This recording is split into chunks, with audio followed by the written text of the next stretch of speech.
Hello, and welcome to the Wayward Inquisition presents Treachery, a Governor's Secret, Session 21. 21! We can all drink now. Yeah! That's true. Our campaign is old enough to drink now. Not Brock, though. No, Brock No, tried Brock that. Brock is never allowed to Plus, drink. it's nasty. Yeah, Brock is When never allowed Brock to drink. tried that one that Amar had, it was gross. Yeah, Brock's not allowed to drink ever, actually. Did we sound good? Oh, yeah. We're sounding good. Oh, yeah. Yeah. Yeah. Yeah. Because we're awesome. We are awesome. And yeah, if you're tuning back in, what is this, like 2 Saturdays in a row? Yeah, what? What? We had to change some things around because some of did. us have some engagements coming up that Yep.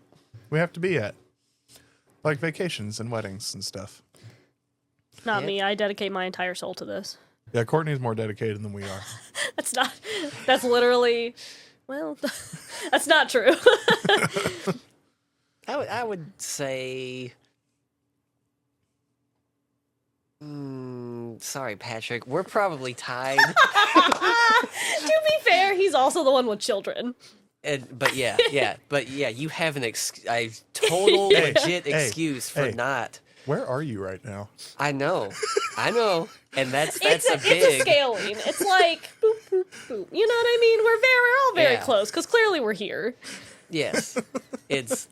But I was kind of just thinking, it's like, yeah, like you lead the main campaign, I have the 2 duets, and then the world building one, and Patrick has his minis, Yeah, and dude, they look real good. his Which, minis are sweet. which They look I have really a good. line on one camera.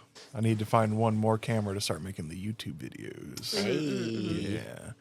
Yeah, because my dad reminded me, he's like, oh, I have that extra camera that I bought for you whenever you went overseas. And I'm like, oh, yeah, you do. I just need to get my hands on one more. Yeah. What Start kind of making- camera is it? Yeah, it was some one that he uses as the backup for whenever he does photography. Oh. It's a nice one. Yeah, nice camera. Cool. Yeah, because we need to get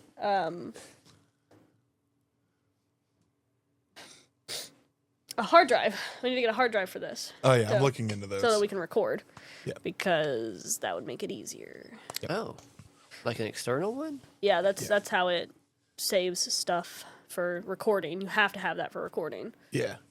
Like Because right now we can only stream. Yeah. But if we were going to use this setup for like the, we could use this setup for the duos Yeah. and just record it and not send it to Twitch, and it would just download straight to the solid state drive. yeah. I have a. We have one. We have Yeah. one. We need the right cord. Oh, right. Because it goes USB A and we need USB C, and it has that funky Gotcha. end on the other side to the yeah. SSD, and we need it to. Because USB. technology is hard, people. It's wild. But you Yep. know what? We're not here to talk to you about technology. That's true. We're here to No. blow your minds with epic Yeah. storytelling, epic role play, maybe a fight, and we'll just see if, we all survive the day. Mm-hmm. And with what Patrick was talking about before we started, I just don't expect that last part to happen. I don't. Patrick, everybody leveled up, and Patrick's too trigger happy right now. Yep. He was over here going, so how quickly do you want me to enact the Maker's Will? I said no. Yep. This was right after she told me I wasn't allowed to be level 20 because that would just be too much. And I was looking through what I just got, and I'm like, Yeah. no, this may be too much. I don't know. Which is why I said if anyone, he's not going to level 20 because I just jokingly said, Yeah. do you want me to level this castle? And then I hit the next level up, and I started reading through all the new stuff. I was like, oh, I could. he literally said I could level this castle. And I said, no, please. So if you want to make your DM cry and not help your party very well, play a war domain cleric. The 2 times I've had a war domain cleric in my party, they have destroyed me. And I say me as in Courtney, physically. Everything I have worked for, everything I built up, they have just brought tumbling down without a care in the world. Yep.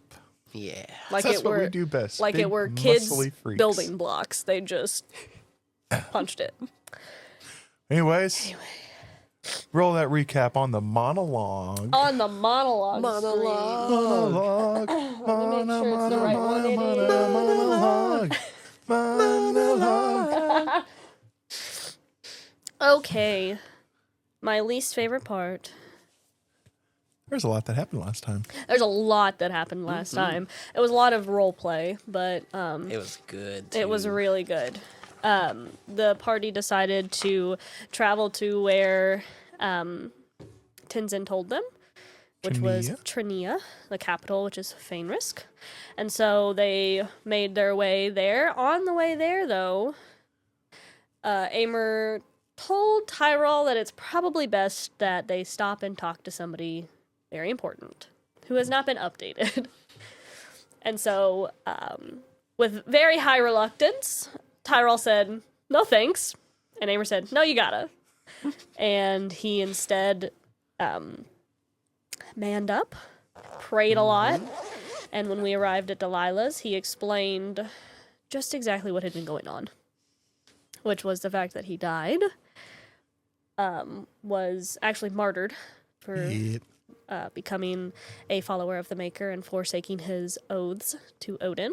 Yep. Then he miraculously, in a divine intervention, was brought back to life. Yeah. Yep. And it was a lot for Delilah to take in because Tyrall is not good at explaining things. Nope. But it took her a while to take it all in. She was pretty upset. Tyrall still did not give her a moment to breathe and said, "Follow me." And where did you take her? I can't remember where you took her. To the field where we had the picnic. Yeah, that's what it was. You took her to the field where you had a picnic and your first little date, and explained to her that her brother died in the exact same way, and that she didn't know, she was too young to understand that it was the circle of Odin that took him, and, her parents let him go even though they didn't want to, and she was very upset about that. Again, a lot to handle for a poor farm lady. You had also, when you came to her house, recognized that her mother and father were no longer alive. Not for very long, though, considering that when Delilah was very upset, she went back inside once they got home and locked herself in her bedroom to, cry. And without a single moment to waste, Saint Tyrall decides, what better way to cheer up the woman I love than to bring her mother back to life without asking her, which he did. He brought Delilah's mother back willingly. She wanted to come back, and that really just didn't do it for Delilah. She thought she had broken mentally and was seeing things, and Brock had to explain, like, no, I know it's upsetting. He's just an idiot. But he's just a little dumb. Take a nap. We'll figure this out later.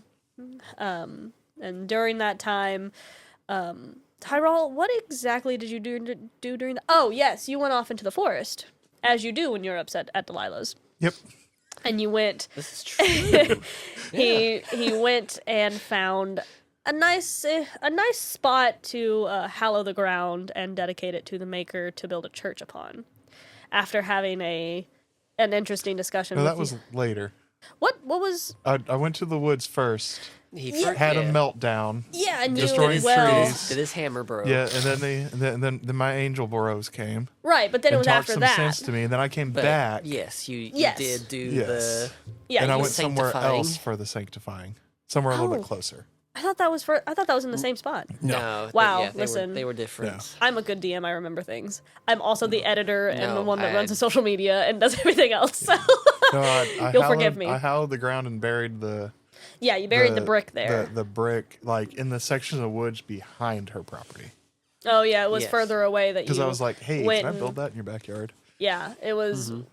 Yeah, further away that you went and threw your little temper tantrum. Yep. And then the 3 mentors that you have spoke to you and were like, listen, we know you're still getting used to this. You gotta try a little harder, though. as the motto goes for the Wayward Inquisition, be better. That is the motto. Be better. Be better. Be better. We appreciate your effort, but be better. Because now you're not just representing yourself, you're representing the Maker. And that's a bigger deal than anything else. Impossible. Yeah. It's what we do. Yep. It's what we do best. Yep. As I was listening to one of the best songs ever created, Sweet Victory, which is played in one of the best SpongeBob episodes in history. It has some of the best lyrics. Your back's on the wall and no one's to blame but yourself. Yep. I mean, Man, you gotta... That song goes hard. It really does. It's so good. But then you came back, spoke to Delilah. I think is that when we had dinner or something, and then after dinner you went and hallowed the ground, basically right outside her backyard. And Amer and Brock spent time. Because was it during dinner or was it after dinner before you went that you had dinner. you had that speech with Amer. With Amer. That was. It was I think Beautiful. it was kind of during dinner because I think we were sitting around. Yeah, we were in the living room. Yeah. And Amer was basically saying that the Maker's stuff is all a bunch of malarkey and it's silly, and if that works for you, cool, but it's not everybody's thing. And then you explained, like, it's not just common coincidence, and it's not just sweet fairy tales that Amer's getting better, that Brock has somebody that is on his level to speak to and encourage him, and that you have somebody, a martyr that is, trained in the same things that you are, and that probably the same thing is to be said for Amer. He's just not trying. I told Amer he was being an idiot in a very elegant way. Yeah. You told him he was being very It was ignorant awesome. and childish in the most eloquent way that Tyrall has really ever said anything to anyone ever. And then also broke Yeah. the truth to Brock in the same instant. Yes, and Ooh, yeah. Brock did not understand that, didn't take that very well. And so he left, and that's when you left. And Brock took the few minutes to talk to Ezra and Emma because he was upset and didn't understand. Once everything was mellowed out for him, he tried to convince Amer that he needed to speak or convene with whatever martyr was inside of his sword. And Amer said, "No, I don't wanna." And he said, "Yeah, but you should." And of course, if Brock says it, Amer has to do it. So it was after dinner. It was before dinner that we had that conversation because it was Yes, after it dinner was that after. Amer and Brock went back out there, and Amer tried. Amer tried, said he didn't get anything, but Tyrall, when he came back inside, you could notice that there was a slight change. He didn't know why or what it was, but there was a slight change. And I believe we slept. Yep, we slept there. Yep. Woke up the next morning. Delilah was awake, I believe. Yeah, Is she that was correct? good. She made us cookies to go. Yep. And yeah, her leftovers and cookies. Yep. Yes, and the leftovers. And she also threatened you that if you die again, then she'll find you and kill you herself, pretty much. Greatly threatened.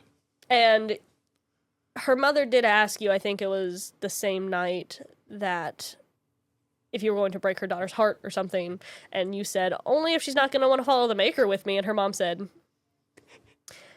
don't worry, I'll figure that out. And I did leave them with the good book. As you Yes. did, you have everyone. You've left everyone with the STE version of the Bible. Yep. The new Old Testament. No, it would be the New Testament, really. Yep. Yeah, The New yeah. Testament, as per the words of St. Tyrall. Yeah, the STE. The STE, the St. Tyrall edition. And then we continued our way to Trinia, the capital. We went there, stopped, and we were kind of looking around, trying to gauge what we were trying to do, because the plan was that Amer act like Tenzin's drug dog again, and try to scope out what tip he could that Tenzin gave us. And as we were trying to decide what to do, we were stopped by, I think it was about 5 guards, I think is what I said. And they were actually very friendly and said, hey, the governor actually wants to see you. It's been a long time. And Amer's like, that's not why I'm here, but that's fine, I guess. And so we went and saw we didn't see the governor yet. We are currently right now in his castle, which it is a castle. Most of the things you've seen have been mansions or very large houses. This is actually on a grander scale than even the Viscount's mansion, mostly because it's just Trinia is very old, very traditional. It has all of the same buildings as it has for centuries upon centuries. And we were greeted by Hadeon, Aurelius's aide or butler, and he looked very similar to a tiefling that the both of you have encountered, and Amer is the only one unaffected by this. And you were both like, maybe we should leave. And Amer was explaining to you all that no, he's known Hadeon for a very long time, and he's a very nice guy. There's no way he's the same guy. But you guys were very... Brock warmed up to it. A little bit. Yeah. Because Amer said... but Tyrall is still very... But Tyrall's one wrong word away from a smite. And he can't even smite. No, he can't. But he's one wrong word away from it. Yeah. So that is currently where we are at. We are waiting for Hadeon to come back to tell us that Aurelius is ready to meet with us, because apparently he wasn't exactly ready when we showed up. And that is where we are at right now. I believe we are still in the foyer. We are unattended to. There's not like a butler or anything with us, or a maid. There's no guards with us anymore. Yeah. It is just the three of us. Let's see if I can put this on the right screen this time. Stop it. I did it! Yeah! I watched if you're that unsure, back. you can always just... That's what I did. That's what I press that did. The one thing that button. took me so long was I forgot I have to press the I twice. I have to press it on to see it, then to turn it off.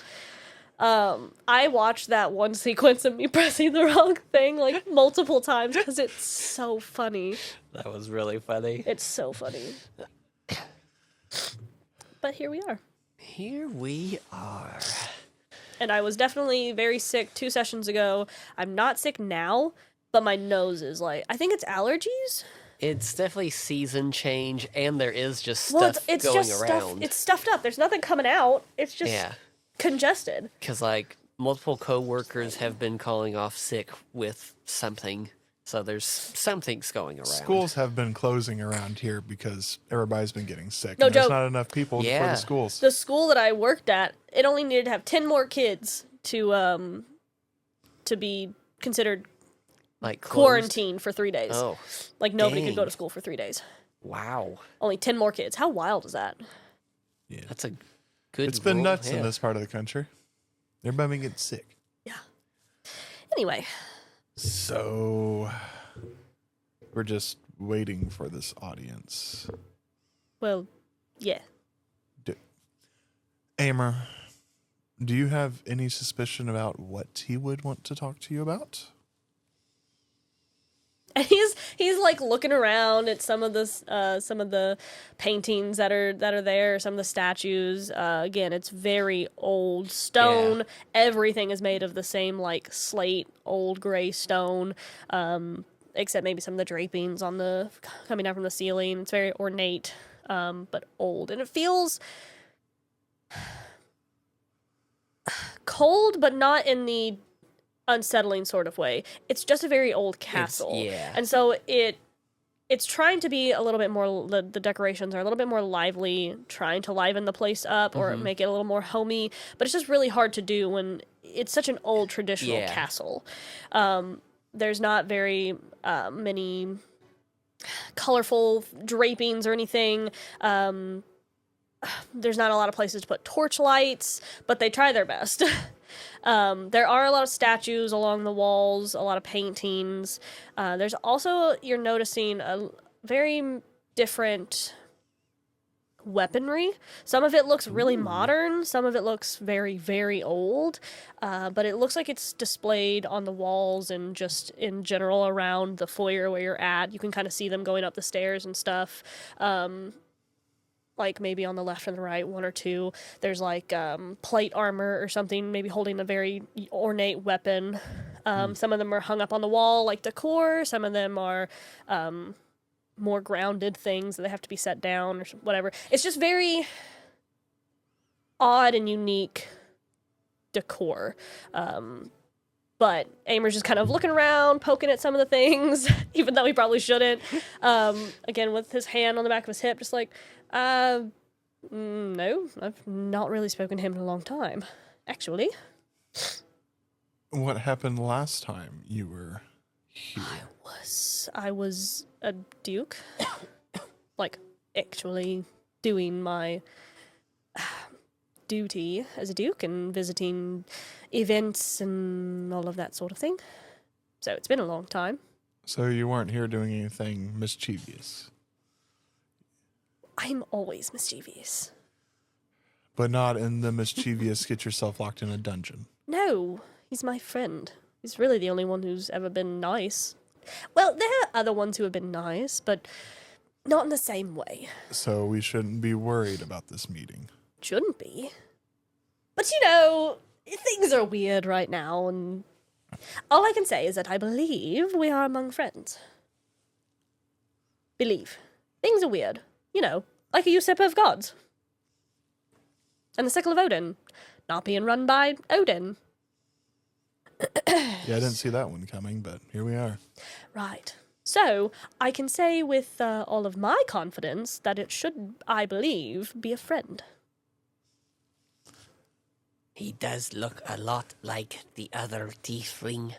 Well, But, if Amer's okay, Brock will be okay too. as far as I know and have seen, that's always what Hadeon has looked like. I know he didn't always have an aide, but he's not always been. And he looks like he's trying to, like, not say it. You know.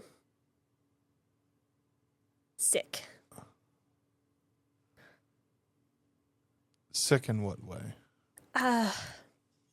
He didn't always have to cover himself up. He got sick randomly, nobody knows why or how. He told me a little bit about it, but it's not mine to tell, so I'm not going to. But he got sick and started hiding away from society, and then that's when he got an aide. It's been a long time. I mean, I was very young when this happened. He's quite old. Old. By standards. He's an elf, so. By standards. Yes. I know, Baldur has done some good healing, during the fights. Have you tried to help him? Sometimes. It's kind of like, Tyrall's resurrection stuff. You can only do it after so long. And you can only do so much. Ah, I see. If it's a constant thing and you have to have constant healing for it.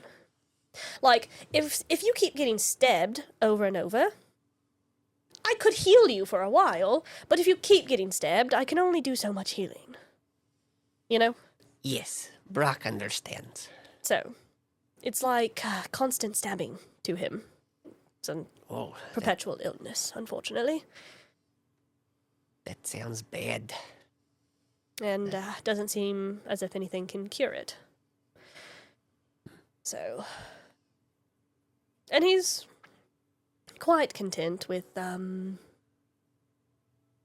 remaining that way if he has to. It makes him humble, he says. So. What are you doing? And you are covered. What are you looking at? You are covered up, yes? Oh, yes.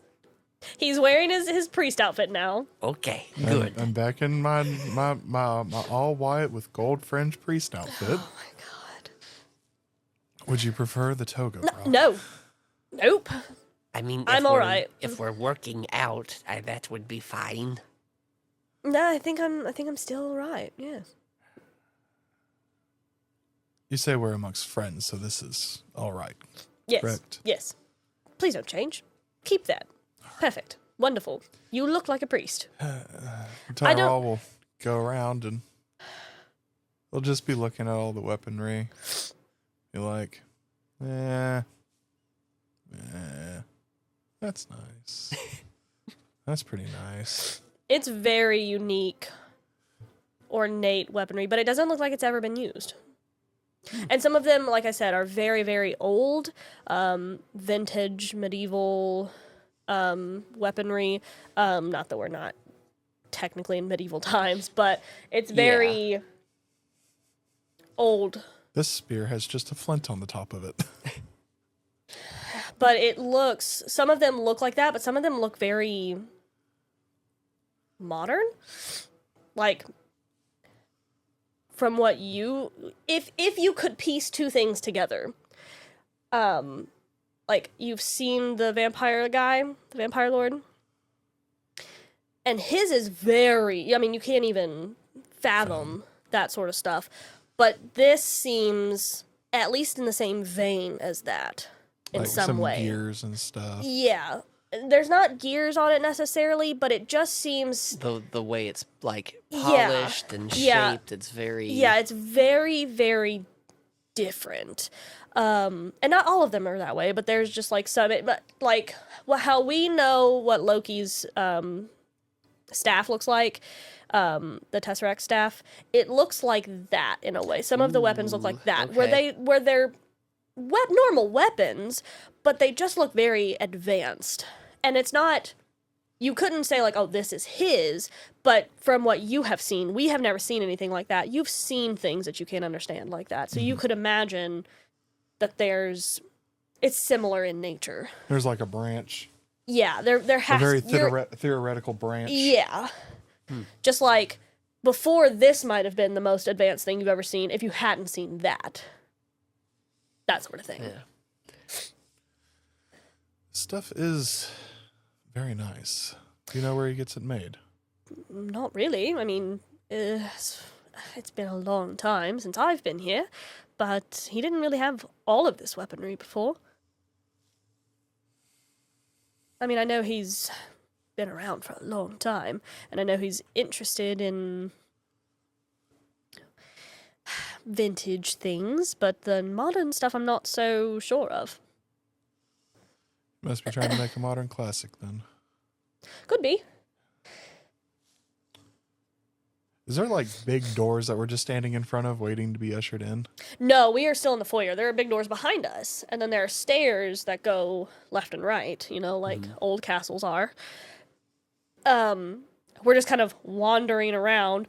Just looking at stuff, Until somebody comes. definitely the scenic paintings catch Brock's eye. There's some paintings of like his family, or what you could imagine would be his family. Amer would probably explain that it was his family.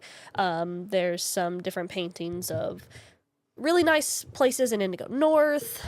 Amer would probably point out some like, oh, that's Rose Island. This is the Grand Bloom, and people travel from like all over the world to come see the Grand Bloom, and it's like a beautiful rolling field of different colored flowers, and it just in the painting it looks like it just goes for miles, and the sky is very blue, like it's like Van Gogh level of like wispy and stuff like that, but very, very beautiful, and it's huge. I mean, like 120 by like 600, sort of like huge. It's massive. Looks like a mural. And every now and then there's like, you can tell that this place is very dead. There's not very many people or attendants running around. You might see a maid here and there, but it's like once every 15, 30, 45 minutes. Because like at the Viscounts and at the White Council, I mean, there's people constantly. moving constantly. Yeah. And you're able to get somebody's attention if you need to. This place is also very quiet, whereas because there's a lot of movement in the Viscount's mansion, this is very quiet. Like, drop a pin, hear it ting, ting, ting, ting in the stone atmosphere. Is there like painting on the ceiling or anything? Not in this part of it. But does it have like buttresses to hold up the ceiling? Explain exactly what that is. Be like little arches that come up and then they spread off to the ceiling, like in cathedrals and all that. Not in this specific. It's very just flat. But once you start, you can tell just from where we are, because it also kind of concaves into like where it's like a stone wall, and there's stuff here beside the stairs. You can tell that if you were to walk up the stairs, it does go into like a dome And it does have paintings and that sort of stuff around it. It's very pretty. Tyrall's going to the dome. Okay, so you're going to walk up the stairs? Yep. Okay. Yep. Walk up the stairs, and he wants to go check out. There's a bunch of artwork down here. There's more artwork in there. What is that? Yeah, so when you walk up the stairs, it's very, like I said, very basic. It's just, honestly, it's really big, though. It's like maybe 20 steps. And then it has a platform, and then there's a wall, and then 15 steps up to the respective left or right. And when you look up, there's a dome, and the dome is glass, but it's more like frosted glass, so you can't see through it. It's just light shining down. And there's like 1 or 2 chandeliers hanging. I want to say like 1 on each side, just to give firelight. And you can tell that from Artiarna, a lot of the light, while it's firelight, it's definitely magical firelight. This is actual firelight. And at least Tyrall and Aimer would be able to tell the difference. It's not by magical means. It's like somebody actually has to get up there and like turn these bad boys on with a match or something. But there are 2 chandeliers. They're not super grandiose or ornate. They're just enough to illuminate the paintings in the area, like when it turns nighttime or something like that. But the painting around, it's like the domed glass top, and then it's like the circumference of the Where the dome sits stone. on top of. It's maybe like, well, I mean, really, probably 10 feet width-wise around of just stone that's painted. And it's a depiction of like all the different gods and like their specialties. So like Odin is on a throne looking regal, and then Segan is doing, maybe helping the person. Air is doing like healing magic. Baldur has maybe a harp or something, or a lute of some sort. Maybe it's like music notes around him. Loki with all of his mischief, his horns and everything, looking all mischiefy, and all of that. Just things that you would imagine. Heimdall with the all-seeing eyes and all that sort of stuff that you can imagine. Nice. Very pretty. Nice. Very much in the style of the Sistine Chapel. Ooh. Yeah, it's beautiful. It's very, very well done. At least somebody didn't have to lay on their back like that, like Michelangelo did. And Tyrell's just gonna keep on walking up the right side of the staircase. Okay, I don't know why I'm acting like that. But because I'm sure Aimer's probably explaining something to Brock about like the painting or whatever, a painting or I'm just whatever. in the background. Yeah, and Aimer notices that it's too quiet, for Tyrall. And as he's explaining, he kind of turns around, he notices that Tyrall's gone, and he's like, "What? Where are you going?" And it echoes like off the stone. There looks to be more artwork up here. You don't. Come back here. Come back here. Bring your priestly butt back here. And it, again, echoes. He's trying not to be super loud because Aimer's just, his voice naturally carries anyway, but yeah, in these grand... even if he wasn't yelling, it would still echo because of the vastness. Tyrell will just turn around and walk back down. And Aimer will meet you. Do you come all the way down the stairs, or are you just on the platform? Up at, the paintings, specifically at Odin, and just kind of go, Then walk back down. And Aimer will meet you at the end of the steps with his hand on the back of his hip and his foot tapping. I know that you don't know much about reality. But if you are meant to wait, as you've been told by somebody who is a part of the castle, you sit and wait, even if it takes 16 hours, until somebody comes and gets you. You do not wander around the castle. I'm sure you could yell loud enough to get me. No. See, this is the thing. It's about the look of it, the respect. If you leave and start wandering on your own when you're not supposed to, that's like if you gave me and he pulls it out of his back pocket because he has it, because you gave it to him, this little book. And I started ripping pages out of it. It's respect. You don't, if somebody's told you to wait here until they come and get you, you wait your tiny butt here. Can I at least look at more closely to the art up on the ceiling? I'm not leaving the room. Fine. I'm sure I could explain that one away. Just don't disappear, because if you disappear, they're probably going to kick us out. I am friends with these people. Don't make me not friends with these people, Tyrall. I won't do anything to get you kicked out or lose your friends. Or make me look bad. Or make you look bad. Right. Go look at the painting. And he'll just wee Oh. and go up and just... Interesting. You're dead? You're dead. You killed her. Oh. You're a dick. Oh. You're all right. Don't know about you yet. You're a dick. You know? go to hell. You're misled. Yeah. You're misled. You've forsaken the Maker. You're dead. You killed her.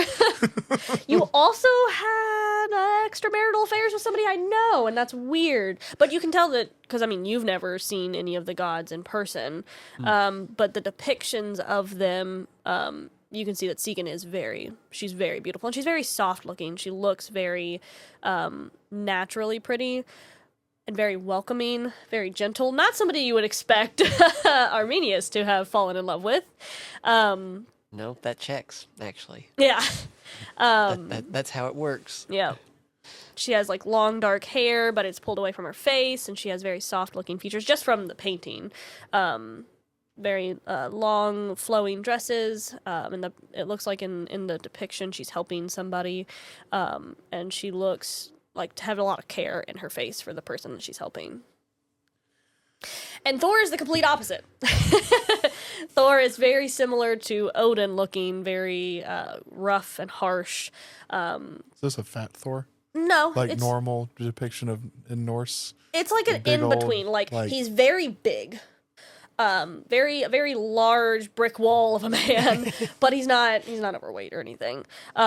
He's not built like the strongman competition guys. No, he's very much built like as we were talking about, like Arnold Schwarzenegger. Like he looks like a Mr. Yeah. Universe sort of, like you don't want to mess with him. So not lean or anything, but he's not very handsome. Traditionally handsome, not like Tyrall handsome. He's the handsome of like, he will rip mine enemies' heads off. Correct. Because like Chris Hemsworth Thor is very handsome, but a lot of original depictions, like realistic depictions of Thor, he's not very handsome. I don't think. I know some people might think. I don't think he's very handsome personally. He's very gruff looking, very war torn looking, which is how Odin looks as well. But yeah, so he's very strong, lightning around him and all that. And so it's like, because Segan is here and like Thor is right next to her, because in history, in mythology, in religion, we know that they're married. Yes. But you did. Yeah, she did. And it's your fault. Yeah. He found out and he killed her. Yeah, Tyrall will just hang out there. Not to go off topic, but can you imagine being Thor, who's like easily probably 9 foot tall, right? Because he's a god. And knowing that because she would be decently human sized, because, so she's probably still, I say that, she's probably 6 foot. I mean, for a woman, because she's a god. But your tiny, pretty wife coming down onto Earth and doing it with a 5'9" drow man who's like, because he's a nerd. I would honestly probably be mad, just like Thor too. Like, I'm a huge god who levels cities, and what are we doing here? Like, what is this? right. Wild. Anyways, just a funny concept. Yeah, Tyrall's just hanging out there because he is bored to death. Yeah, and we do wait, I mean, at a good while. It's probably about an hour. Yeah. At one point, like Brock pulls out one of his scenic paintings, and he's kind of holding it up, looking at it, that's why. looking at the one on the wall. Aimer. Yes, Brock, because Amer's still looking at him. Will Brock be able to paint like these ones? I'm sure if you try. The person who did this, I'm sure, didn't start out looking like this. Took me a long time to get used to certain instruments. Was born with the ability to just kind of do it. But I'm sure with practice, you'll be good, yeah. Have you been to this place? Yes, I have been to many of the Grand Blooms over on Rose Island. It's kind of a noble thing to do. You kind of have to be there, which I think takes away from the beauty instead of just enjoying it, having to be there, but it's very beautiful. I hope I can see it one day. I'm sure that after all of this, I could take you. Just get on a boat and go over. Oh, Brock's not been on a boat before. I'm sure you'll be fine. Maybe. I'm sure we could figure it out. These boats, they don't go fast like the train, do they? Yes, but in a different way. It's on water, so Yes. it moves a lot more because of the waves. Oh, Yeah, so you might get sick the first few times. okay. Well, And it's not like the train where you can just close the curtains and not feel it. The boat still moves, so... They're a terrible thing. Apparently somebody doesn't like boats. And if you fall off, then you're just in the water. Yeah, but you're... And he just, like, turns around and gestures to you floating in the air. You know... Again, whatever you are. They're I used to not be able to do this, thank you very much. The water was an issue. Yeah, that's what I'm saying. I don't know why you're scared of it now. You can just come back whenever you want. Not whenever I want. Is it not whenever you want? No. You think I just come back whenever I want? I think that if you wanted to, yes. That's not how any of this works. Yeah, you were sent back because of the Maker. I understand that. Yes. But and he he wanted chose you when to here. send me back. Yes, but if you died, right, if I strangled your stupid self right now, then he would send you back. Because clearly you're not done with your work, right? I don't know. He may just be furious and send somebody else back. And he just looks at Brock. I'll keep that in mind. no. No. You want to try that? Because the next person could be way worse. You know what? That's He fair. might just sanctify That's fair. Flint and send him back. Oh! No, you see, I don't think you could sanctify Flint. No. It's not like real life where God can save everyone. Flint's too far gone. I've decided. Flint could never. Sorry. Oh, yes, on that subject, Tyrall, tonight, if we are on the train or wherever we will be staying, Depends. I think it's probably like 1, 2 p.m. We got here pretty early. can you, I want you to show Brock the new Maker way of your prayers. I can do that. I can tell you they are not as grand and spectacular as the ones that I used to do. So no more singing early in the morning?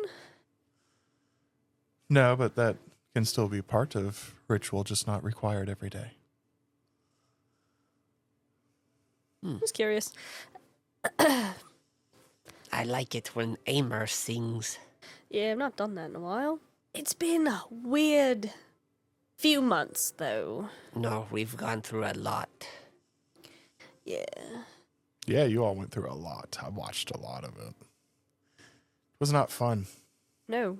Imagine being here. No, And trust having me, it was bad watching it and Yeah. not being there. Yeah. And having to handle it the best But, hey, way. it's all right. You got me back now. And he just stares off. Yep. I've got you back now. Yeah. Tyrell's know, just like the one fake who sitting in a caused it. chair, staring at Odin, just like, I love that. Just the image of Tyrall kind of leaning back, not entirely, but just like legs extended and one kind of crossed over at the ankles, just death glaring at Odin. You got me back now. Just like, all's good. I'm here now. And we're all the rest of us are like, uh-huh.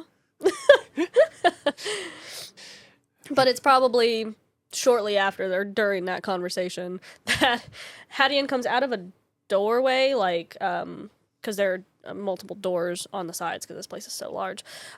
He comes out and he sees that me and you are down there and that we're kind of looking up, talking to somebody. And he notices that Tyrall is not there anymore. And so his eye line just changes to where ours is. And he sees a reclining... Do you have your wings out or anything? Or are you just floating? oh, he's got his wings out. Angel. And he's like, oh, I suppose you all have gotten comfortable then? And Amer's like, comfortable, bored, whatever have you. You have to be comfortable to admire artwork. And Hadeon's like, I believe Aurelius would agree with you, actually. Although this needs some work. You have very lovely pieces. Thank you.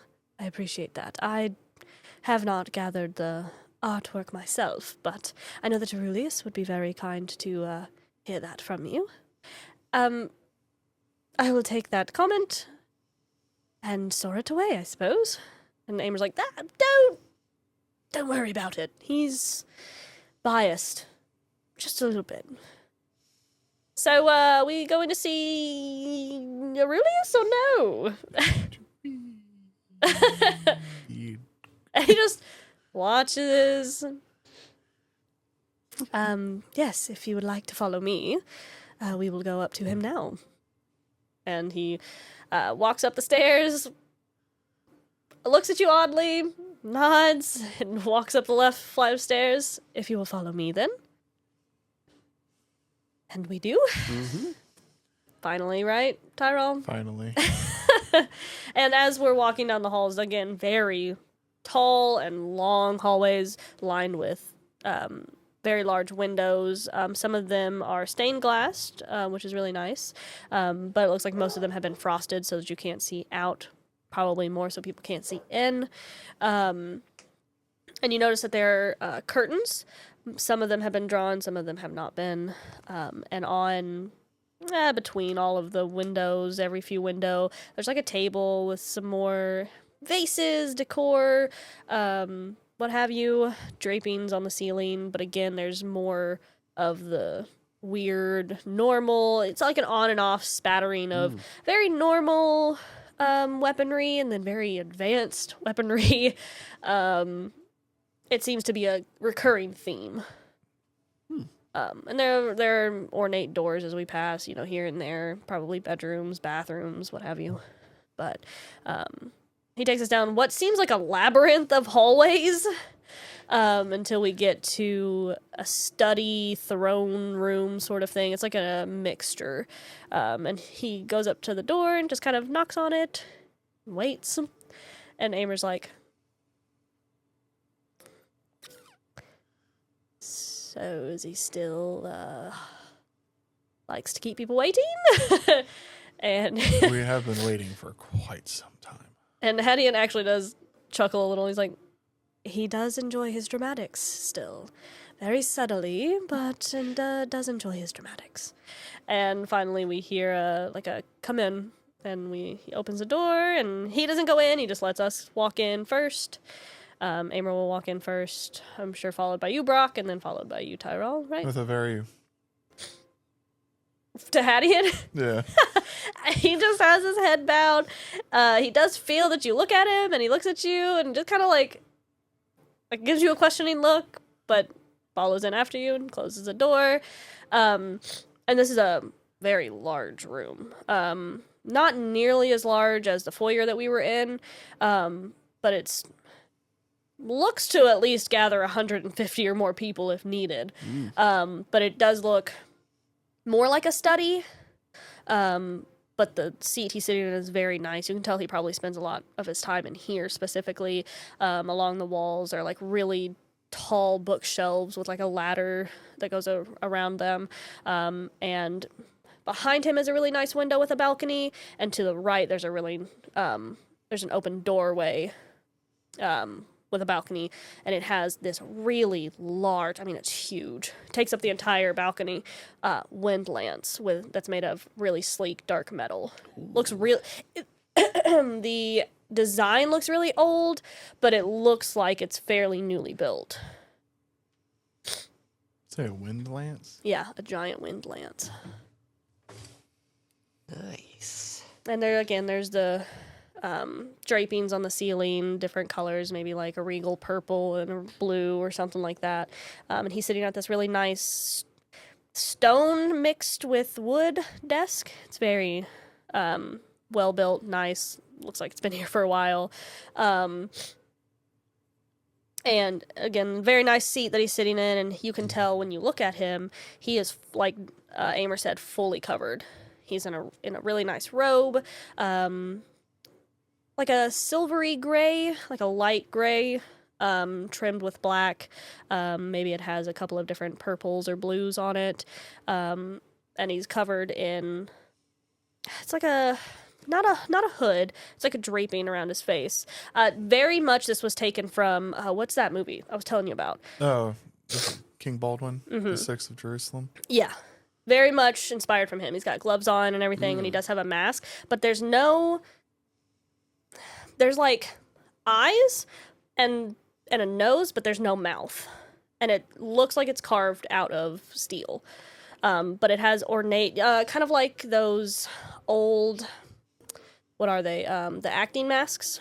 Okay. How they have weird ornate designs on them. Mm-hmm. It has like an ornate design of like, it's not a fleur-de-lis or whatever it is, but it's the curving of that, like under his eyes around the cheekbones, and that's it. But it's like one steel color, and that's it. But the eyes are like covered. You can't see his eyes, unlike Baldwin. You can see his eyes. It is covered. He doesn't say anything to us whenever we go in. He does lift his hand up, but he doesn't say anything. And Amer nods and walks up, because there's like 2 or 3, there'll be 3, because I'm sure that they brought in 3 for you all to sit, seats that kind of semicircle around the desk in front of him. And he just kind of like puts his hand out, motions for you to come forward, which he does. And Hadeon had already walked in and walked over to the desk beside him. And when he does that and you all start to walk over, Hadeon actually, come forward. Yeah. Brock will do a bow before walking Amer forwards. does not. Amer, unlike he does with the Viscount, because he does always bow to the Viscount, he just walks right in. And then Brock does not take one of the seats. He stands behind yours, kind of to the side. Tyrall's taking a seat. Yeah, I imagine he would. Yep. Taking a seat. Tyrall waits for no man. Nope. He waited for no man anyway, but he really now doesn't wait for no man. Nope. I've just solidified his nonsensicalness, really. But so Amer sits on the very end. Where do you sit? Do you sit in the middle? Do you sit on the end? Right in the middle. Right in the middle. Right in the middle. Lovely. Just Yep, that sounds about right. And he is looking at you, but I mean, because he doesn't move his head or anything, but it's the dead eyes of the mask. You can't really see beyond that. Does my sight see anything different? You can't see past anything. Right. You just... There's no trickery going on here. Not that you can tell. I mean, you can roll if you'd like. Roll or an arcana and add your religion, or vice versa, whichever you'd like. But Let me open this up where I can actually read as it. you're rolling that, you can see that he lifts his hand up and to you and he gestures to the seat. And it's a very soft voice, like he's whispering. And you can kind of tell that it's not because he's soft spoken, but it's more like it's difficult for him to speak. Yeah. And he's like, "You may sit if you like. You are friends here." Thank you, Your Highness. And Brock does another bow, goes over and sits down. Oh, Brock is so cute. Got a nat 20. No, you didn't. That's what you could never get a nat 20. How did you get a nat 20? It's because this isn't combat and it probably doesn't matter. That's very true. But yeah, no, I mean, I'm sure you probably are like, Maker, do I see anything weird about this man? Be like, no, he's just got himself covered up. Yeah, you can just tell that he's very sickly. And other than that, there's not much that you can tell. I mean, there might be a slight aura of like disease from him, like an affliction. You can tell there's an affliction, but there's not much that you can tell from him specifically that really gives you any alarm bells. Will you, one of you, do we have water? I need something to drink. Oh, yeah, there's water in there. I am thirsty. Thank you. I would get out, but I'm entrapped. I didn't do it before because I forgot. But especially doing the raspy whispery, I'm going to need Some aqua. something. Cup over yonder. No, but I do have a cup over there. It's the coffee cup, the brown one. Governor Aurelius, this is a very nice establishment that you have here. Thank you. It was my father's before me. The artwork is absolutely beautiful, Thank you. and the weaponry that you've collected it's a very diverse cast, if I may say. It was a specialty of my father's. He enjoyed weaponry. And you can tell when he talks, it's like his head moves a little bit, but he's other than his like arms moving, you would think that this guy was a statue. So, if I may ask, why is it that you have summoned us as soon as we've arrived? Well, and then he turns to Aimer, very slow, precise movements. My friend, I have not seen him in some time. And to see that he is no longer traveling with such a rough group is nice. And Aimer's like, yeah. Destiny and all that. That'll change a man pretty quickly. Don't you think? Tyrall will look at you and be like, also helps whenever you kill the guy that was forcing all that. It does help, yeah. And he slowly looks back at you. You say that Tenzin is now dead, yes? Very much so. Wonderful. I am sure that the Viscount would be very happy to hear this. If we had told him, probably. He is unaware at the moment. There's some other things of bigger importance that we need to flush out in haste. As I am aware, yes. So, do you know why we've come here? Why you have come here? No. I understand that there is a plague amongst the people, though. That is true. I assume this is not why you are here. It is why we are here. To follow up on a lead that we got from Tenzin of a possible antidote in development to be used in the wrong way. So, what is this antidote for? For the plague that's been affecting the people of this realm. And you believed him, did you? It's the best thing that we have to go on, and judging by what he was staring at and experiencing at the time, I believe it to be a truthful reply. Interesting. I have not heard of a antidote in my capital. I think it's because it's being developed by his people. There are not very many of them that are around here recently. Which is why we had intended to come here to try to use Amer's former life to gain interest. I see. Which explains why my guards found you acting suspicious as you were walking around. Amer's like, well, suspicious. We were pondering the idea. I haven't done anything suspicious yet. Yeah, we had not been here for very long. So they added the suspicious part for the fun of it, I suppose. I guess so. And if there was an inflection that you could hear in his voice other than pain, it would be humor. He has a little bit of a humor undertone as he says that. Clearly he seems like he can't laugh. But, well,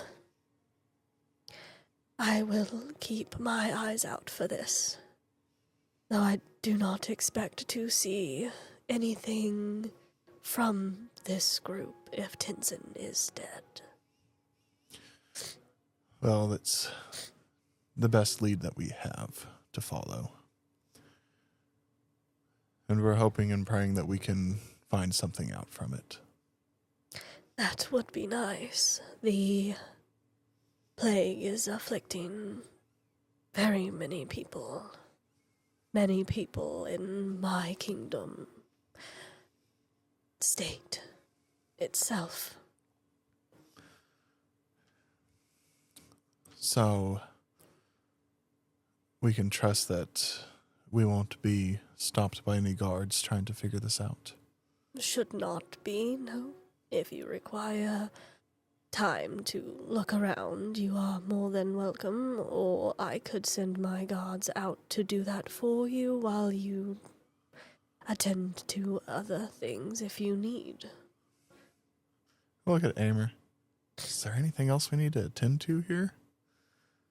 I mean, no, and if Aurelius is saying he doesn't know of any work recently from the Snapdragons, and I'm assuming they're not very active around here at the moment.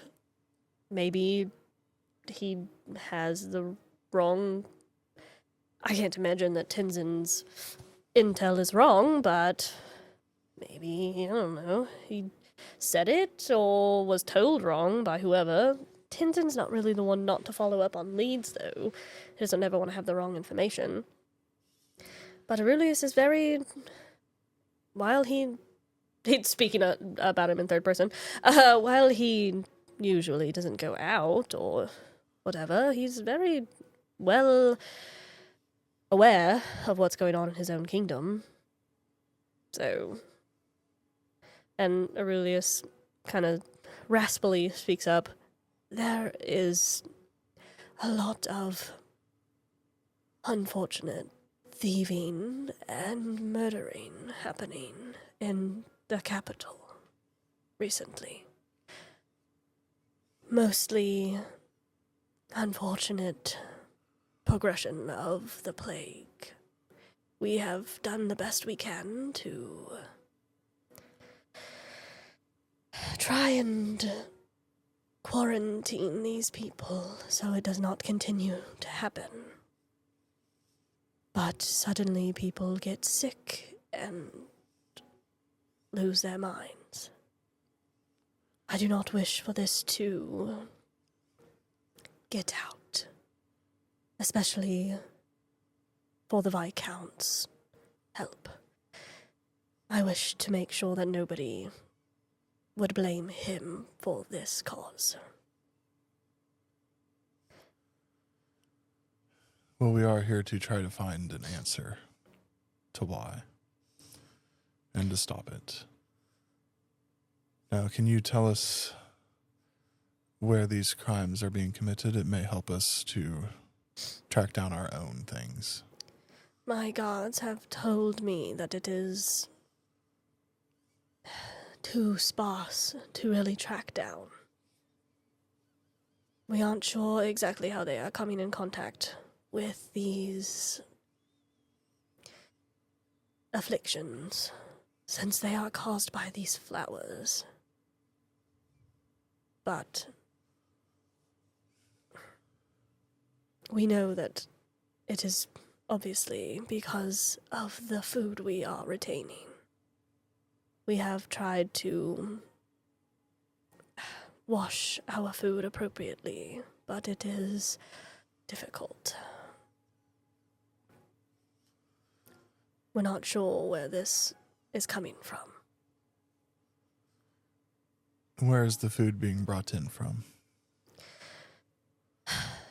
At the moment, it is being brought in from where I gotta.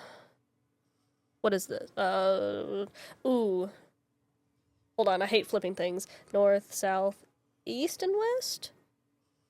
If I'm in the map and not looking at the map, this would be west, right? Yes.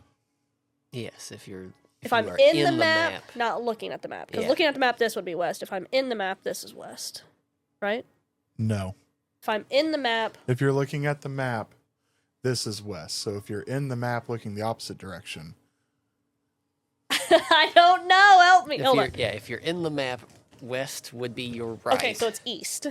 Because if I'm in the map, not facing it, this is east. Yes. Okay. I'm so bad at that. It's okay. It is coming from further in the east.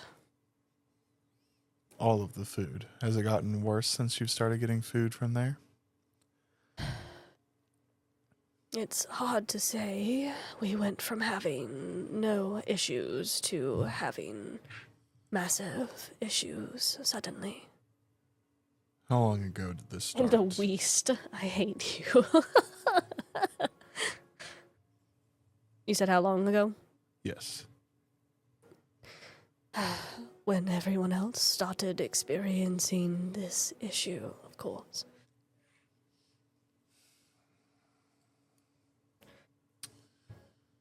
I do not wish for this to get out, please, that I am having these issues.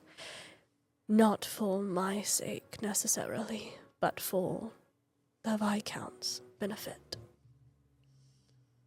I wonder sometimes if he's forgotten those of us who still remain loyal to his reign.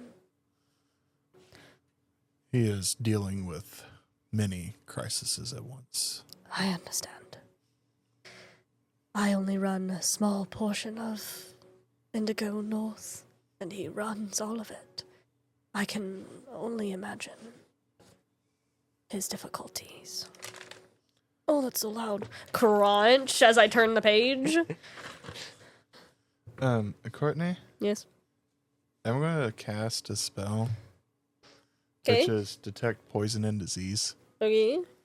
Ooh. So it lasts up to 10 minutes. And if they're within 30 feet of me, I can identify the kind of poison, poisonous creature, or disease in each case and where it's coming from. You know what my favorite thing is? Are you trying to do it on him? Yeah. You know what my favorite thing is? What? Is when you can do that, but you don't get anything. Oh. That's my favorite. Because I love giving things away, right? But you know what's even more telling? When you can't get anything. No. Yeah, you don't really know. It's not something that you can get any kind of reading on you. That's such a weird spell. Explain that spell to me. You just want me to read it off? Like, Well, as it yeah, says? because I'm curious, like, if you can't see it. So for the duration, you can sense the presence and location of poisons, poisonous creatures, and diseases within 30 feet of you. You also identify the kind of poison, poisonous creature, or disease in each case.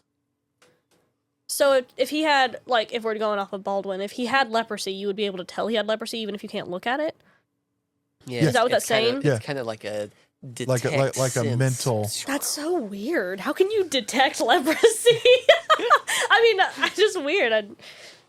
magic. Yeah, I guess. It's magic. Yeah, I mean, really. What else do you want? It's magic.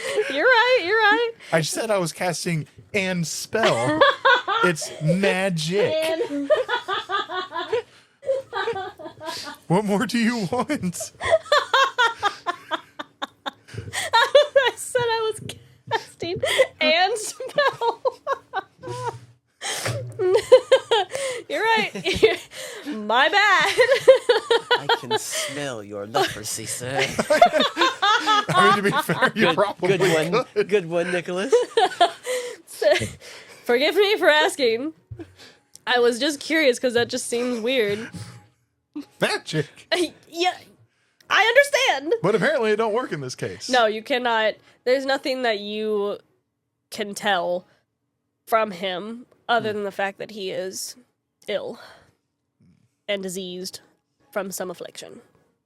There's nothing that you can get magically that tells you what it is. I know somebody that could probably figure it out. Patrick in a Google search. What? What? What? Said Patrick in a Google search. Well, fair. Good old Daddy Google. Bill Gates, what is this?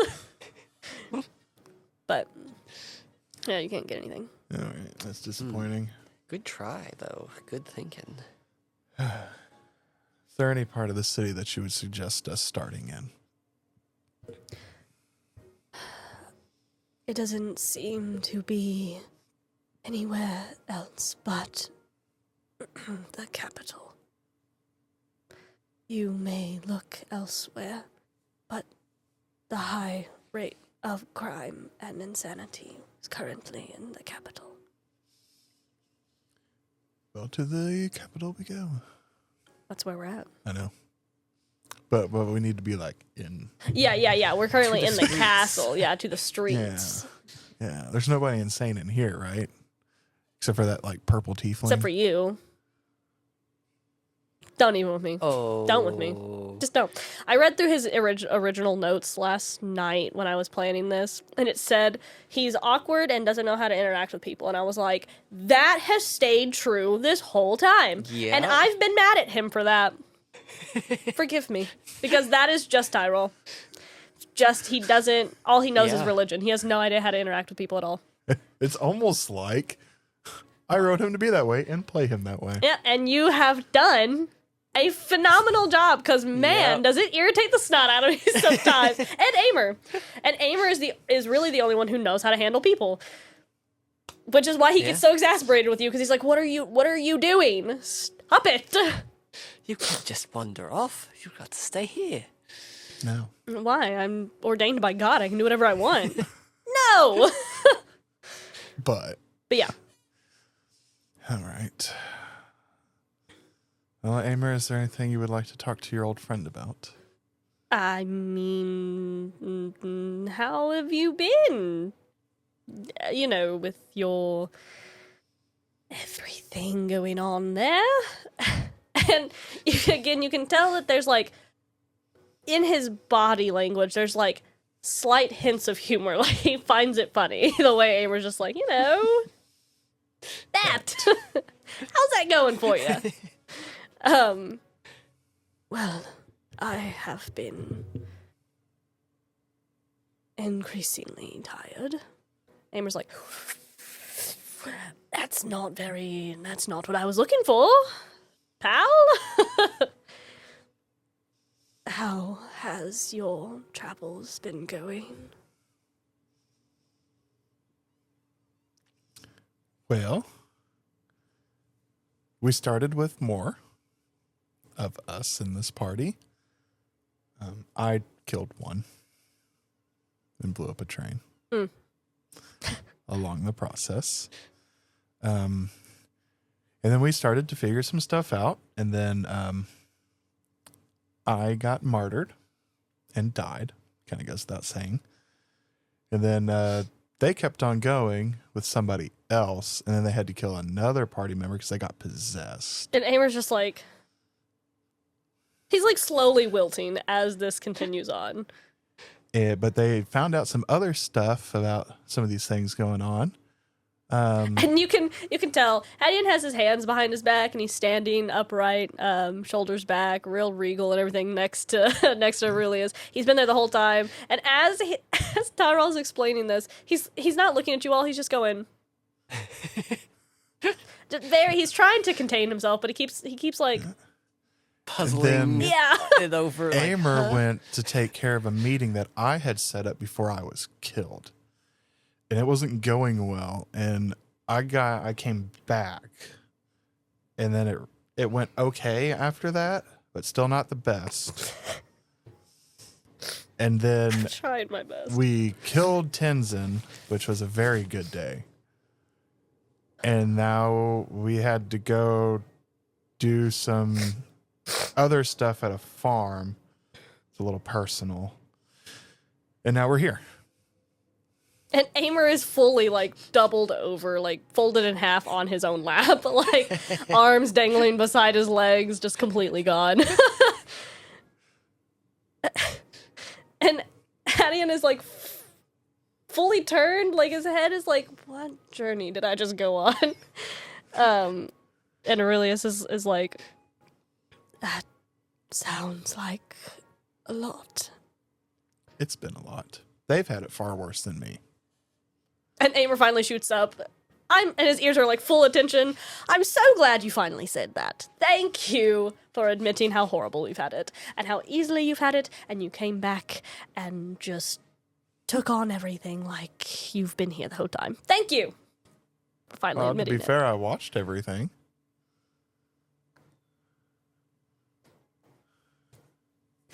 So, Aurelius, how have the other governors been, you know, considering there's a coup nobody else asked about, as we're sitting here with the governor.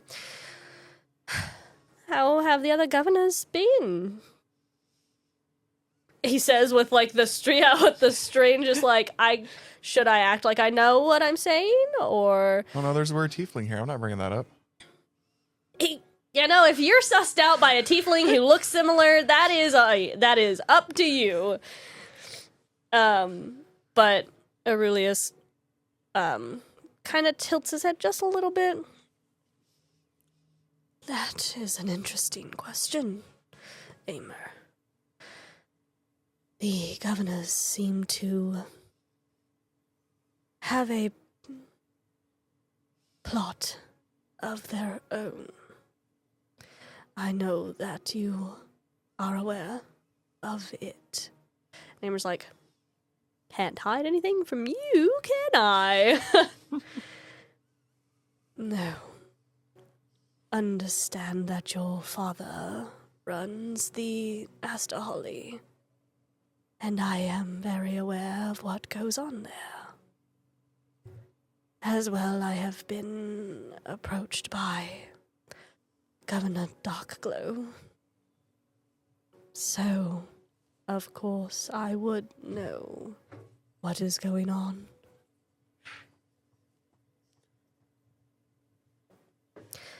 And what did he approach you about? Amer's like, come on. I know we both know what's going on here, but I want you to... I know that you know, and you know that I know. I want you to tell me in your own words. He wanted me to join this coup that they have against the Viscount.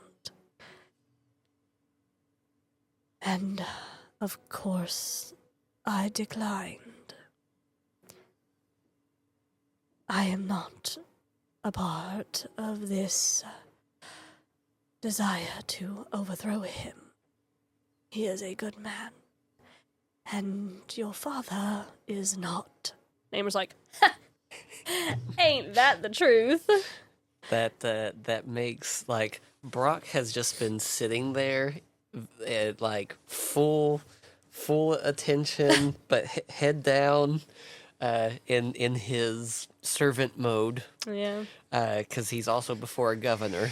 Yeah. And Who Amer said was friend, but you don't really know how friend. yes, but whenever he says that, Brock gets a little smirk. And it's unsettling because then he looks at you, and when I say look, he turns his head enough. Again, there are no way he can see you. But he looks at you. You find this funny, do you?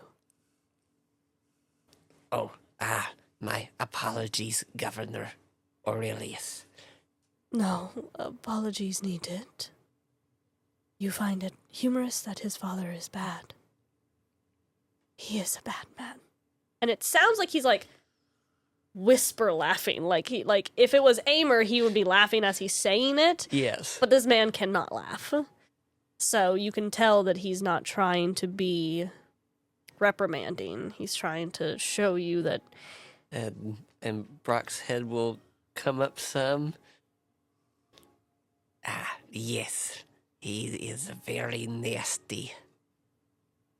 Namer's like, many of those synonyms, yeah, pretty much. Well, I understand what is going on with Governor Darkglow's people and in his city. And I do not wish the same for my people. That is what we are trying to solve. What city does he run? And Namer's like, you remember when we took the train a while ago and we went down to the coast? Yes. Southern coast, and we passed Orlaith. Oh, The and it brigaded one. It was closed. Yeah. Yes. That's his. He's the governor there. What exactly was going on there, Aurelius? We never were able to be told. Everybody was saying on the train the reason why we couldn't stop at the depot is because it was under construction. Right. And there was rumor that maybe it was because it was quarantined or whatever, but nobody really explained it. We've not had anything like that. Well, ever, really. So it seems very out of ordinary for him to completely wall off an entire city. And Aurelius takes a little bit, like he's been speaking too much. And then he... Well... It seems he's using these flowers and the plagues that it brings to experiment on his people. To see the extents of this plague. And what... So he's willingly infecting his own people. So it would seem, yes. He wants to see the depths of insanity it brings on his people. Kill Governor And how the body reacts to it. Glow. And then he wishes to use this against the Viscount.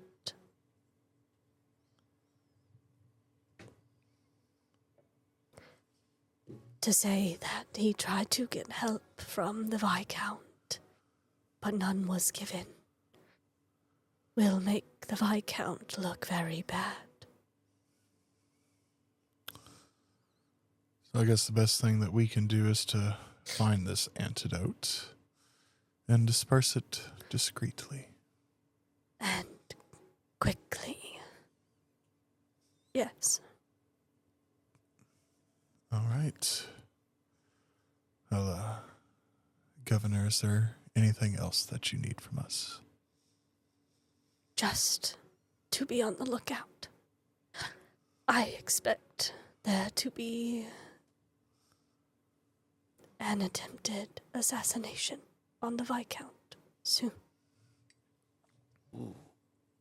I do not know this for sure, of course, but it would seem in line with what I have heard. Who have you heard these things from? Rumors and whispers. I am a governor, so I hear and see things I probably should not.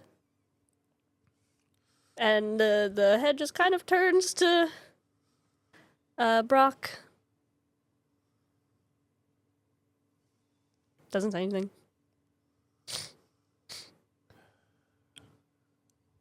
Well,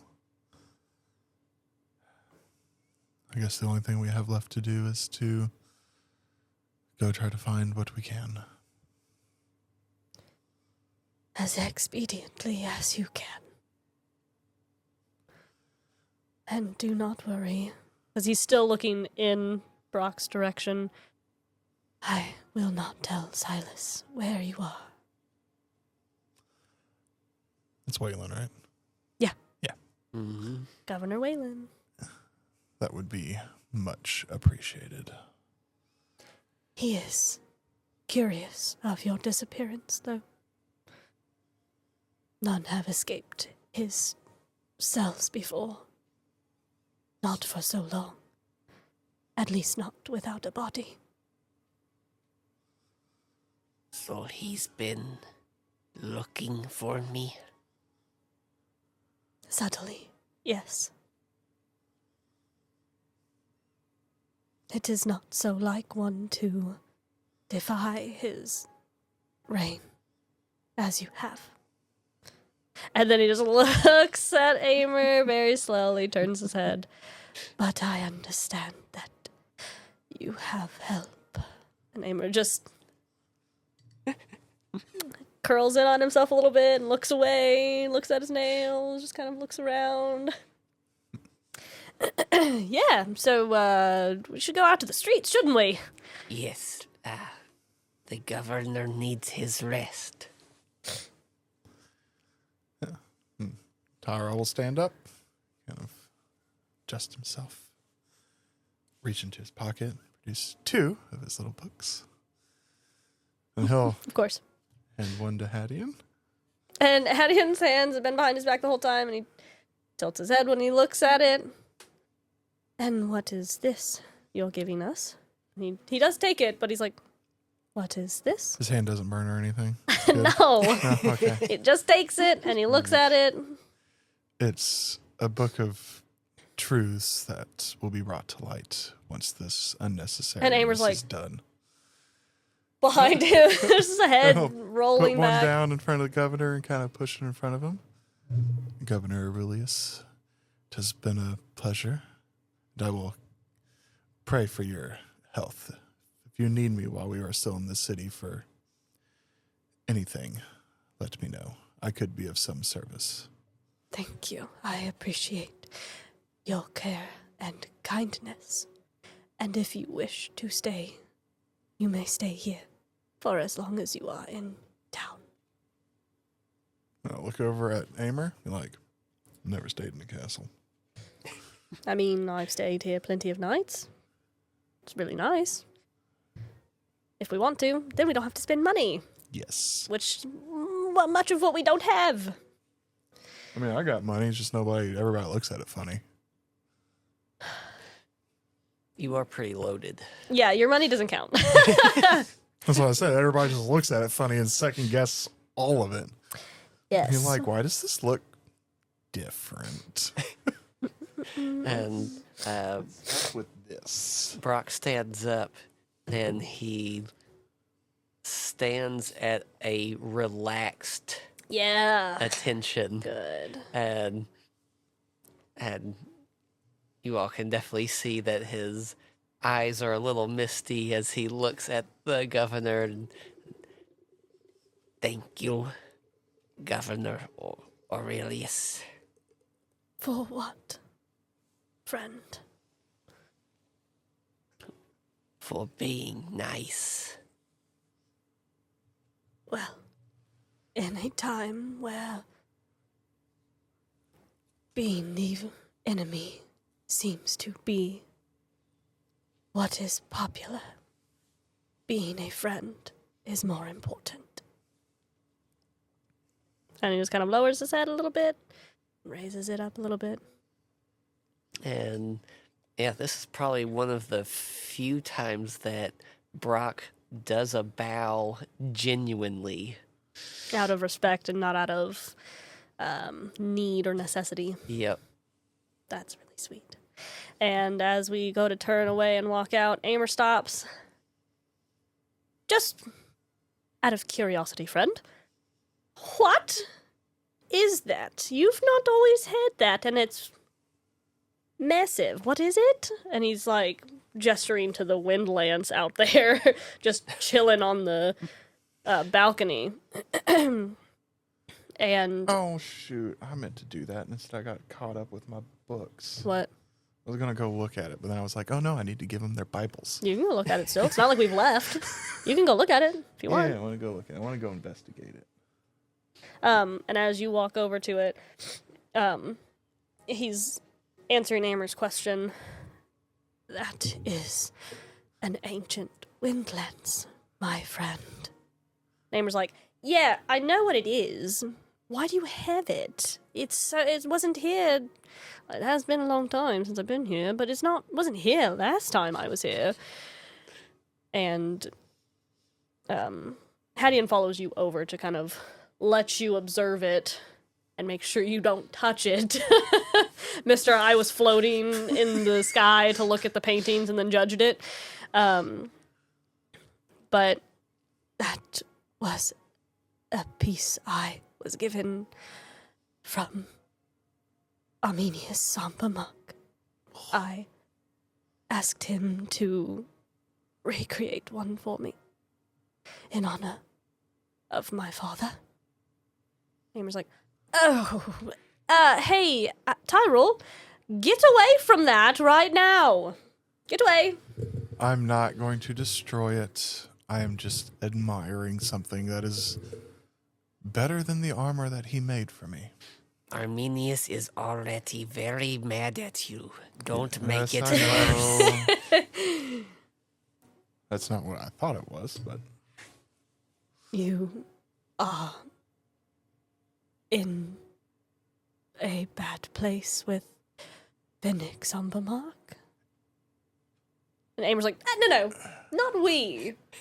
Him.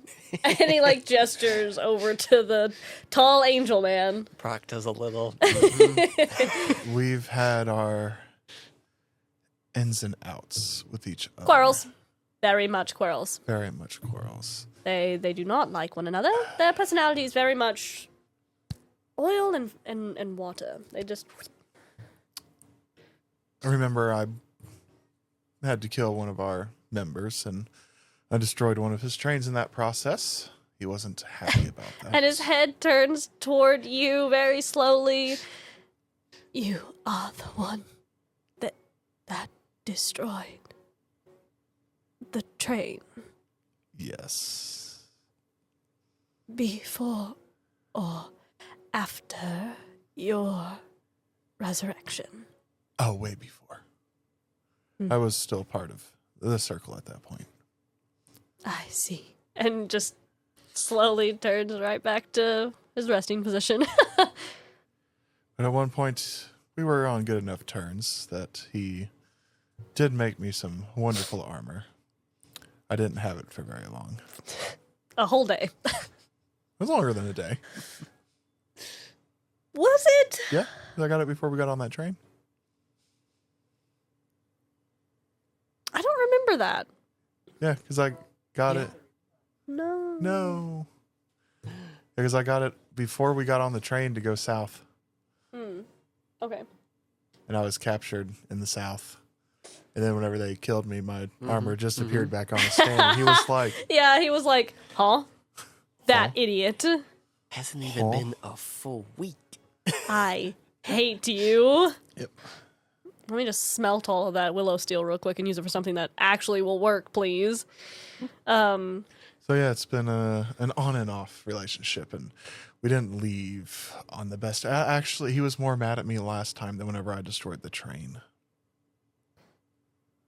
And Amer's like, and we really don't need to discuss why. Even though we don't know why. We don't... You're gonna have to tell us why you upset him so much. Yes, we can You talk never told about us. it later. Anyway. Interesting that he made that for you. Where's the original one? And Amer's like, can we just leave? Like, every time the questions go on further, he's like, I'm terrified of what you're gonna say to this man. We're friends now. We were also kind of friends. He, at least wasn't totally annoyed by us all the time with Arminius, but now you're gonna make this friendship not work. Please stop. But Aurelius doesn't look towards you, but he's the original what? Woodlands Yes. destroyed. It's a shame. Some pieces are still in there, but not very many. Built into this. Yes. Mm. And you can tell that there are some older looking pieces. They look like they've been polished to kind of meet the dark steel that this is made out of. But there are older, looks like a different kind of metal melded with the rest of it. Okay, cool. Arcana check. Oh. Got an 8.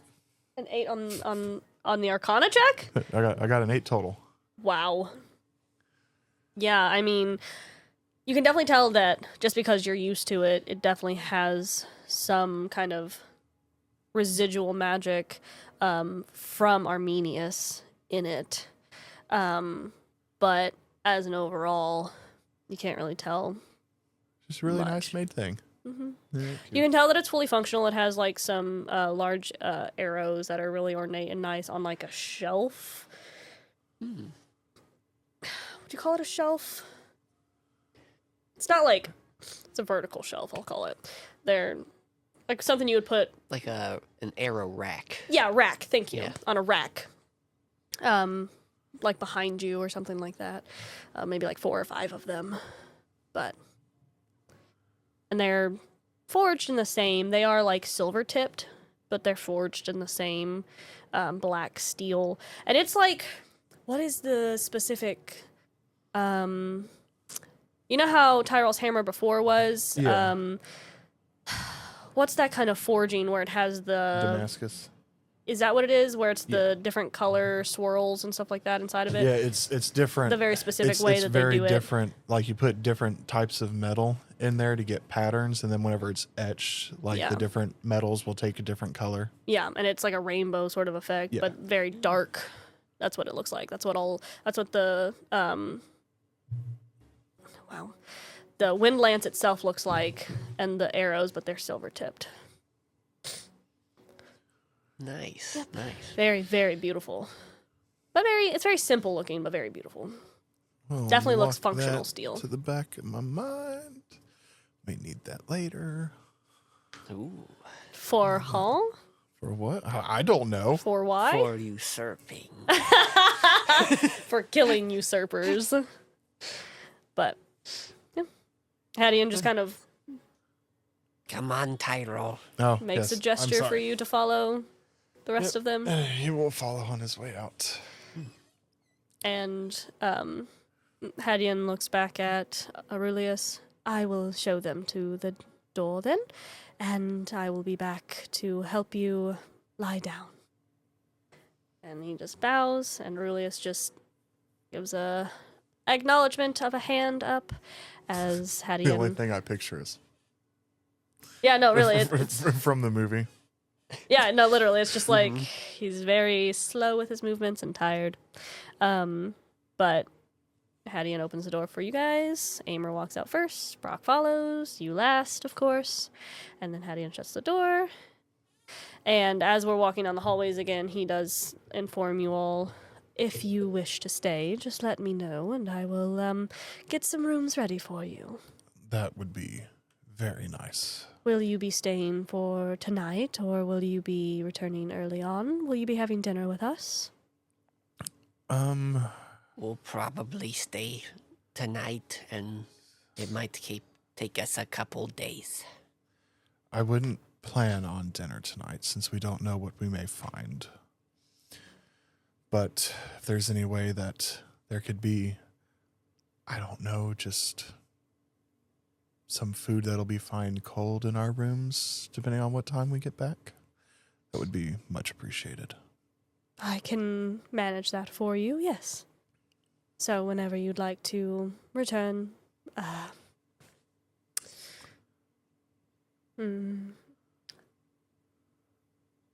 perhaps I will stay awake until you get back so that I can show you to your rooms. Well, in that case, we'll try not to be out super late.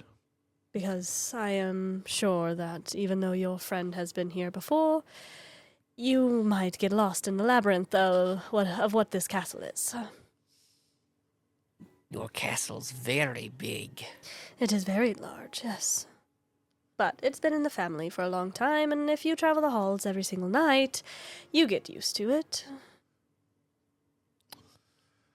Well, we must be on our way. Hopefully we can start finding something out. And this is where you kind of come down onto the platform, and he doesn't follow you down the rest of the steps, but you all make your way down the rest of the steps. He waves to you as you all get to the door. Return quickly, and try not to cause an uproar in the governor's town. We like to try to keep it a little more, and he looks more at you, low-key, if you don't mind. Yeah, tell the bright, shiny man. Yep. To be The one that was low-key. floating with angel wings. They keep it low key. I hate that. Yeah. If these people are really in like a mass hysteria, I could just like appear in the sky. And scare them back straight. Yeah. Oh my gosh. Again, I think it was last time that I mentioned where Tyrall just appears, or that angel appears and is like, "Be not afraid," and that guy says, "This is the scariest moment of my life." Like, what do you mean? Just literally that with Tyrall. Except Tyrall would appear and be like, "Be afraid." Be very afraid, actually. That would be Tyrall. Aimer, Yes? if you were going to be developing a cure in a town that has affected people, where would you go first in the city? Well, it's a good question. I don't remember much of this town. Well, I'm sure that there are some back alleys. I think a lot of the people we're looking for are going to be out more at nighttime. But might be able to find some hole-in-the-wall places. This place is very traditional, and it doesn't keep very many doesn't keep very discreet places. But, you know, you find places to work where you can, as a drug lord. And it seemed, from what Aurelius was saying, that it's just normal people acting up. So maybe we wait till we see somebody act up, and then, I guess, handle it and see where last time was they ate or what they did, if we're looking for that. But if we're looking for an antidote, which we don't really have any more leads on, and Aurelius hasn't heard anything. Should we just follow people that are acting weird and see if they get snatched? Could. Brock is thinking that the antidote is not even here. Which could be the truth, too. Again, Tenzin seemed like he was telling the truth. It's not very often that Tenzin doesn't follow through on something and, knows it's the truth before he says it, but even he said that he hadn't seen a guy or even come here to follow through. He was just told that he would be... somebody was here. Right. He never met the person that he was even supposed to meet because they weren't going to tell him who he was supposed to meet until it was time for him to come get the antidote. So they could have heard that Tenzin died and maybe ran out of town or changed where they do normal business. We don't even know where he got this information from. He didn't even know who he got this information from. And that's very odd for Tenzin. Tenzin usually follows through with things, like I said. I mean, down to the last person who spoke. To the person who gave the order, to the last person who spoke the order. He was very thorough, which is why it was hard to get rid of him. He had his nasty little fingers and everything. And how about this? While it's daylight and stores are open, we visit a few apothecary shops. I'm sure some apothecaries could hope to try to find a cure. Yes, and we'll just say that we have a friend that is sick with what seems to be going around, and if they have any suggestions. All right. Yeah, I guess we could do that. And then that would put us back at the castle at a decent time when everything closes. All right. We can arrange for staying in the city tomorrow to do a more intense investigation at night. After we get a feel of what it's like to be on the streets right now. Sounds all right with me. All right, then let's go find us some shops. All right. And so we go out into the city streets, and I think I explained this before, but I'm just going to do it again. The streets are very busy, and not in the same way Artiarna's is very busy. Mm-hmm. These are people trying to get work done, trying to go to work, trying to, they have things and places they need to be. So it's very bustling, and they're not mean or rude, they're just very straightforward, like, excuse me, I need to get somewhere. Not really stopping for friendly conversation or anything. And there's not much in the way of like friendly conversations where people stop and kind of, talk. But there doesn't seem to be any outright disrespect towards anybody. There's different races here. There's a lot of elves, half-elves, humans, dwarves. There might be a tiefling here and there. Doesn't look like there's very many, though. This is a very old, traditional place, so they're not going to have very many. There's probably a Ganassi or two, but you don't see very many. Again, that's very Artiarna because the academy. The scholars. Yeah, the scholars. I'm trying to think. Yeah, it's mostly normal life. It looks like these people are more detail-oriented on their work than they are being friendly or leisurely. But there doesn't look to be any outright crime happening. Yeah. And there's not very many guards around. There's probably like a guard or two each block or something, or every 3 or 4 blocks. Like, there's not... Because it just doesn't seem like this is a normal place for crime. Mm-hmm. But yeah, it's just a busy atmosphere. And the like layout of the buildings and stuff are very the same stone, like the gray stone built up, stone walkways. It's not very colorful. Like Artiarna is. They may have some banners up that are maybe different colors, red, yellow, maybe a green or an orange, just to decorate a little bit, but it's very much traditional medieval town. Nice. This is a working city. Where's my nearest apothecary shop? Roll me a D4. Ooh. It's also 250, so whenever you roll that, we will probably take a break. You want to take an early break? We always go at 3 o'clock. Oh, we do? Yeah. 3. 3. So it'd be about, 3 blocks away, 3.5 blocks. Yeah. And it'll give me time to come up with a name for an apothecary, because I was not expecting to go to an apothecary. Yeah. So we will take a little bit of an early break, do about 45 minutes. Give me time to write down some notes of what we were doing, and Yeah, Courtney's planning was rushed for this week.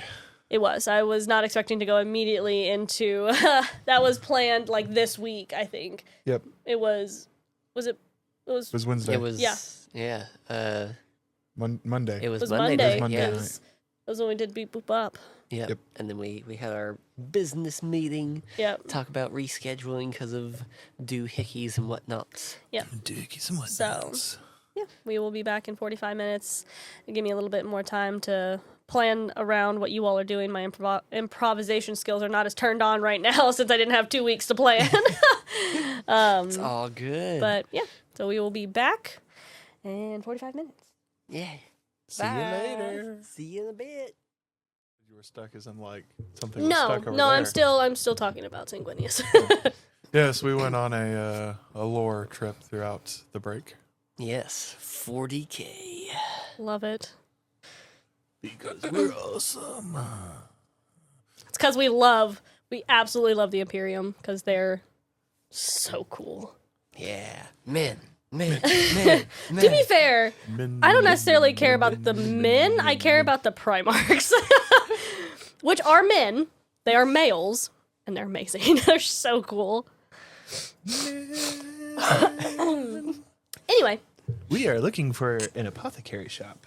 which I hopefully Courtney literally came up with a I name literally for. did not. I told you that I started doing that because I needed to do something else for lore, and then I got caught up doing that.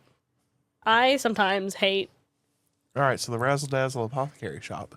Razzle Dazzle Apothecary Shop. What we're in, we'll,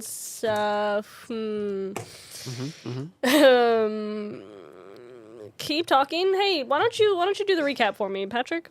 All right, so before the break, we were wandering around in a room in the castle because we weren't allowed to go anywhere else, as Tyrall found out whenever Amer got mad at him. But we were taking in the sights of the beautiful artwork and the beautiful historic and modern, very weirdly made weaponry. Tyrall spent some time floating, staring menacingly at the painting of Odin. And then eventually, the wonderful tiefling, what was his name again? I cannot remember his name anymore because every time I speak it, I get mad. Hadeon. Hadeon came and got us to go let us go have our audience with Governor Aurelius. Whenever we got there, found out that he is, King Baldwin VI, ruler of Jerusalem. Pretty much. Pretty much, yeah. Don't know what he's sick with. Couldn't figure that out because apparently magic don't work that way. Well, you just couldn't figure it out. Yeah, I just couldn't figure it out. But we had a nice, friendly conversation. He's aware of the flowers and how it's been plaguing everything. And it's been running intermittently through his own capital city, and he would like it dealt with, but quietly. He also knows of the coup against the Vinnic. Not Vinnic. Viscount. Viscount. Vinnic is Arminius. Wow, I don't do these well. Hey, that's a lot of different It's- words in there to remember. It's hard. Yep. Yeah. The Viscount. like He also trying to has remember a different rumors of language. an assassination attempt on him. But anyways, we have permission to go about the city to figure out whatever we need to figure out with either looking for antidotes or figuring out why people are going crazy off of this disease. And also we have acquired accommodations at the castle for that night. Now we find ourselves on the streets looking for an certain apothecary shop that And may be named. It is now named. There we go. It is now named. Nice. So we stand in front of a large. Yeah, hold the music. Hold on. I should have definitely been playing music while we were doing this. There's a lot to doing this by ourselves. Oh, yeah. But we got it. 'Cause we're winners. It's true. So we stand before a large-ish building. It's about a medium-sized, definitely bigger than some of the buildings in Artiarna, just because those are very compacted together. This has a spaced-out city, and so it's a pretty decently sized apothecary, and of course made of gray stone, different brickly layout of stone, a wooden door, windows on the front, and a sign above it that is called the Banshees Galore. Ooh. The Banshees what? Galore. And you can see in the window that it is an apothecary, because on the inside, from your viewpoint, there are shelves in front of the windows that are stacked with different potion bottles and a couple of different little knickknacks and stuff that look like magical items. So we go inside, and when we open the door, it goes ding, ding, ding. And it is actually, let's say it's a fire. No, water ganassi. It's a water ganassi woman. Excuse me, shopkeep. Yes, what can I do for you? We are. She's a very small woman. She's like 5 foot. She's about Amer's height. Which Amer is still a little shorter than her. We're looking for a last resort medication. For what, if I may ask?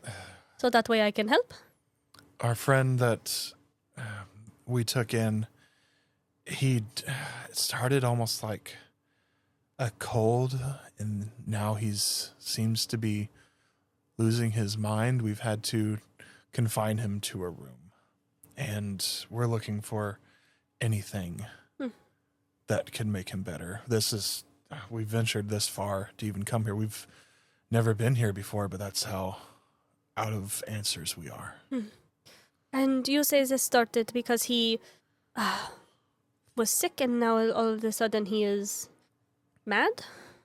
That is how it's been going, yes. He has not been himself for quite some time. Weird. I know that we have had some people come in looking for something similar, but not entirely. They just started... They went from being normal one day to the next day being a little kooky. Not straight out insanity, but, just a little not themselves, like you said. I can offer a few remedies, I suppose. And she's wearing, like, an apron that kind of has a little bit of stains on the front from where she's probably mixed a couple of different potions or items of some sort together. Her hair is actually made of like running water. It looks like it recycles itself pretty much, cool. And it like curls over at the ends.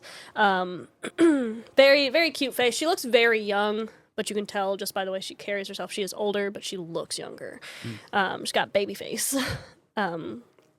But she has very dark blue skin with a couple of little lighter blue freckles on her face, and her eyes kind of look like they're swirling in the same, like, what did I just say? Pattern? Yeah. What did I... Recirculating? Yeah, sure. Yes. The same pattern, like it's circulating water, pretty much. I hate it when I lose a word I literally just used, but it is what it is. It happens. DMing is so hard. Yeah, DMing, you use a lot of your faculties. It's so difficult. But she walks over to the one of the back walls where there's a good plethora of potions and vials of different things inside of it. And it's a spattering of different things. It's like potions, there's maybe some leaves in a bottle, there's some organs in a bottle. Some look human, some look not, but they resemble organs. Maybe they're like made out of rocks or something. It's very eclectic and unique. And she starts picking some things, and then she puts them back, and she's like, well, do you know what the origin may have been that started this? And I'll look at Amer like... Amer's like, well, These weird flowers grew near his house that we had not seen before. Sure, we'll go with that. And he was fine one day, and then we went to visit him, and I don't know, he said he just wasn't feeling well. Yep. He said he wasn't feeling well. Why are you handing it to me? I'm handing it to the shopkeeper. Oh, you're handing her the flower? Okay, Oh. interesting. It's still in a jar. Yes, but Yeah. still interesting. That's the only new thing we found on his property. He said he wasn't feeling well, and then suddenly he started throwing up, and we didn't know why. And he stopped eating, started not making very much sense, and then, started getting violent. And so we had to confine him to a room because he started trying to hurt us. And so we're trying to help him before we, the only thing you can do. And she's looking the flower over. I have seen flowers like this out in more of the countryside, but I did not know that they were so bad for people to be around. I've not heard anything about that. We don't know if that's the cause. We just noticed that's the only new thing. Oh, something unique in the environment. Okay. Yes. Well, do you mind?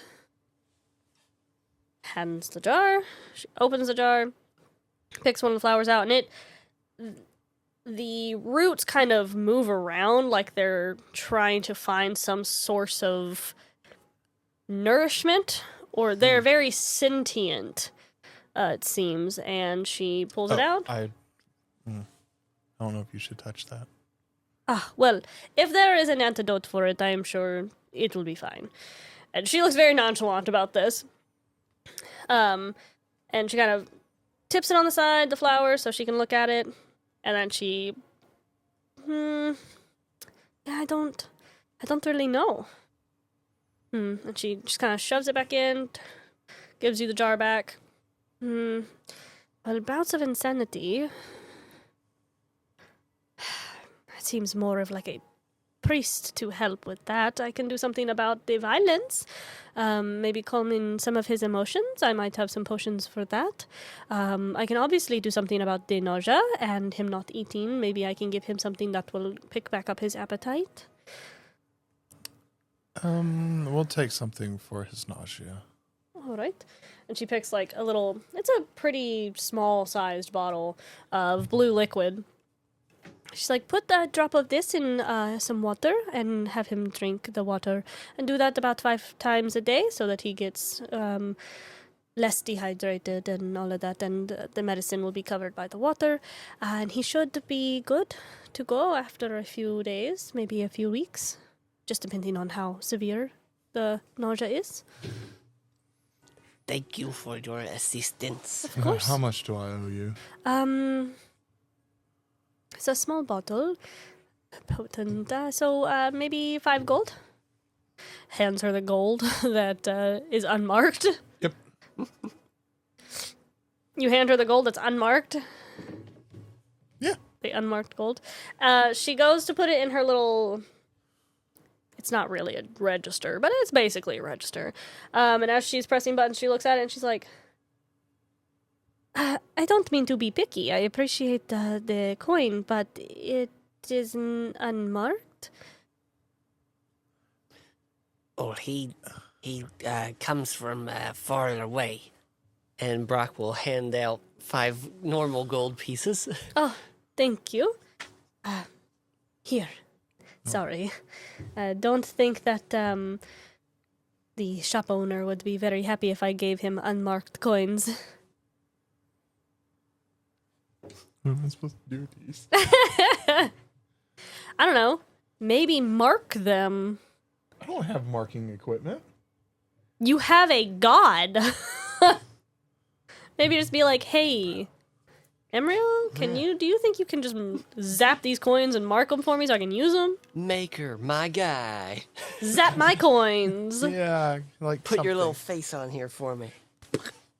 Well, they have to be indigo north marked, or they're gonna be like, "What is this? Is not going to translate." It'll be the exact same, except for on the bottom saying "God we trust." That's really funny. Maker we trust. Yep. But Thank you. Do you know of any other apothecary shops around here? There are plenty. But if you were looking for something that might help the insanity, I don't know of anybody who would be able to help, but you are more than welcome. There's a couple down the block. And of course, it's a pretty sizable city. I'm sure that you could find a couple more. 2 or 3, I'm sure. And I think you said that some other people came in about a similar issue. Do you know where they would be? Maybe we could ask them. I do not. Some of them live out in the more rural parts of Trenia, but more towards the east, I believe. Less city, more countryside. But I don't know exactly what happened to them, or if they found a way to make their sick ones better. I don't. Sorry. It's all right. Thank you very much. Absolutely. I do hope that your friend feels better, and you get a priest to help with the insanity. And Amer's Trust like, me, I've already tried that. Not much I can do there. I suppose you do look priestly. Yes, but thank you for your time, and thank you for the medication. Yes, of course. You all have a wonderful day. Then he'll just slip his book on her table and walk out. Oh my god. Hey, so I do have a question. How many of those copies do you actually have? I like to imagine that I just put my hand in my pocket. And it just materializes? Yeah. Okay. I'm a saint. That's No, I would... I'm not disagreeing. I just was curious if that's what you were gonna... I mean, how many books do you want? I'll just keep on pulling my hand out of this pocket. It's like a magician. Just pulls them out of his... Yeah. That's the only thing he can pull out of his pocket infinitely I believe that. is the holy book.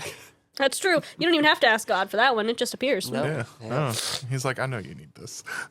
Spread the word, my son. Be like, hey, can you like refill this bag of gold coins? No. I got something better. Books. I can give you the holy word. Then yeah, we'll head Go out, back out to into the streets. I don't know about you all, but it sounded like we may have to go further out into the country. Yeah. That is the feeling I got as I would well. like to try at least 1 or 2 more shops to see what they recommend. This one recommended a nausea medication. Maybe if we get recommendations from all 3 of them, kind of combine them together and see what happens. We could try. Yeah. But it does seem like most of the issues are coming from the east. Yes. So... Or one of the other apothecaries might know the person. They And- might know the name or the people who were sick, yeah. And I'd so be we able to- can find them. Right, And and ask track them them down. what's going on. Right. They could point us in a much better direction than we have of just east. Yep. All right, so Apothecary number 2 it is. apothecary number 2. Apothecary number 2 I did not name. Oh, I would like to observe my surroundings for any mischief. For any mischief, roll a perception check.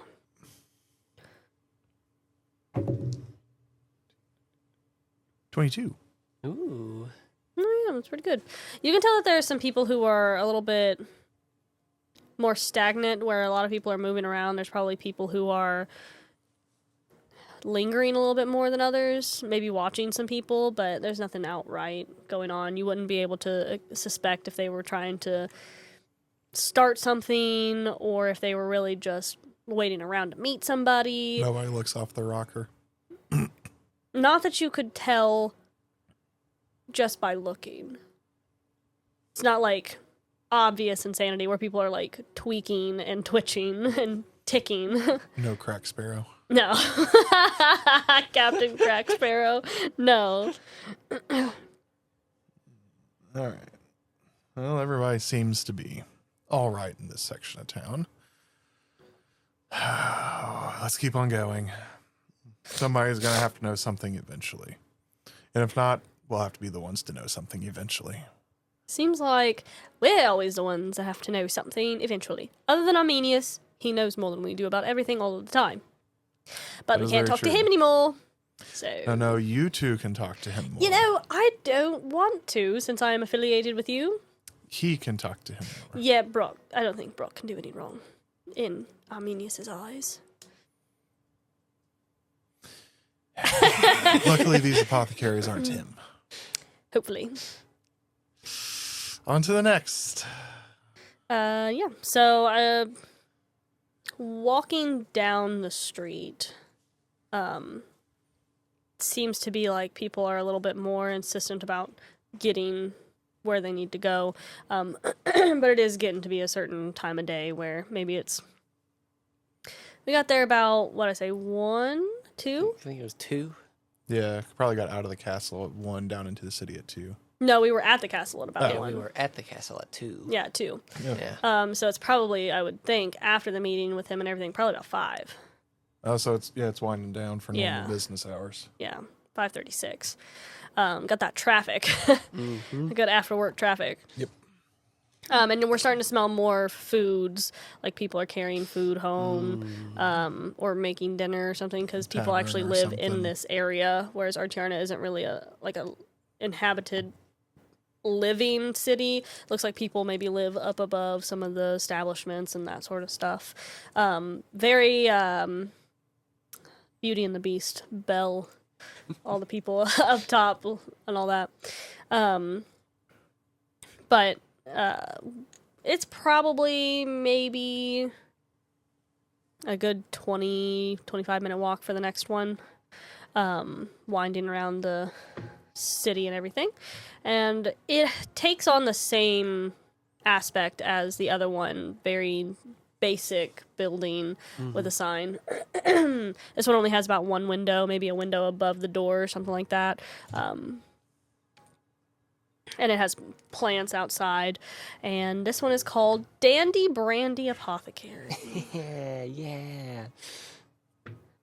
These are the things that you come up with on the spot. Oh, everything smelled so good coming here. Yeah, it does seem to be dinner time about now. And yet, here we are, still investigating. That is what we've been charged with. But anyways, Amer, after you. Right. And he opens the door, and it does also have a signaling bell. But there isn't anybody in the shop area at the moment. There's not an attendant or people shopping. So. I, with my Tyrall eyes, would like to look around the shop for any potions that may have a slight pink tint like the flower. Okay, do an investigation check for me.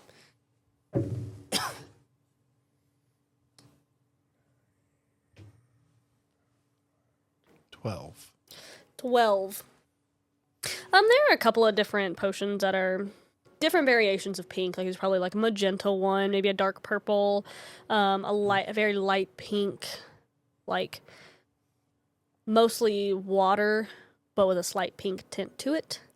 So there are different variations of pink in here. Are they labeled? Yeah, some of them are labeled. Not all of them are. Some of them are.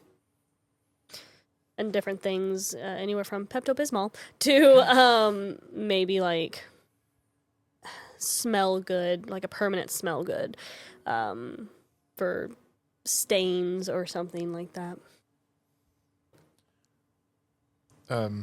Hello? I believe they're probably in the back.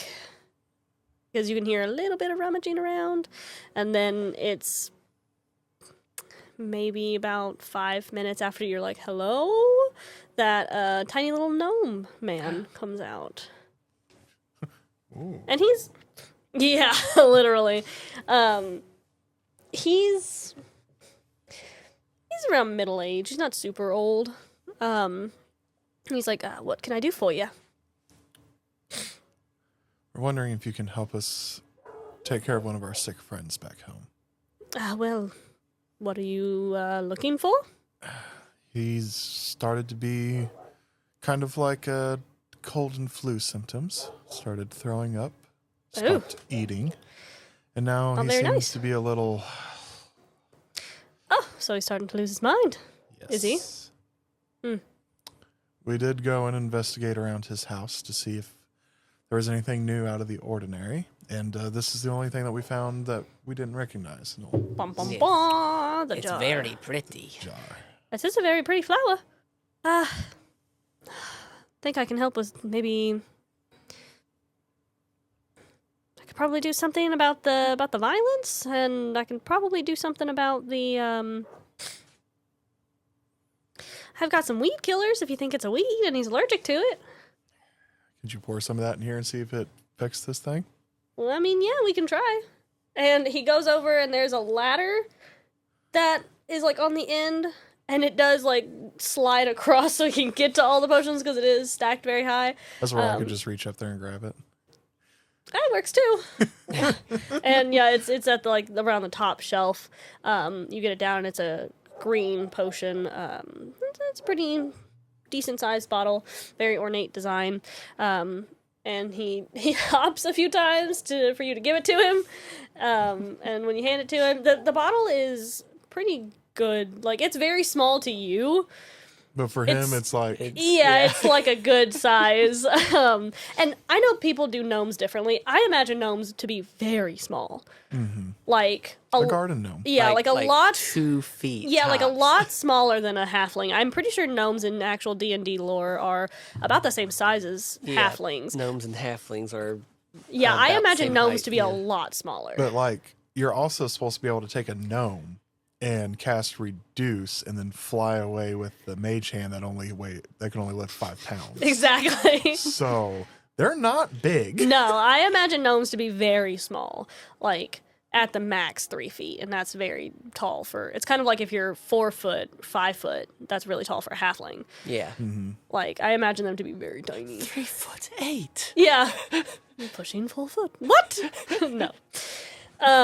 But, yeah, so he goes around back to the inside of his clerk's station and climbs up a little ladder, gets on top of the counter, and, like, does a swift motion for you to bring the flowers down to his level.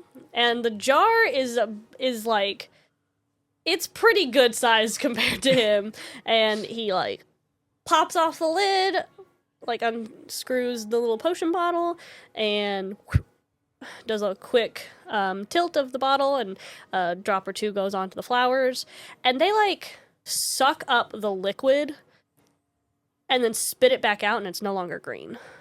It's still a liquid that comes out, but it's no longer green. And he's like, huh? Oh, What kind of flowers you got here? if only we knew. Yeah, it'd be nice These- for us to know. These aren't normal weeds, are they? Apparently not, if that weed killer won't do anything. You said you also had something for the violence. Yeah. Yeah, we'll take both. Okay. Yeah, maybe you can put it on the ground next to the these things, and maybe it'll actually do something. I don't know. And Tyrall will reach into his money pouch and, oh, dear maker, please let these be marked. Please let these be marked. Please let these be marked. You looking at your coin? Trying to see if it's stamped? What are you trying to get it stamped with? The coinage of Indigo North, but in the very bottom, if you look really close, it says, in the maker we trust. Maker we trust. Sure. Well, actually, you know what? Roll a d20 for me. Got an 11. Doesn't look exactly like Indigo North's, but it can look like it if somebody doesn't scrutinize it good enough. All right, how many of these technically forgery? Yeah, because you're wanting 2 potions. Yeah. Maybe 20 gold. 20 gold for both of them. We'll do both. All right. I hand him the money. Thank you. And I mean the amount of gold you gave him is a pretty significant amount for his tiny little hands. So, because I imagine the gold coins are pretty. Yeah. They're pretty. They're like a little bit bigger than a $50, I think. Ooh, They're pretty big. nice. That is about 1 ounce coin. Yeah, and he's not scrutinizing this stuff. He's just kind of like counting it. Oh, did you need anything else?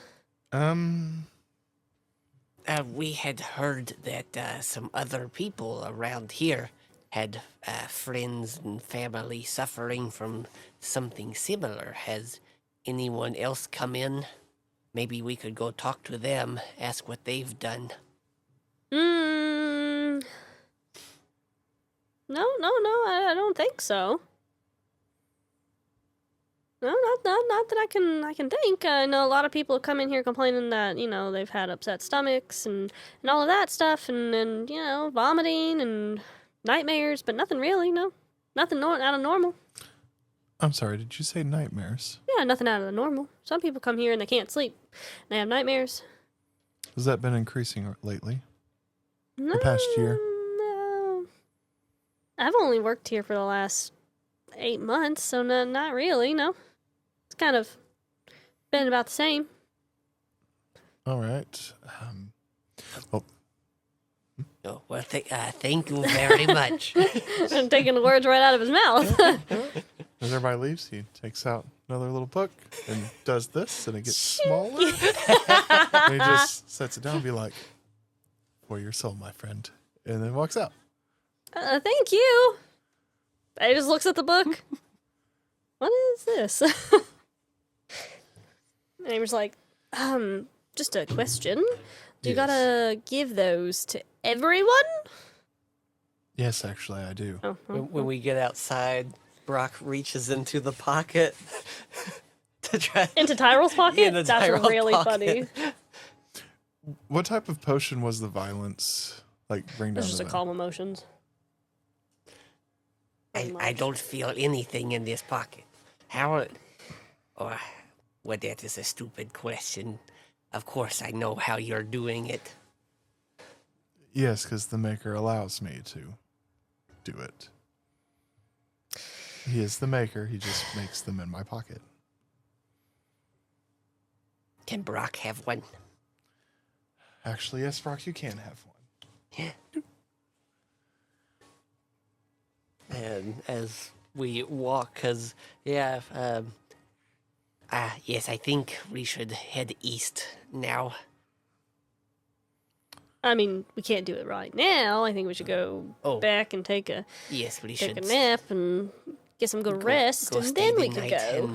And you hear his stomach and That eat. too. And I think it might be almost time for you to have other kind of nourishment, Brock. Yes, been a Brock while. is very hungry. I can imagine. It's been a hot minute. There's been a lot of good smells today. Good smells in very many different ways for you, Brock. Yep. Mr. Smelly. You smell all sorts of different stuff. It is getting late. I was hoping to hit one more shop, but they I may be think we closed got- by the time we get there. And I think we got a consensus of at least enough that nothing's really changed in this city, and some of the things we've heard have come from the east. Yes. So yeah, let's head back to the castle. We'll get some food, and we'll try to hopefully find something in the woods for Brock. Well, Right. I do have my stash. Do you still have it? I should. All right, good. Then maybe we don't have to go out into the forest. All right, and let's go see how nice these rooms are. Yep. And by the time we do get back, it's probably about, because of how busy the streets are, probably 7:30. And we get back to the castle, and again, it is just as quiet as it was before. However, there is nobody working. I think I said that there were people working outside in like a garden or something like that. There's Yeah. nobody doing that at this time. And there you can see, because it's starting to get darker, you can see that there are lamp lights, firelights in some of the windows to light up the castle. Nice. Good old castles. Go Yeah, up and it's just- very- cool. Yeah, it's very indomitable, like the castle itself at night. It looks very... Amer, do we knock or do we just go in? we just go in. And the doors... and it echoes through the foyer. whole place. Yeah. And it's like as soon as the door makes that sound, there's the same door that Hadeon came out of before. He walks out, and he's wearing a lot more simple clothing because it's starting to wind down in the castle. Maybe like a linen tunic or whatever, and some pants with the suspenders around his waist. He's not wearing them up around his shoulders anymore. You're back. Did you get anything while you were out? We did buy some stuff just out of the inconvenience of asking some of the apothecary's questions. Information-wise, did you get anything? Only that we need to go out to some of the towns in the east. Nothing seems to be really... How do I put this? It seems like everybody they're dealing with is coming in from the countryside. I see.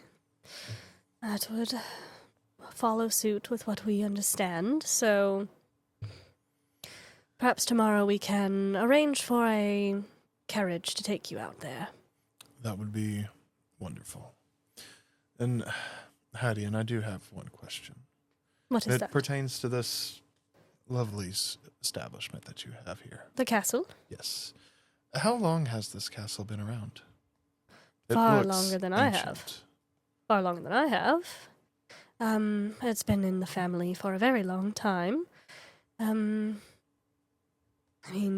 Dating far back as I can recall, in what we have written down in our ledgers, since the beginning of Indigo North. So maybe it's been around in the family for... How long has Indigo North been around, Courtney? You rack your brain for that. About 500-600 years. Very long time. Patrick has a question. Is this on my map? Of what? My temples? No. No. No. Ooh. Does not. No, you do. Freak. Yeah, you would have some of that knowledge, wouldn't you? I forgot about that. Did I say you had a map of them? You said I would know where they were. Know where all of them are? I retconned that information then. You probably... Well... Man, trying to be a DM is hard sometimes because I forget the information I give you. If this was my only job, I would be really good at it, I promise. Well, you're doing excellent. Let's say... Because you don't know where all of them are at, I wouldn't think, because... But you know where some of them are at. Because there's not a lot, but there's a few. I don't know if... Because I don't think they know, the people who trained you. I don't think even they know exactly where all of them are. Well, the 3, not all 6 of them. Of course, the demons don't know where it's at. I would think that you would know the one in Artiarna and some of the ones in Sevrukian. Sevrukian is so big, I forgot how big it is. We put the map up, and I forgot how huge Sevrukian is. Anyway, It's big. It's huge. You would know of 1 or 2 in South Sunseft, and maybe 1 in Jaxus, but you don't know of all of them. It's kind of more of like you're learning. You took in a lot of knowledge when you were in heaven. There's a lot of knowledge.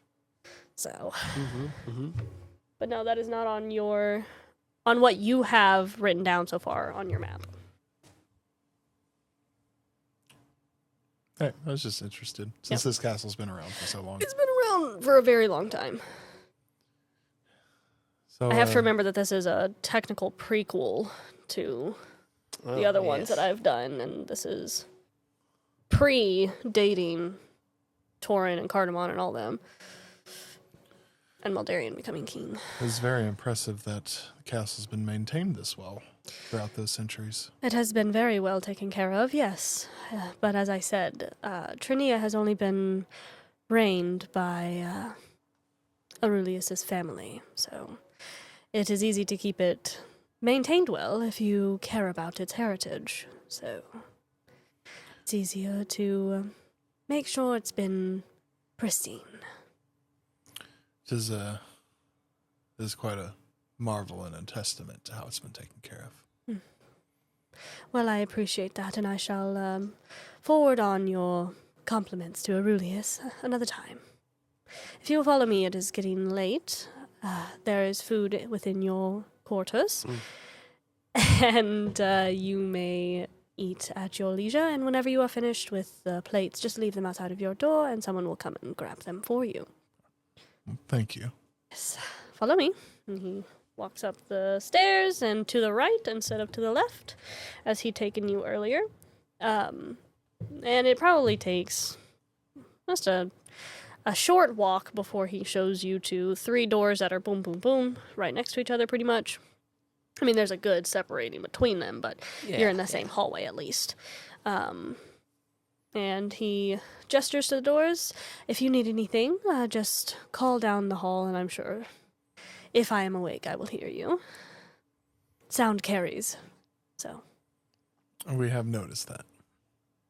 And I do remember that Amer's voice is very, very high-pitched. Amer's like, well, that seems offensive, but sure. But Oh, Hadeon. yes, Brock extends a hand out. I'm sorry I did not introduce myself when we first met. I get a little nervous around castles and nobles. I can understand from the short bit that Aurelius mentioned. You have not had the best interaction with most governors. But it is wonderful to meet you. And he puts his hand out and he takes yours. And he shakes it, and he's very gentle, like the way he's still got a strong grip because he's, a man. But he's very gentle, soft. And he kind of gestures to Amer, but your friend did introduce you, so it is nice for you to introduce yourself, though. Yes, I am Brock. It is nice to meet you, Brock. Okay, because he did not really... You didn't introduce yourself either, did you, Tyrall? Nope, cool, all right. And I'm sure you're not going to, are you? Not yet, no. Not until I'm breaking him down beneath the weight of my hammer and telling him who I am. I am the son of the maker. Thank you for the rooms and the food. You are very welcome. Thank you for your hospitality. You've been very kind. So, if you don't need anything else... Good night. Good night. He lowers his head, and he does have, like, a candlestick, because it is very dark in the hallways now, because all the curtains are drawn. And he just keeps walking down the same way that you all were walking. He keeps walking down and disappears, like, around a corner. Namer's like, well, that was very nice, Brock, for you to introduce yourself. Or Aurelius was I'm really not convinced nice. Shit, Amer. Aurelius is very nice, yes. Convinced of what, exactly? He's not somebody in disguise. Well, don't your eyes see special things? Did you see anything special about him? Not yet. Well, see, there's your answer. Or are you playing the game of everything is revealed in time? Oh, right, because it's the Maker's will. Which mostly means no. You're both right and slightly wrong. You're both right and also very heretical. But I feel like that's not a discussion for today. Of course not. Right. Well, if you come upon something that is out of the ordinary, we are within the same confines as usual. Just yell. You're loud. Can be. Trust me, you'll know. Yeah, I'm sure I will. Do not bring this place down in a holy fire, Tyrall. Don't do it. I will not bring it down in a holy fire. I'm holding you to that. Are you a man of your word? I am a man of my word. If Hadeon does reveal himself to be some kind of usurper of gods, will you bring down this castle in a holy fire? I will not. Okay, You I do said not it. have holy fire big enough to do that. Oh, boy. Tyrall, you know what I mean? Before blowing this place up, sending it aflame, or just plain wiping it off the map, or whatever you plan on doing. I will take him outside of the castle or whatever else.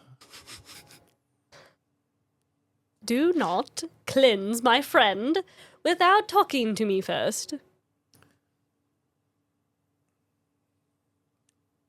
Yes. Wonderful. Thank you. You're welcome. Good night. If you need anything, don't. And he just goes in the room, shuts the door. After you are done eating, you want to show me the Maker's Way? Yes, Brock, I can do that. Okay. Oh, you guys could definitely have gone into your rooms and eaten. We go into our rooms and eat. Okay. Yeah. I mean, Brock was in the room, yes, and as the doors open, he picks up the plate and just... Well, that's fair. It would have been on like a table that was beside the door, yeah. All right, Brock. This is a very, very different Where are you all way. at? Are you in In your Brock's room? room. In Brock's Brock's room. room. Okay. That scared the crap out of me. Oh my gosh. There's people moving into the house next door, and that was a very loud noise. Yeah, it was. That was also a very loud noise. Sounds like a trash can. Yeah. It sounds like they're right there, It but they're does. like way over there. It does sound like they're literally in the driveway. They're not. They're Their not. driveway's on the other side of their house. So, very different from how I showed you before with Odin. Okay. As where with Odin, we were had to sing and read certain passages and then say our prayers out loud. With the Maker, we don't really have to do any of that. Oh. With the Maker, you can just say your prayers quietly out loud or even in your own thoughts. As long as you say that you are giving your prayers to him, he will hear them. He can hear my thoughts? Yes. Oh, I have to be careful of what I think then. I wouldn't want him to be snooping.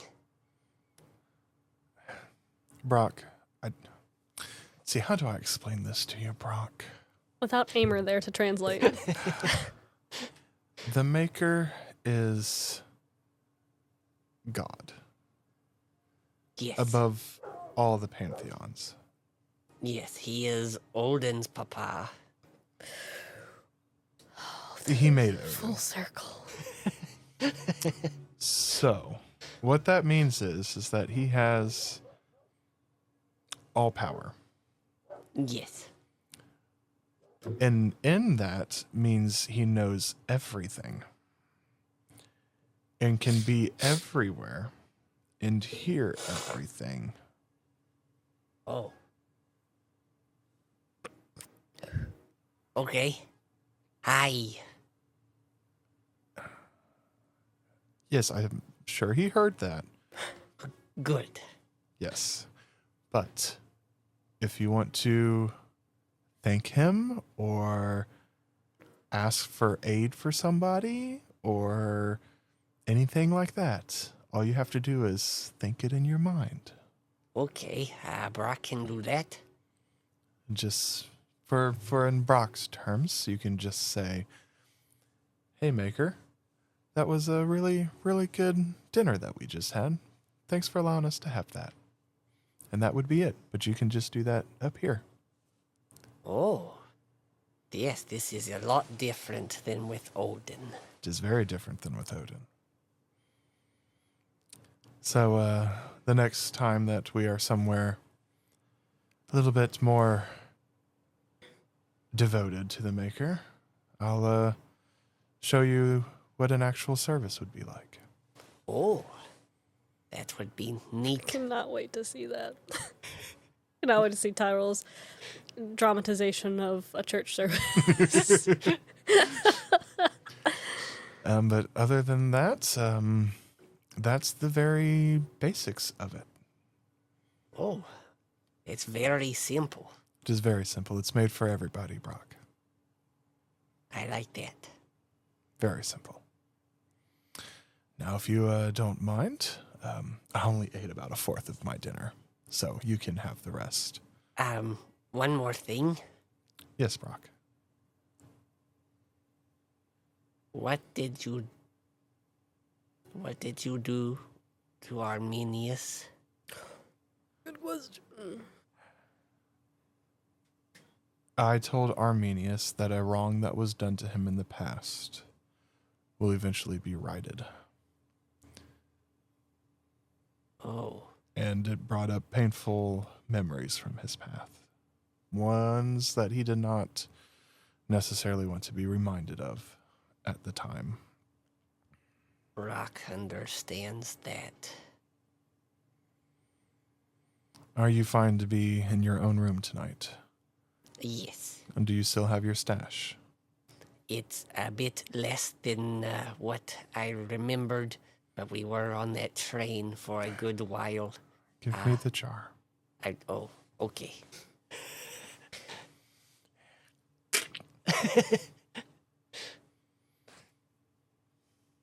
Is that enough? Yes, thank you. Now you have Um, old blood mixed with golden blood. Yeah, I was about to say, I want to be specific that the blood that you had was very much, well, it's probably more of a brown now, which is really disgusting. But Tyrall's blood rejuvenates that blood. It is now back to living blood, pretty much, instead of, like, who knows how old blood that was. And it is now... It's a brighter red. It's mixed with a little bit of like swirling, shimmering gold. Because that is what Tyrall's blood looks like.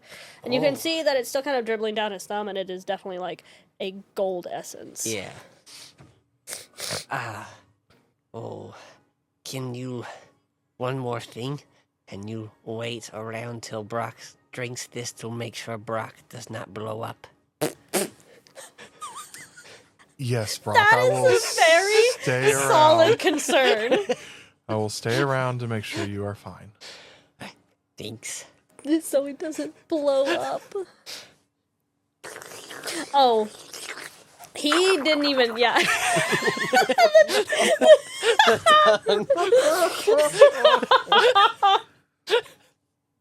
Brock. The image of his tongue, like, going in and just... Yep. And the funny thing is he was worried that it would blow him up, but before he drank it, and instead of just like testing it, he just went all in. He was like, you know what? If one drop is gonna blow me up, I might as well drink the whole thing. Oh my god. That Yep. face, that's exactly how Aimer feels with Tyrall constantly. Oh my god, that was funny. Let's not test it. We're just going to clean the whole bottle with our tongue. Yes. I assume Brock's okay. Yeah, he's fine. It does feel a lot more filling than usual. Yes. That was extra good. That's so funny, dude. All right, Brock. Well, then I will see you in the morning. All right. Good night. Good night, Brock. All right, Courtney, are you ready? Oh. No. He's busting out the spell list. No, I'm not ready, Not ready. Patrick. You're not ready. Before Tyrall goes to his trance, Yeah. the castle feels dead to him. So he's going to go back down to the main room and cast Legend Lore because he wants to see what this thing was like in its heyday. Interesting. I should expect this stuff. And I say it every session, that I should expect this stuff from Tyrall. I don't. I never do. I never expect what Tyrall's going to do next, which is good, Yes. but also isn't. Let's see if I can find something here. I want to know the glory of this place. And glory you shall see. What does this sound like? Oh, that's literally what I was on. That's great. I want to find... What does this sound like? They don't give good enough descriptions of what their music sounds like on tabletop. Because the name sounds very interesting. And you're like, ooh, yeah. And then you play it and you're like, that's not... Yeah, there's one, I think it's the one that's called, like, Long Rest. But when you play it, it's like... Boop, boop, boop, boop, boop, and it's like, oh, I was thinking like a peaceful, we're settling in for the night. But no, we're getting festive. Yeah, we're getting zesty tonight. It's like the videos. It's like your one coworker at 8 a.m. in the morning, and it's just blasting Screamo, and it's Steve Carell just holding up. Yeah, that's... Yeah. This is So my yes, call I music. wrote in that Tyrall blood is extra gauche. It is extra gauche. Mm-hmm. It's because it's holy. It's a nice holy.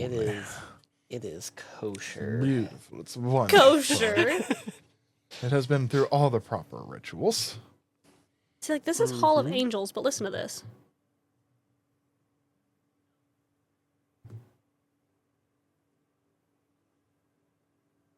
I mean, so far so good, but it's probably gonna do something where it's like bum bum bum. Yeah, like, I'm not looking for... I was expecting something more... Oh, like Well,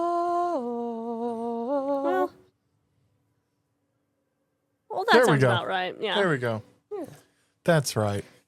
You Take know me what? Sure. back We'll do this. 450 years ago. Pretty much, yeah. I to do the have an actual... heyday and might. I of do this have an mighty actual fortress. timeline built, but it's so difficult to build a timeline when you're still building the story. Because once the story is built, then you can build the timeline. Yeah. Then you can be like, this happened then, and that happened then. Because then if I say something, because, like, Meldarian's age is very weird, right? I know how old he is in my brain, but sometimes that doesn't exactly match for the timelines that I have, so I Yeah. need to have everything built first, and then I can place where he and is in that that's timeline. the other tricky thing with this is since we are playing in a prequel. Because I didn't It's- expect it all to... I didn't expect to be a DM, and I didn't expect to, like, make the first campaign that I did not be the actual first one. But then it made sense that I needed a prequel to follow along with this one to then do the last two. Which I'm sure is how George Lucas ended up writing. Yeah. You know. That's just how it happens Yeah. sometimes. Yeah. Anyway, so you're in the foyer doing this? Mm-hmm. So Right at the main entrance where all that artwork was that we were staring at. what does it look like when you go into legend lore, if you do not mind explaining this to me? So we've done this once before. Yes, We did it at the... but that was a little bit All-Mother. different because... I was not a full priest. Correct. And I was still like... Correct. Because I know how we did that one. It was like, I just saw things as they used to be. Which you still will. Yeah. I'm just curious if it looked like, do you go into a trance? What does this look like for Tyrall when he's casting it? Like, what are you doing? Are you floating? Are you sitting? Are you kneeling? What are you doing?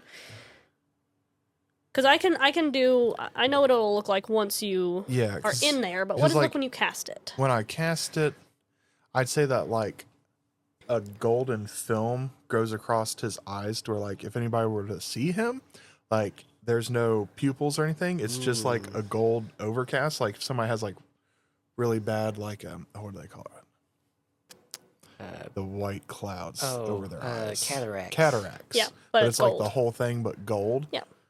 And he would walk around normally and like he would slightly glow a little bit more. Mm-hmm. But other than that, like not really much changes because it's all up It's here. all visionary in your brain. Yeah. Okay. And when you cast it, is it like semantic? Are you saying stuff? Are you and you can decide that. I don't really Yeah. think the spells themselves should There would decide if be, they're like, semantic or not. I think it depends on the people. Small chant to get into it, but then once it's taken effect, Yeah. he would probably stop chanting Okay. because he would already be in the mind space for it. Right. It's not like with Odin where you have to keep it up, Right. Okay.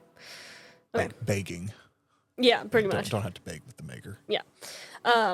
So you enter into this vision, this spell of yours, and it's like as the film takes over your eyes, you're blind for a minute, and then when you open your eyes back up, your eyes are open the entire time, but when your vision comes back, it like bleeds into this new vision. And you can see that the castle itself changes drastically. It feels like it comes to life more. There are people wandering around, different maids, different butlers, aides, what have you. And while the clothing is very old, very peasant-y, very medieval.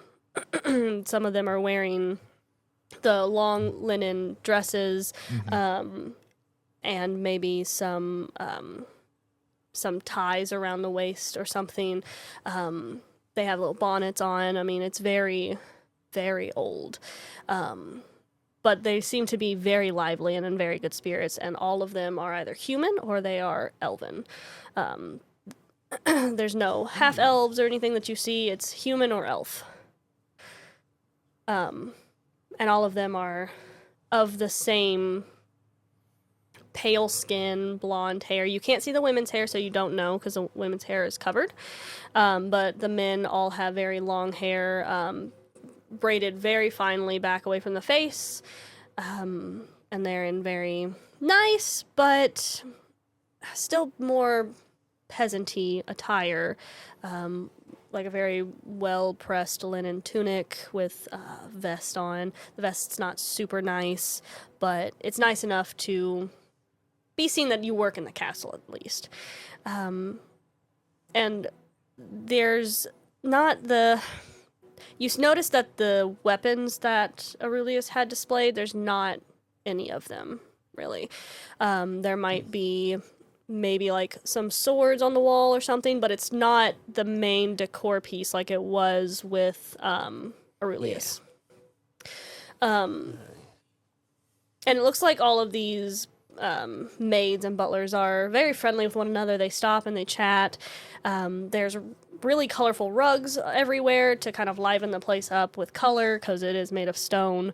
There's a lot more firelight kind of on posts. What's the, like a candelabra, but a very, what is it? Are the tall ones candelabras too? You know what I'm talking about? Because there's the ones that are called like braziers, and but those are very big. Yeah, those are the big bowls. But there's like the really tall ones that are like lamps, basically, but they have candles on them. Sconces that there are sconces on the walls that have firelight in them, but there are ones that kind of like stand next to the two pillars at the end of the stairs. I would think that those are also candelabras, but I don't know that. Makes sense to me. Candelabras, you know what I'm talking about. Very tall ones that have a couple of different candles lit on them. I actually just printed some of those off last night. There you go. That's what I'm talking about. And it just seems to be a lot more lively. You see maybe a couple of kids running around. One of them does... Well, I guess you wouldn't know. Well, I guess you would know because of your vision. You know that one of them is Aurelius. And he has, oddly enough, long, dark hair. Probably... It looks black, but it's probably like a dark brunette color, which is, you would know, being a high elf yourself, is very odd for an elven man. And he's probably playing with another like little boy who has long blonde hair, and they're running in and out of the doors and running around the maids and all and the butlers and everything, but nobody seems to be reprimanding them. It just seems that they think it's funny or cute. And Aurelius has like maybe like a wooden sword, and whoever he's playing with has a shield and another sword or something. They're kind of swatting at each other. But yeah, that's the foyer. Where do you go now? Do you go anywhere else? Yeah. The artwork up around the... Is it still the same? That's a good question. No, it's probably been painted over. Yeah, it's probably been painted over because before what you're seeing now would be whereas before it had like in the ringlet it had all of the gods. It probably now has like, because nobody knows what the maker looks like. Probably has like a single golden white light in the center, in like a very specific place, and then from around that is like all of the gods, more like paying respect to that holy golden light in the main part of it. And on the main wall, as you're walking up the stairs, you see a very big painting of like the family, which is no longer there. There is still the painting of like the Grand Bloom and everything that you all had seen before. So that painting has been around for a long time. You said the painting of the family is at the top of the stairs? Yeah, you know, like when you walk up the main staircase, that's right in front of you. There's a wall on the landing platform, and it is basically from like maybe 3 or 4 feet off from the ground all the way to like maybe 4 or 5 feet from the ceiling. A painting, a mural of the family, and it has a high elven man who's dressed in really nice, very medieval, kingly attire. Like he has a long cape on, with nice embellishments, and a very regal military uniform on. It's like the classic regal family painting. Like he's standing behind a chair and a woman is standing or sitting in the chair with like one kid on her lap, one kid standing next to her, and maybe like a dog next to them or something like that. The very classic regal family portrait. And like the kid in her lap is the one with the long dark hair that you would know to be Aurelius, and the other one is the little bit older blonde-headed kid that you saw running around. And you can tell that it's a high elven man and a human woman. Ooh. With long dark hair.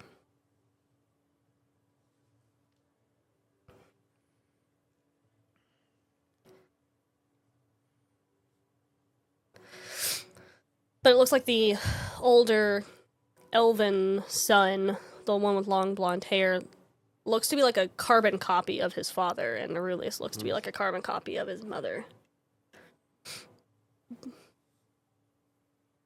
But both of them take the same eyes as their father, which is the blue eyes.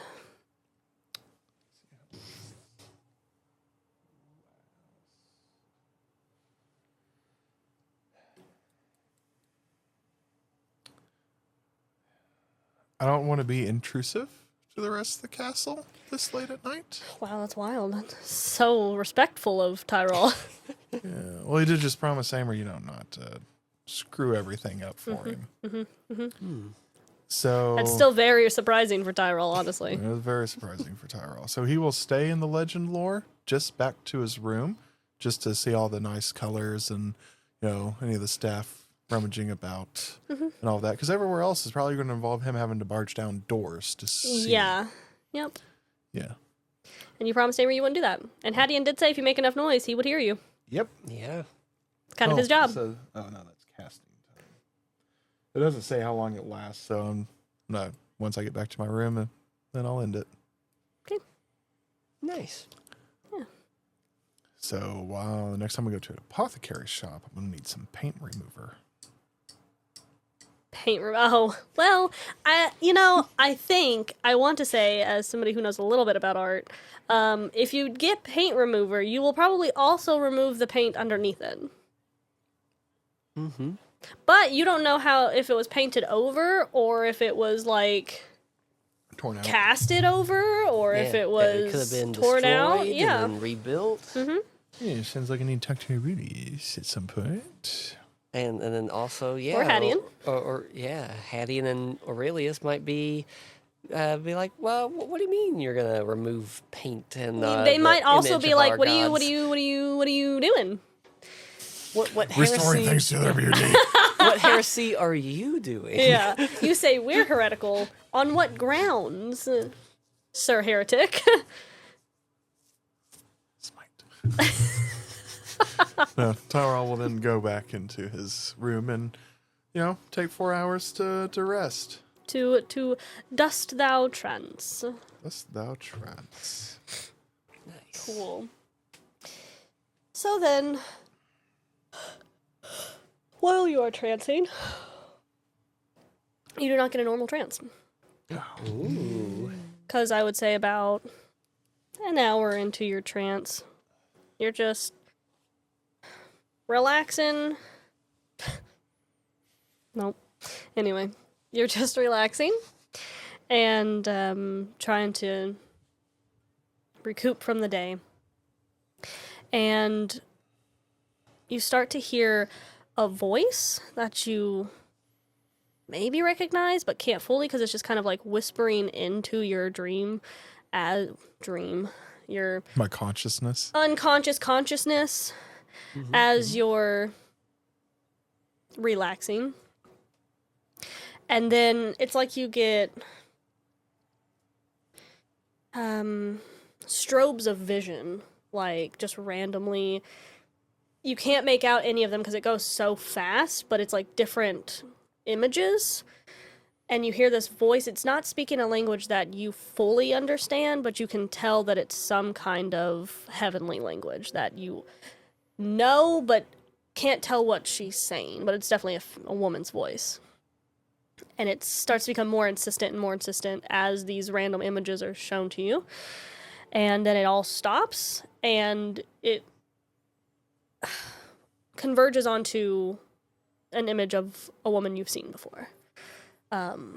The green-skinned, red-headed elven woman that you've seen before with the red wrapping around her eyes. Does Patrick remember this woman? So vaguely. Yeah. It has been so long. It has been a very long time, far before Tyrall died. Yeah, vision of green-skinned elf woman. What was her hair color? Red? It's No. orange, really.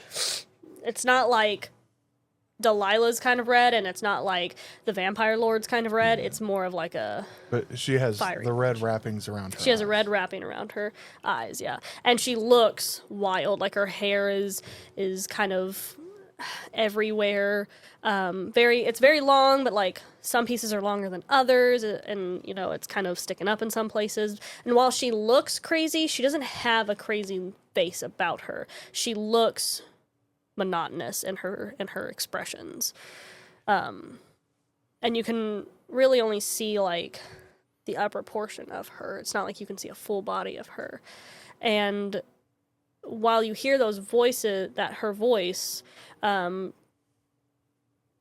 there's no movement from her mouth.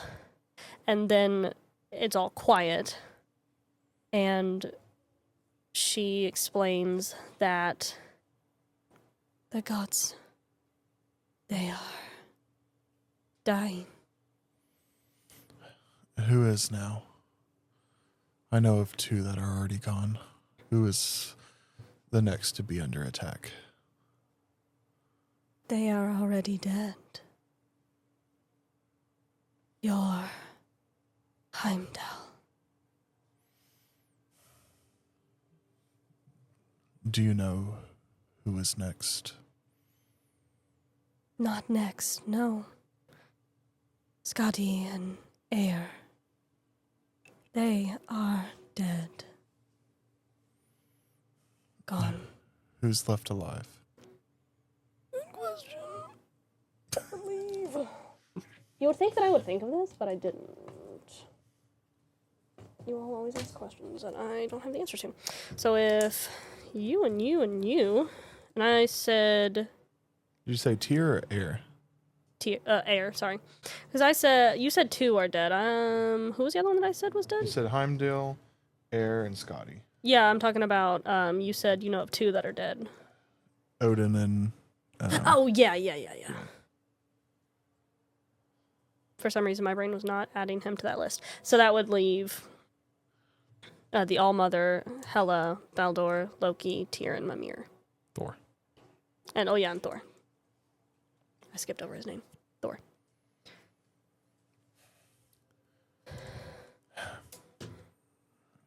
My lady. What is there that I can do to help? Nothing.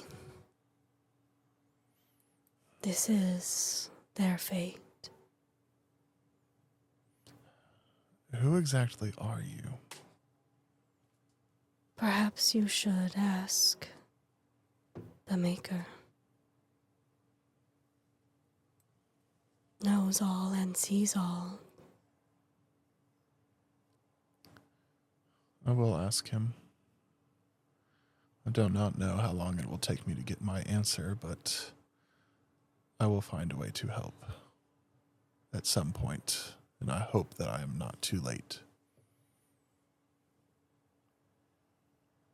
You are in search of something else, aren't you? It's hard to run 2 tasks at once, to help the mortals, and to also try to help the ones put in place to help the mortals. It is more than I seem to be able to bear. You can do nothing to help the gods.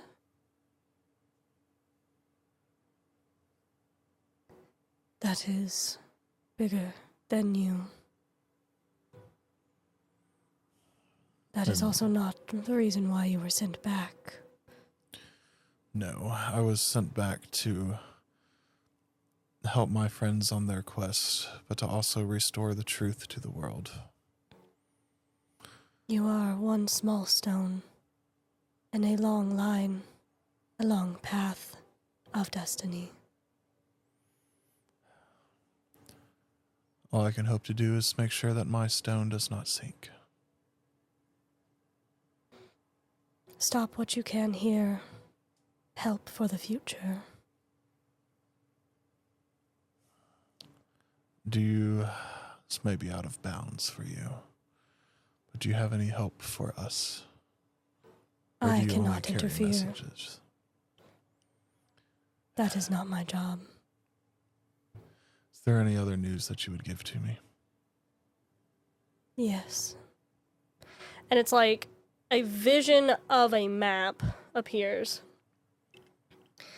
And I say a map. It's like an aerial view of Indigo North. And it's all swirling, and you know how dreams are, very wispy and whimsical as they are. And it like zooms in on Trinia where you're at the moment, and like keeps going until it hits a specific spot where it looks like it's like building blocks and falling down all in like a repeated motion of an old church, and then like falling down like from fires and natural disasters and people destroying it, and then building back up and then falling back down in the same repeated motion. This is ruins you've been looking for, yes? They are the runes that I've been looking for. It's part of what I planned to do a while back.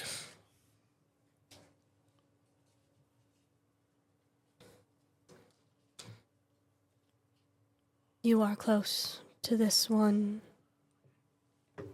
Go and find it. I will do my best to find it. I will do my best to restore it, to give hope to those around.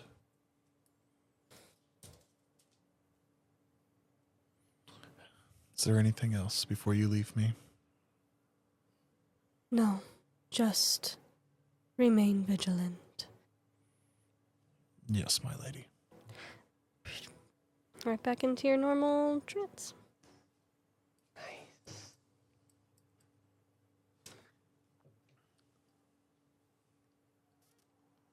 Not me, like, freaking out, like, did I read this right? Did I give the right information? My notes are very plain and look very easy to read, but at the same time, as soon as I look down, I can't understand a single thing that I've written down. That's how it works. And that is exactly how it feels to have dyslexia, because I'm seeing these words and the letters, and then when I look down at them, they're like... Oh. I'm like, bro, I gotta see one thing at a time. Let me read you. So, Yeah. Tyrall, for the rest of his trance, won't just be like the normal trance of like, oh yes, just clear my mind. Will be the trance of, hey, hey Maker. Hey, huh? Hey, my guy. I know you're great and all powerful and all that, but can you answer my question, please? And Can you answer who my is this question, lady please? that keeps on coming to me and tells me of God's dying? And should I trust her? Would be a very solid question, wouldn't it? It would be a very solid question. And I'll even like have Adonis there with me, being like, hey bro, can you ask too? Like, the more the merrier. Hey, can you pray on my behalf, please? Yeah. Like right here now with me. Yeah. And don't stop. You don't get anything during your trance and your prayers during your trance. But I should probably leave that out, but I'm not going to. Once you... see, I like this, but I also don't. Anyway, Stay. yeah. Ah. Dun dun dun. Anyway, so when you wake up, there's like a familiar golden light in your room as you open your eyes, and Mithrian is there. My brain had to re-listen to the name and then say it. Because that's a name. Unique names are cool until you're like, how did I pronounce that the 6 other times I've said it? Yeah. Mithrian? This is not what I expected to wake up to after being in prayer for hours. I'm sure you did not. I was sent on behalf of the Maker for you. So this is not how I envisioned him answering me. He does things in mysterious ways, you understand? That is true, but this is oddly straightforward. But I'm not going to complain about it anymore. It seems as if you are. I'm just a little confused. It's weird not being in the heavens where he can just come tell me himself. Understandable. I can imagine being a mortal once again is very difficult, after being in his presence for so long. It's more difficult than I ever expected it to be. To be apart from the Maker is to be apart from one's soul, really. Though you asked him about something you've been seeing in your visions? This is only the second time that I have seen her. First time whenever I saw her was whenever I was still devoted to Odin. But this time she stuck around longer and spoke. Flashed visions in front of my eyes. Told me that more of the gods are dead. And also a very jumbled image of where churches to the Maker is in this area, and told me one was close. She also told me to ask the Maker who she was whenever I asked. So I'm trying to figure out if she's to be trusted. And he gets, as you continue to explain things, he gets this, like, knowing sort of smile on his face, like he's becoming increasingly aware of what you're talking about. And, of course, he's holding his normal book as he does. Did this woman who spoke to you, did she have a... And he looks fond as he's mentioning it. Odd way about her. Wild orangey hair, red sash around her eyes, and Yes. green skin. Yes. She is someone who was very intent on finding knowledge.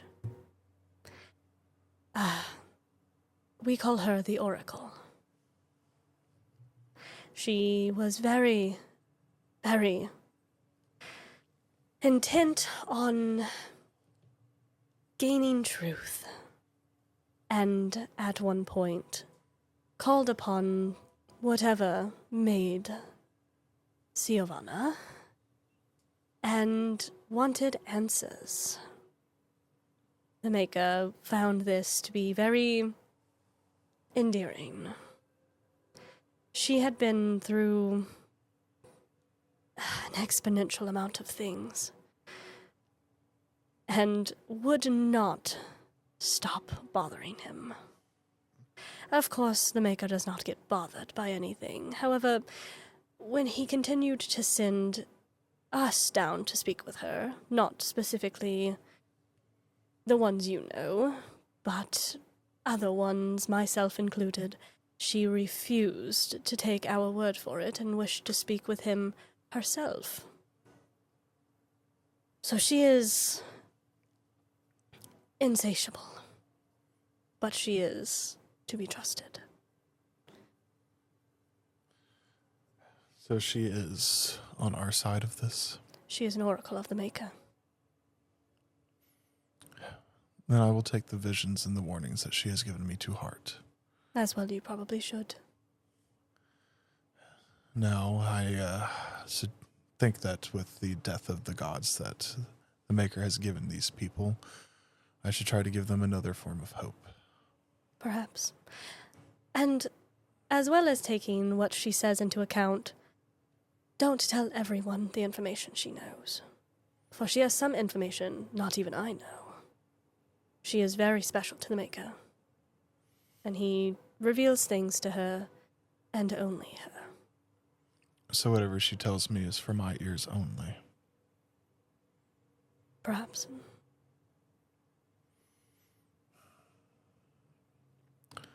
I'll have to spend more time in deliberation with my thoughts on how to proceed with what she told me and how much that my fellows need to know. That would be best. Well, thank you for coming to tell me this information, and please give my regards to the Maker and thanks. As always. Brother. Brother. And then it's just like, whoa, holy light is gone.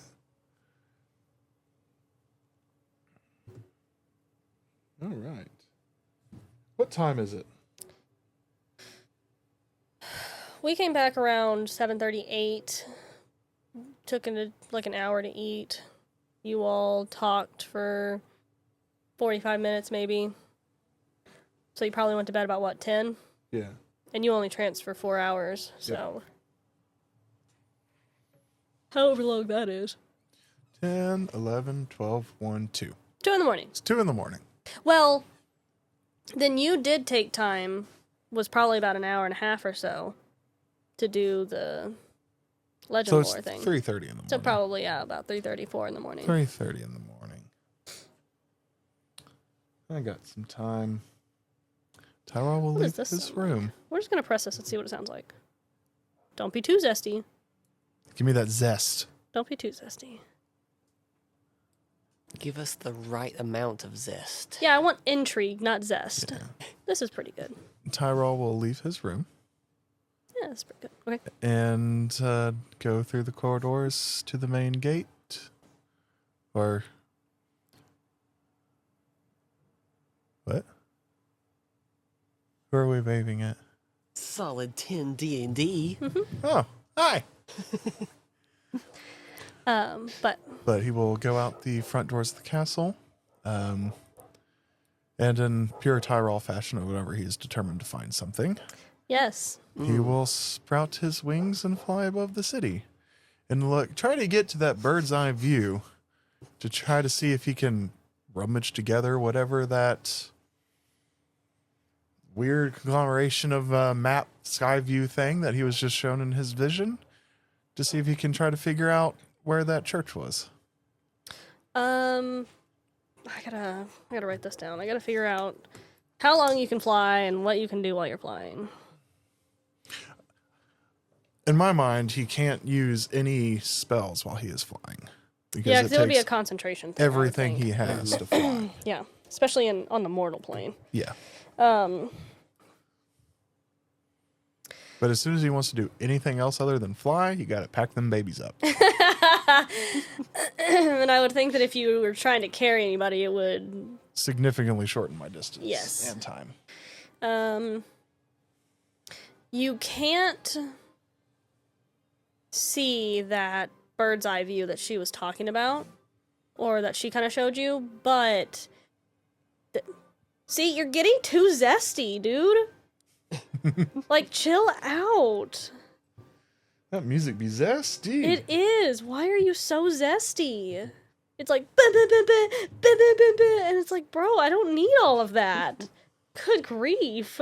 Anyway, so you're up high. You can't tell, and I'm sure you're probably like, Maker, what? In what direction at the very least? It'd be like 10 degrees north, 45 degrees south. Do I need to be in like a northeasterly? Adventure supply? What does it sound like? Is it that weird burn spot over there? Because, yeah, you can't see anything. I mean, you see churches to, like, some different gods. Maybe you see some to, like, Heimdall or Air or something like that, which you're like, That's unfortunate. "Ugh." Y'all just got murked. Yeah. But you can feel like in a single direction feels right. And it's south from where you're looking. So if you're at the capital, which now we can see, We got a map. yeah, you're at the capital. Yep. You feel like it's more south, more towards the border of Kandik. Okay.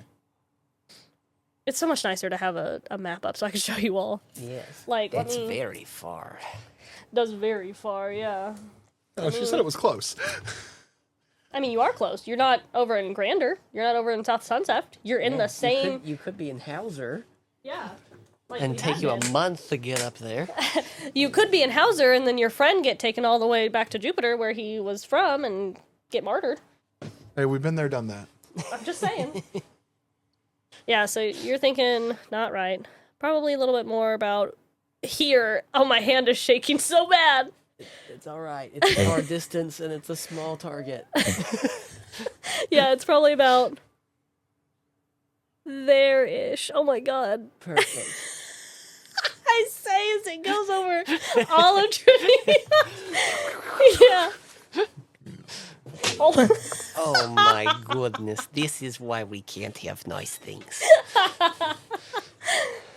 So no, true. we don't have a laser for the rest of the session.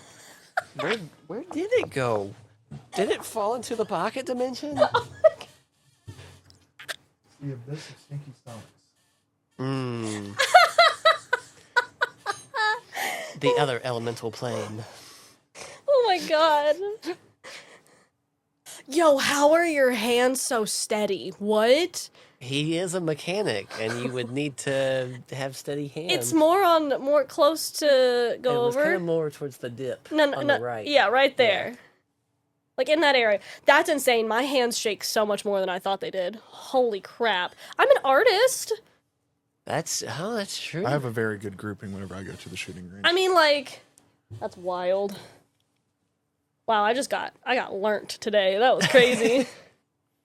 Anyway, yeah, so you feel more, I guess that's what, like southeast from the little bit. capital? Yeah. All right, well, it's too far. So he's just going to go back and wait for breakfast. Woo! Brock's like, praise the maker. So yeah. How Where do are I you work waiting? this into our trip? Oh, where is he waiting? Yeah, he's just, back in his leisurely position staring at Odin. Up there like, I love how excitedly he asked me that question. I should have known that when he was like, where am I waiting? Let me tell you. I should have known. I'm gonna stare down my arch nemesis. yeah. I love how you've taken it as a personal mission upon yourself to defy Odin specifically. I mean, it makes sense. Yeah. It's just justified. funny. Yeah, it's just funny. A little bit of a grudge there, even though he's dead. Yeah, it's really not necessary. Well, I guess kind of it is Odin's fault for making the Circle of Odin the way he has. Yeah. But yeah, no, that's where he's at until, people start emerging and be like, yo, what's up? Yup. I'm sure Also- Hadeon's the first person you meet. Also, he may or may not be slightly inspecting for, how was all this stuff covered up? If you want to make an investigation check for me. Ooh, what is my investigation? If I remember historically. Historically. Yeah, it's not too terrible. But I'm bad at it. 6 Oh. together. Yeah, you're just too fed up with the image of Odin. And also trying to, like, wow, you're dead, and you're dead. Like, there's a lot going on Yeah, when the you're looking at these knowledge keeps images. flooding Yeah. in. And you're thinking, like, how is this going to affect Indigo North?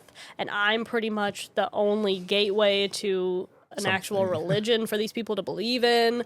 Like, you I have a also gotta lot. figure out these flowers at the Yeah. same time. Right. I don't need to be telling them about everything I've seen. Yep, and you're trying to figure out, if I tell them things, what do I tell them? Yeah. You know, there's a lot going on that you're not particularly worried about a single painting in a single mansion at the moment. No, Castle. but that's just currently where I'm at, waiting for everybody else. So Yep. And I'm sure as you're, like, staring down Odin, you hear I did not expect you to be awake so early and contemplating Odin's visage. and And you I'm just look down, sorry. and Hadeon is currently, like, pulling up suspenders and buttoning a vest at the just- top of the stairs, just staring at you. come down and right down in front of him. I'm sorry. I only need 4 hours of rest, and things tend to get a little boring. Yes, I I don't know how understand. to describe that. I understand. And he has his hands behind his back as he's looking at you. You are an Asimar, are you not? I am now What were you before then? a high elf before. Oh. From Jupiter. Oh, interesting. Interesting. Uh, And did you say that you were one of Odin's people before? I was. I know I haven't properly introduced myself to you, but I am Saint Tyrall.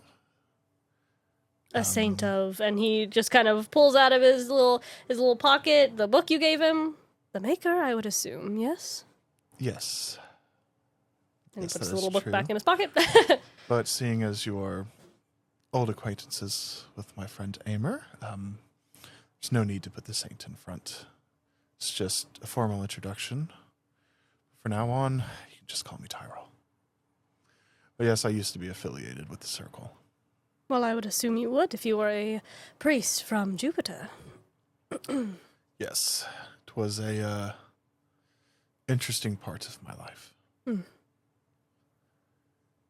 Well, perhaps you can tell me more about it as I prepare breakfast. Would you mind following me? Sure, yes. And I will warn you, I am not good in the kitchen. my friend, I don't believe you would be good very much anywhere, would you? I am good in a fight, To be expected. and very good from a And he pulpit. doesn't look like he's being mean. He's being friendly. Like, he's jabbing you in a friendly way. Not in the irritated way that Amer does. Hadeon, I know I have a lot of questions. I would assume you would. How long have you served in the castle? I have served in the castle. Aurelius was very young. I didn't see him in my vision, did I? You did, yeah. But Oh. Hadeon? No, you did No, not see Hadeon. yeah.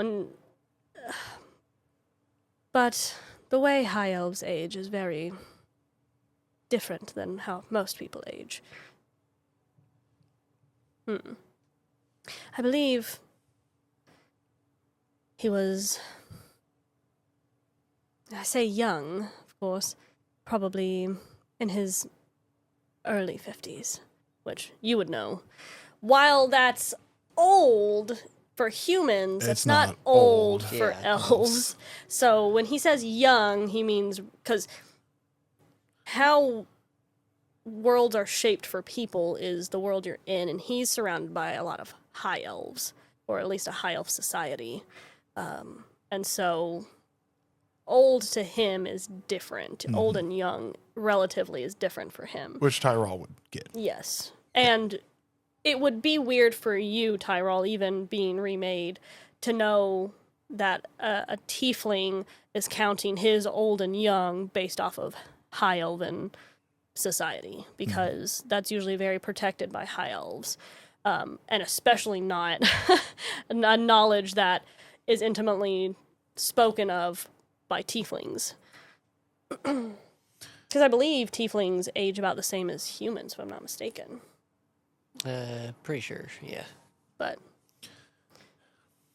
So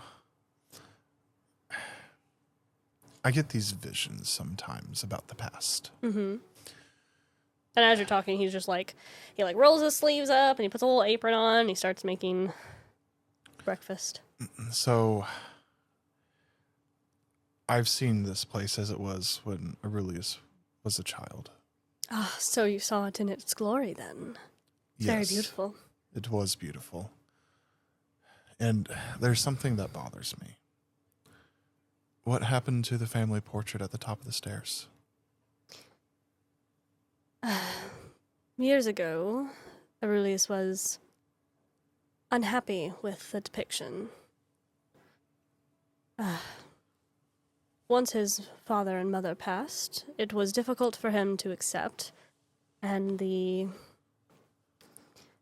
sudden loss of his brother was something that he could not constantly bear to see. So he instructed that the painting be taken and placed elsewhere in the castle. So it is still a part of the castle, just not a place that he has to see all of the time. I'm glad it was not destroyed. It was a quite beautiful depiction. It is. Also, when was the paintings around the dome redone? Is it around the same time? I believe that was before I got here. I don't remember seeing any other mural around the dome. I can tell you it has not always been the depiction of the gods. I mean, the gods were in it, but +1. But it was from an era that was forcibly erased. But I just wanted to know what happened. Would have killed my soul to know that it was destroyed. No, it is still well preserved, just not in a place that is seen by others who visit, or by Aurelius himself very often. Is there any chance that you could ask him if I could be allowed to see it? I would be very surprised if he would allow that, or even entertain the thought. But if you are insistent upon it, I suppose I could ask him. If you could. If he says no, I understand. If you don't mind me asking, is there a particular reason? Of course, there is always a reason with Tyrall, but I'm sure he wants to stick his arcane fingers all over it. I said what I said, don't give me that look. Hadeon, I am sure that you may have been aware, but while we were having our meeting with the governor yesterday, I tried to discern what exactly was wrong with him, to see if there was anything I could do with my priestly powers. And I was not able to discern anything No. at all, which concerns me of what plagues him. I was hoping if I could delve a little bit more into his past, there would be something there that would lead me to something of an answer that could help me find some type of way to ease him or cure him. Well, He does seem to be a good man and a good governor. he is, very much so. He takes his responsibility very close to heart. It was thrust upon him. He was not expecting to have to be the governor, especially for as long as he's had to be, considering his age as an elf. But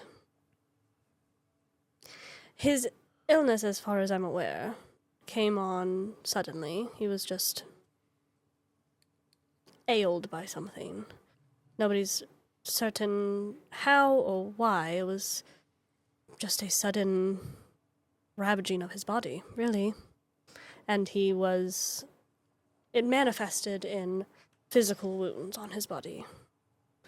And with some of the treatments that were tried by clerics and nurses, it left horrible scarring all over his body.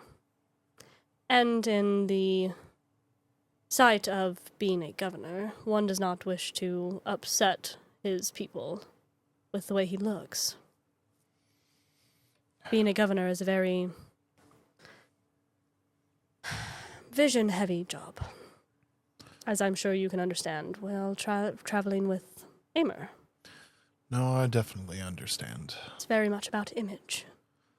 Well, if he declines my request to see the painting, then maybe you could ask him one other thing for me. That is that before we depart, just to give me time to pray over him to the Maker, if he would allow that. I can certainly ask. Well then, is there anything that you need my help with? I'm not good at cooking, but I can get plates, bowls, silverware. No, please do not touch my things. Would you like my help in carrying it? If you would like to set the table for me, it's out in the dining room. And he's like, as he's working, he like points to a different direction off where the dining room is. Well, then Tyrall will go set however big this dining room table is. It's huge. Yeah, It is a massive table. You know what? Tyrall may not be a smart man, No. but he sees that size of the table, and he will definitely waste the time to summon up himself a little cherub That's really to funny. help him set one side of the table while he does the other side. And now I gotta go figure out what spell I just burned because I know it's a high level one. Nice. Yeah, I'll summon a little cherub and be like, "Can you take care of that side, please?" Yeah, yep. They're like, yeah, Yeah, I got you, fam. yep. A little baby with a little loincloth. Little drapery over his little waist. But yeah, the table is set, and that would be about the time that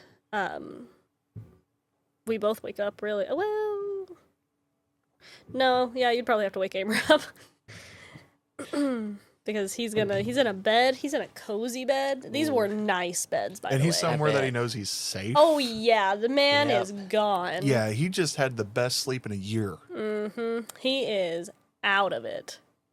So I'm sure Brock would have to Yeah. knock on the door. Brock will. There is not a single response. Aimer. Nope.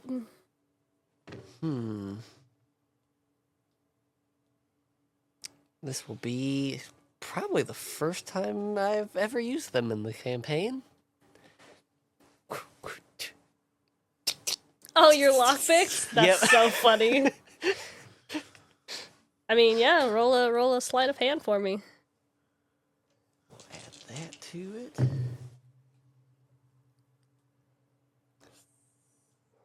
You are a rogue. You do have lockpicking tools. 28. I want to note that the door was not locked, but that door is so unlocked now. The door was not originally locked, which says a lot for how comfortable Aimer must feel in this Oh. place. Yeah, because, Brock just assumed that it was locked because that's what we've kind of always done. But this door is so unlocked now that it probably will never lock again because Brock just went magicked it. But yeah. Yeah, and it just opens. And it's very similar to your room. Excuse me. It's very similar to your room, but Amer is, you can assume, is on the bed because you just see this like piling up of blankets and like this mound underneath these blankets, and there's Oh, pillows. he made himself a den. Yeah, there's pillows in certain. It looks messy, but it looks very particularly messy. Yes. And just every now and then you may see like a certain part like rise or fall, or you see like maybe some movement, but yeah. There's like soft, very soft snoring. But yeah. The curtains are closed on the window and everything. There's a fire going. Mm. Oh. I'll come back later. Yeah, dude is gone. Kaput. Close the door. So what are you gonna do now, Brock? And then I'll head down the hallway to where I remember that the foyer was. Yeah, I'm sure that you could smell it too, because this is the time that Hadeon is cooking, so you're probably able to find your way back to the foyer because of the smell. Yes. Smells really good. Very much like cooking you've not had before. Even when we stayed in the... Well, no, because Delilah cooked really well. It smells very similar to Delilah's cooking. Nice. Brock's so confused. Yeah, he's like, Delilah's here? What did he do now? Did Yeah. he use a spell to summon her? I would believe that Tyrall would talk to the Maker and be like, hey, can I summon my girlfriend sometimes? I miss her. And he'd be like, Like, I'm sorry, she's not your wife? No.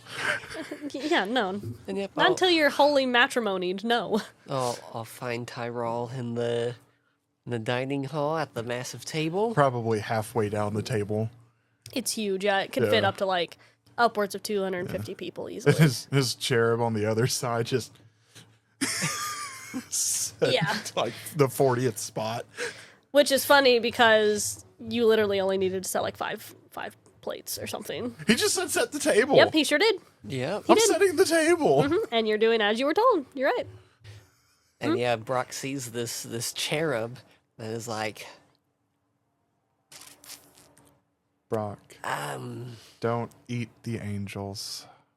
no, it's a little baby. I wouldn't eat that. You had How that dare look you on your assume that of face. Brock? I just, Like it's like raven-sized, okay? Yeah, ravens are creatures that are preyed upon. Children are not. I've never seen one with it. And you had to, I'm guessing you were the one that summoned this. I was. This is a very large table. How many people are eating? I don't know. I was just told to set the table. Oh, good call. It is a big table. It's a very big It smells really wonderful coming from the kitchen. Yeah, the kitchen's about 45 foot that way. Yeah. You didn't barge in there, right? No, I was invited. Okay, good. This time I was actually invited to the kitchen. And you did notice that while he was cooking, he was cleaning the food, and he was very particular about its preparation, which is the reason why I said, don't touch my food. And Brock did pray to the Maker last night before going to bed. That's so sweet. Oh, that's very good, Brock. I have to get practice in, though it's so much easier. I don't think I'll have to practice all that much. It is quite simple, as it should be. Agreed. I like simple. Simple enough for anybody to do. That is the entire point, Brock. Amer is still sleeping. I imagined he would be. This seems to be the only place he's felt comfortable the entire time that we've been with him. And so we should save him a plate. Yes, we will. And you should hold on to it so that it makes it to him. I don't, I might eat it. That's so cute. I will hold on to it. do not worry. But I'm sure there will be enough food for you to have seconds or thirds today. Oh. And that's when you hear the door opening and a little a cart kind of being pushed out. Indeed, there should be. I have made enough for everyone to have at least seconds. And there's a lot of food. A lot of food on this tray. And there's foods that Delilah hasn't even cooked you all. Because she's just a home cook, which... We got, like, turduckens for breakfast. Yeah, and there's, stuff. like, different levels of food you all have not had before. yeah. And you don't even have to pay for it. Yeah. Let's never leave. Listen to it. I know there's people struggling outside of this castle. But we can just forget. If we close our eyes and we eat the food, can we hear the wails and gnashing of the teeth? Maybe. Just build your church off of this. Yeah, that's fine. Fine. Yeah, we're going full Vatican. Yeah. There are balconies up top. You can just preach Yeah. from there. That's true. Gather, peasants, gather. I see that you are... Hear mine words. I see that you are all suffering, and that is none of my problems. My problem is there is not enough food in this castle, and I need you to bring it to me. I need all Some of it. you may die. But That is a that's- risk I am willing to take. So Frick. when Hadeon gets done saying all that, I'll go over to him and be like, it looks absolutely wonderful. It is, and you did not have to set all of the table, you understand? I'm going to be quite honest with you. You told me to set the table. I didn't know if this was just a small gathering or if like all the staff eats, so I just kind of set the table. The only staff really is myself. There's not very many people here. Well, I guess If you looked around, you would have probably noticed that nobody else has gotten up, and it's probably around 10 a.m. at this point. yeah. Well, I'm sorry to waste all your silverware. It's all right. But will the governor be joining us? No, the governor does take his food by himself in his study. Do you mind if I just bless the food real quick? You may. And Tyrall will bless the food and cast Purify Food and Drink. It's a good idea. Any impurities that may not have been able to be washed out should now be out of the food and water. Wonderful. I literally just remembered that it's Saturday and Yeet. well, and that Nick doesn't work. He better have been watching this whole time. He's on. I just thought about that. Well, he was. I don't know if No, he I was. just checked. I just got on there and checked the viewers. Oh, can you see who else watching? For the most part, yeah. You can see the names? Yeah, if they actually have an account. Huh. I didn't know that. Yeah. Cool. If you go to Twitch. I was about to call my husband out. I No. I don't know why that literally there's just this- hit me. There's like a little like person icon. Yeah. And it says 6. Yeah. I don't know how accurate it is because I can press on that. That's and wild. then like broadcaster, Huh. those 2 moderators, and then 2 viewers. Oh, but you can't see. Oh, wait, does it say the names of the viewers? Yeah. That's crazy. Jonathan McCain That must be. and Adelin. I've always been able to do this. Huh. As soon as I became a mod. Well, good for you, Nicholas. I was about to call you out. This is how I stalk people Yeah, to figure out like have those options on here. who they are. That's how I stalk people. Maybe if I Yeah, do because remember how I was telling you I was able to see that person's description of their Hey. account. Yeah, This is how I did it. I didn't know that. That's crazy. Cool. Yeah, because there's an overview of Nicholas. Huh. Block report, whisper, gift a sub, follow, mention, shout out user, and then the timeouts. Interesting. Huh. And if they had a description of their stuff, it would show up in here too. Well, good. I don't know why that just struck me and was extremely immediately important, but I got you, Nick. I was about to be. Anyway. So you bless the food. Yes, and purify it of anything. Any impurities. Nice. So that baby's safe. Good. Everybody's safe. Good.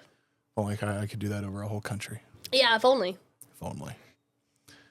But Sure, if I anyway. got high enough and prayed real hard. It's just I'm sure if you got high enough and flew over enough places, like a crop duster, Yeah, but it's a 5-foot radius, so. you'd have to get real close. You'd have to be over like Santa over each house. Like, open up all your windows in a line. Yep, I like got you. Passover. Yeah, pretty much. You're just the one who takes over Passover. And then I'll go take a seat at, One of the many plates. One of the many plates. And he takes a plate up to the governor, so it is just you and Brock. And the cherub baby that you have not dismissed yet. And No, the cherub baby's holding the to-go box for Hammer. And yeah, Brock's like talking to the cherub and holding up his daggers. He's like, "So are you like these guys in here? But you can float around?" And it just kind of looks at you and shakes its head, but it doesn't speak. Oh, you're shy. That's okay. Brock used to be that way too. Brock did used to be that way. Brock did. Look how far you've come. Brock has come a long way. Brock has come That's a why long I sent Courtney that song for Brock. Brock has come a long way. Oh, Brock, unfortunately, they don't speak. Oh, They only speak in the presence of the Maker. oh, sorry. Well, could you be a doll and take that to Amer, please? And it just And then once you've delivered it, you can go back to your other duties. Thank you very much. just flies off. I'm going to get an email next time I go to sleep being like, bruh, a table? Huh?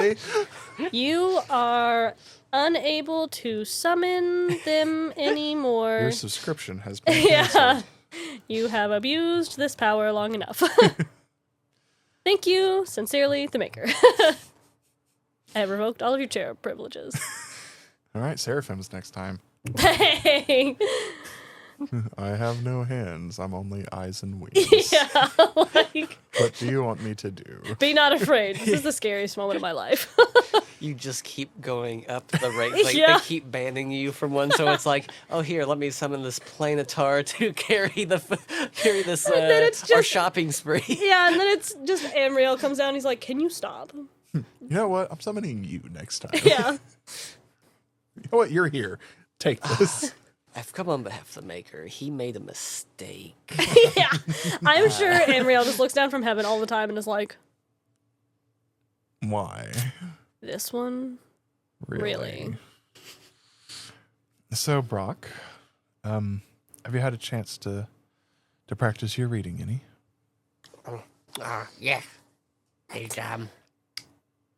I liked the one part about where the Maker will make you lie down in green pastures. Yes, it's a wonderful passage.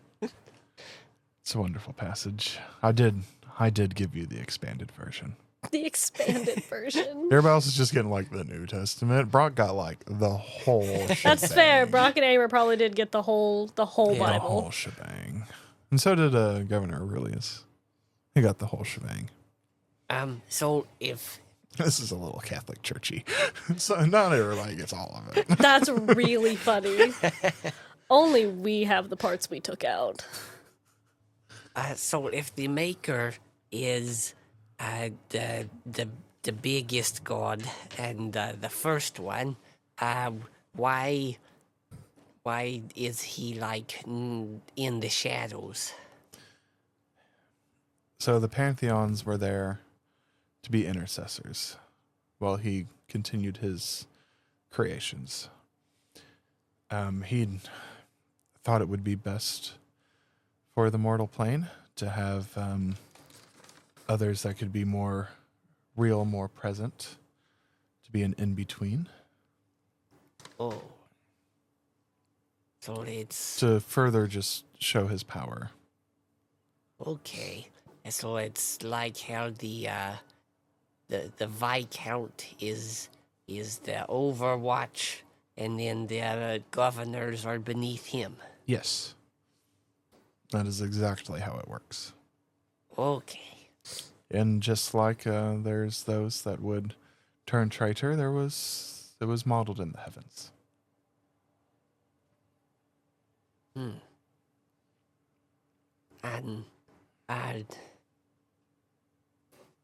do you think the Maker could show us either where the source of the flowers are, or if he could, if we prayed to him, he could cure it without us needing this antidote? If he wanted to, he could.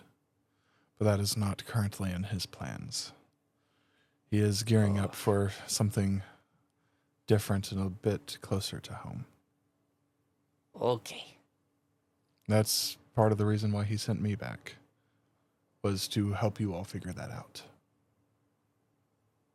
Well, I'm glad that you're back. I'm glad that I'm back too, Brock.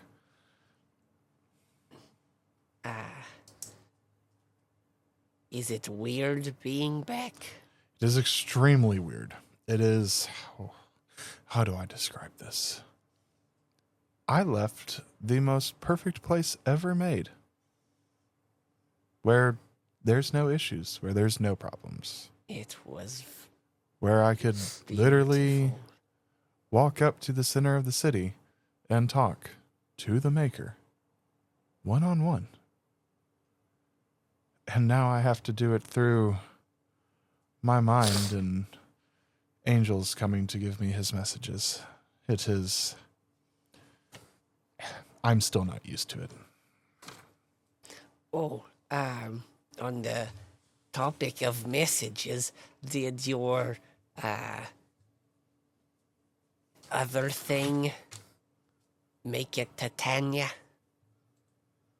I believe it did. Was instructed to go back to the heavens whenever it was done. And it would not stop until it had done so. Okay.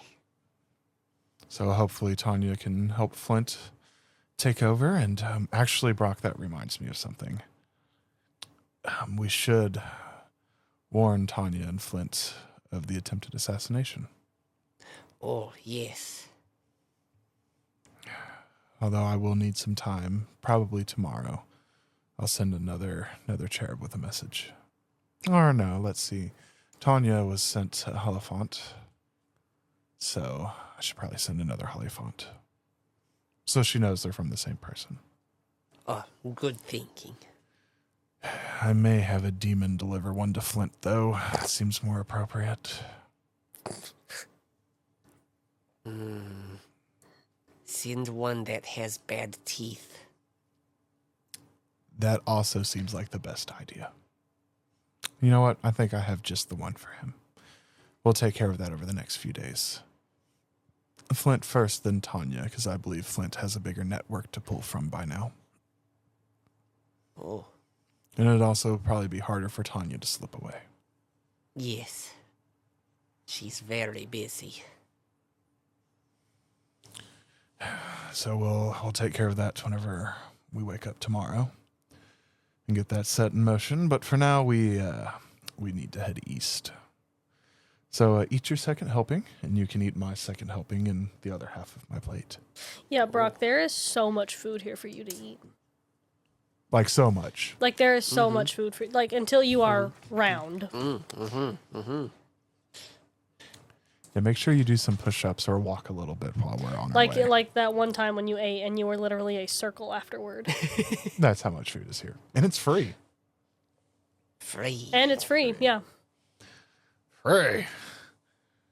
I'd say I'd stay down there for about an hour talking to Brock while Brock gorged himself to his... And Brock gorges himself, I'm sure. He does, because it's good cooking. And it's free. And you know it's blessed. So it's not going to do anything to you. This is like the best place we've been this entire campaign. Besides Honestly, Delilah's. yeah, really. Like this and Delilah's. It's And on you- the same level right now. Yeah, even then, though, to know that Aimer is comfortable enough to sleep with the door unlocked and make a burrow. He doesn't usually make a den anywhere. He made a den in this place. Yeah. Clearly, he's comfortable here. We should probably go get Aimer. And then Because I would think about at this point, it'd probably be about 11, Yeah. 11:30, because you all are taking your time. Yeah. It's time we go get Aimer and then find Hadeon to see if see if he's been able to get a coach ready for us. Okay. Yeah, Brock, I bet you're like that kind of fool where you're lethargic and you need a nap, like after Thanksgiving dinners. Yep. Hopefully it's a nice smooth ride and Brock can doze off for a bit. I'm sure it will be. Nick. On Amer's door? Yep. Not an answer. Open it up. Yep. And it is the same as how you saw it, Brock. Oh, he's still in there. Amer. Is the food anywhere around? Like, Oh, yeah, it's like sitting on the nightstand Yeah. beside his bed. Amer, me boy. Sponge boy me Bob. And you see like a twitch where you think maybe his ears, and you hear the flap of like his ear hitting the covers or whatever. And then you just hear a slight shuffling of, I'm sure, maybe his tail or something like that. And it's like a circle pattern you see in there, and then just because this is a big bed and he's a small guy. Yeah. And just like you can see like as he's coming out from underneath the covers and stuff, and you just see ears first, and they're like flicking and everything because he's picking up a lot because he's waking up, and then you just see hair, just Yes. hair. Everywhere. And then just his eyes, and they're like squinted.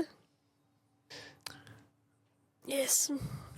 It's almost noon. I know you're comfortable here and you really needed that. But we've packed up food for you and it is time to go see if our coach is ready. And he like looks to see if he can see out the window, but of course he closed the curtains. Right. All right. And he just like slips back under the covers, and you see again like this weird pattern of movement, and then he slides out from underneath the covers on the side of the bed. And yeah, he's not wearing, like, it looks like he came in and he threw off most of his clothes on the floor. He was so excited to hop into that bed and make a little den. He was so happy. But he's just wearing his pants, and he like well, actually it's not even that, he'd be in his underwear, because what he's wearing now is like a whole jumpsuit sort of thing. Yeah, We'll because let you get ready and wake up. There's food on the nightstand for you. okay, thank you. It has been purified, by the way. And he looks like he is so Out of it. out of it. You will have never seen him sleep this long or this No. much or this well. And so his hair Other than is the time everywhere. that he went comatose on the train, but that was vastly different. That's very different. And you weren't even there for that. Whenever you're ready, meet us at the front doors. We're going to go find Hadeon. Okay. And I will go try to find Hadeon. And if it takes longer than 20 minutes, I'm just going to start saying Hadeon down corridors. That's really funny. It does take more than 20 minutes. So I'm sure that you are shouting, Hadeon! Hadeon! Hadeon! Yeah. And then be like, oh, excuse me. Got to get into the orator's voice. Hadeon! Hadeon! And I'm sure you say it like 10 times. And I'm sure, Brock, you probably join in because you're like, oh, okay, I'll help. Oh, this is what we're doing. Hadeon. And it's just both of you spouting off his name. And finally he shows up and he's like, what can I do for you? Oh, Thank you for breakfast. yes, it was wonderful. You're welcome. It is quite hard to find you in here. Well, it's a very big castle. It is a very big And It's I was big. attending to Aurelius. I'm sorry. Were you able to ask him about what I asked? Yes, and he was very appalled that you asked. So What did you do? I wanted to see an artwork that was no longer on display. he was surprised that you had even known what it was. Did you ask him the other thing? I did. He was said- still appalled? No, he said that it wasn't the best idea, and he would prefer not to. But he appreciated the offer. All right. Hopefully he can find some solace in the book that I gave him. But we do need to get out to the east to see if we can find out what's going on with the people of this realm. That does sound smart. Yes. Yes. So I was wondering if the offer for the coach was still on the table. Yes, if you would need it, then by all means. That would be very nice. And I know that from my historic knowledge that your friend Amer is usually a late sleeper. He is groggily getting dressed right now. Wonderful. Which is an interesting thing for you all to hear, considering that you knew him when he never slept, and then also woke up early if he did sleep. Yep. He loves this place. He does. Well, then, whenever you are ready, the coach will be waiting for you outside. Thank you. And also, it's been an absolute pleasure to stay here. Wonderful. I am glad that you enjoyed yourselves. I will be outside with the coach, getting it prepared for you, and whenever you are ready, I will meet you outside. Alrighty, thank you. And he just kind of gives a small bow and walks away. He does look like he's gotten more dressed up now as the hours have gone by. Just gotta get him that nice... I imagine him, like, if this was, like, real life, he'd be dressed exactly like the butlers inside of, like, Wembley or something. Oh, yeah, no, yeah, for sure. He's very well dressed. Very, very Buckingham Palace of him. Why did I say Wembley? I meant Buckingham. Very Wembley's where they play tennis. properly standing, just very, but in a very friendly, warm air, not in the pompous, sort of cold, distant sort of way. As we wait for Amer, Brock will... Oh my gosh, yes! He'll play his arcade game. Yep, I thought about that the other day. I had forgotten about that. Nope, I I'm think not about gonna that. lie. I think about that all of the time. He Actually sacrificed one of his tools for me. He did. He did. And that was very big. That's extremely big, yeah. Arminius gave up an enchanted item specifically to enchant that item for Brock. Mm-hmm. Yeah, we need Amer to hurry up. We got things to figure out, people to save, experiments to run. Well, lucky for you, as you all are like, wow, it has been another 20 minutes of Amer not being here. You all start to walk down towards the doors to at least get into the coach, because you're like, I don't want to make them wait forever at least. And Amer is like coming around the, coming out and down the stairs where you all can see him. And he's still like lacing up a boot. He making sure his hair is not everywhere. He slept good. He was out of it. Nice. Sorry. Where are we going? You just told me to wake up and be here. I'm confused. What are we doing? We're going east. Right. Yes, we need to ask the people out in the countryside. What they've been experiencing. Yes. Right. Or do you want to stay? I mean, you're up now, so it might be hard to go back to sleep, but... No, I'm sure that I could fall right back to sleep, honestly. No, this is something we need to do, so I will follow. How many horses we get? 2. 2 horses and then a carriage. I was kind of hoping that we'd have one of those Armenius carts. There's only one. Yep, this isn't There's only Arminius. one. And Arminius didn't just make all those carts for everyone. He engineered that On the that fly. night. Yeah, on On the fly. go. on the fly. It's like, He was this thing tired of traveling, sucks. by regular carriage, and he was like, they are not implementing my designs. I hate them. I'll This do it is myself. so inferior. Yeah, my brain cannot travel in something so slow. Hey. Yeah. Yeah. But yeah, we are, and it's a nice carriage. It's not like one that you would just get off the, from like a stable or something. It's really nice. But Hadeon shows you all the cart, wishes you all a good day, and expects to see you back with the cart whenever you are done. Bye. And waves you off. Still think he's a little weird. He's giving you No reason to think that. I know. I still think In it's fact, a little weird. the opposite he's given you, Mm-hmm. It's a little sus. which is even worse, huh? It's even worse. Just realized that one of the D20s I pulled out was a D12. Really glad I never tried to roll with that. I have done that before, though. I've done that before. I was like, wow, that one has really big numbers on it. Like I can Why? see them. Why is that D20 so big? That's so weird. Why are the sides on that Yeah. D20 so few and so big? It's almost like has 12 sides It's instead of not 20. a D20. How'd they fit all 20 numbers on there if the numbers are that big? Yeah, take me east, DM. All right. Yes. So, Ooh, yes. Along the way, as Amer gets more awake, and he's in a good mood today. Tyrall showed me how to pray to the Maker last night, and it's a lot simpler than it was before with Odin. Well, yes, I can imagine. And the Maker can see your thoughts, so make sure that you think nice ones, so he doesn't snoop around. But it felt okay, just kind of different than when we did Odin stuff. Well, I'm glad that you enjoyed it. Glad it did something for you.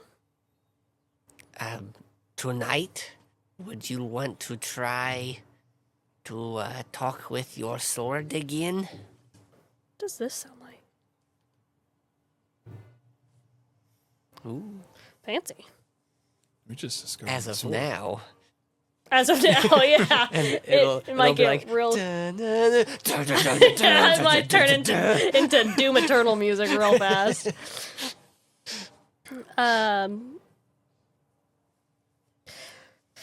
Roll a d20 for me and do an insight. Add your insight. Oh, my insight. Let me get my insight pulled up. Ooh, And you can add your religion to it. Oh, good. That means I might actually roll good.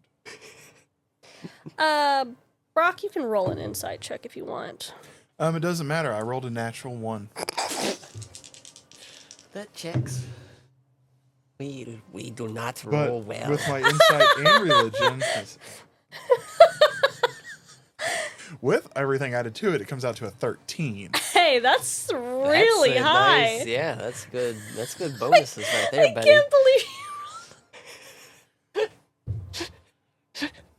You know, it's because I'm not talking to Adonis enough in game.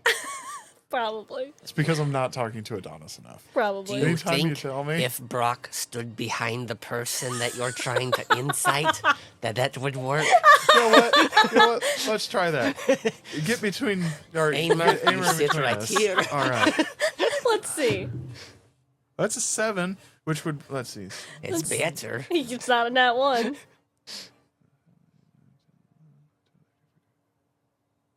That would be a 19. You know? Yeah. Brock just always being between me and everything else. Anything that's directed at Brock just works better, I guess. Brock got a 21. Holy moly, Brock. That's insane. That's why I didn't give you advantage, because I knew that you would get so high. What is the difference? Are you using any bonuses that I gave you? So with the soul knife, I can use a d6 and add that to any checks that I do. I need to do something like that for you. What the freak? Because, And I also get a +6 to insight. yep. See, I only have a +4 to insight, but I have a +8 to religion. Which is why anytime you tell me that I can use my religion, I'm like, yay, a chance. And also any of my stuff to like add things to rolls Yay, a only work chance. if I'm attacking or somebody else is attacking. Yay, Like a all my chance. add something to a roll is attacking. Yeah. Because you know, You also suck at that. war. Yay. Yay. Yeah. And I feel like that might be a little bit more important sometimes. Yeah. But okay, so you kind of get it. I think you're more worried about, wow, there's ruins nearby, and also gods are dying, and also, And we're going east, but I really want to go that way. Yeah. But I have to do both.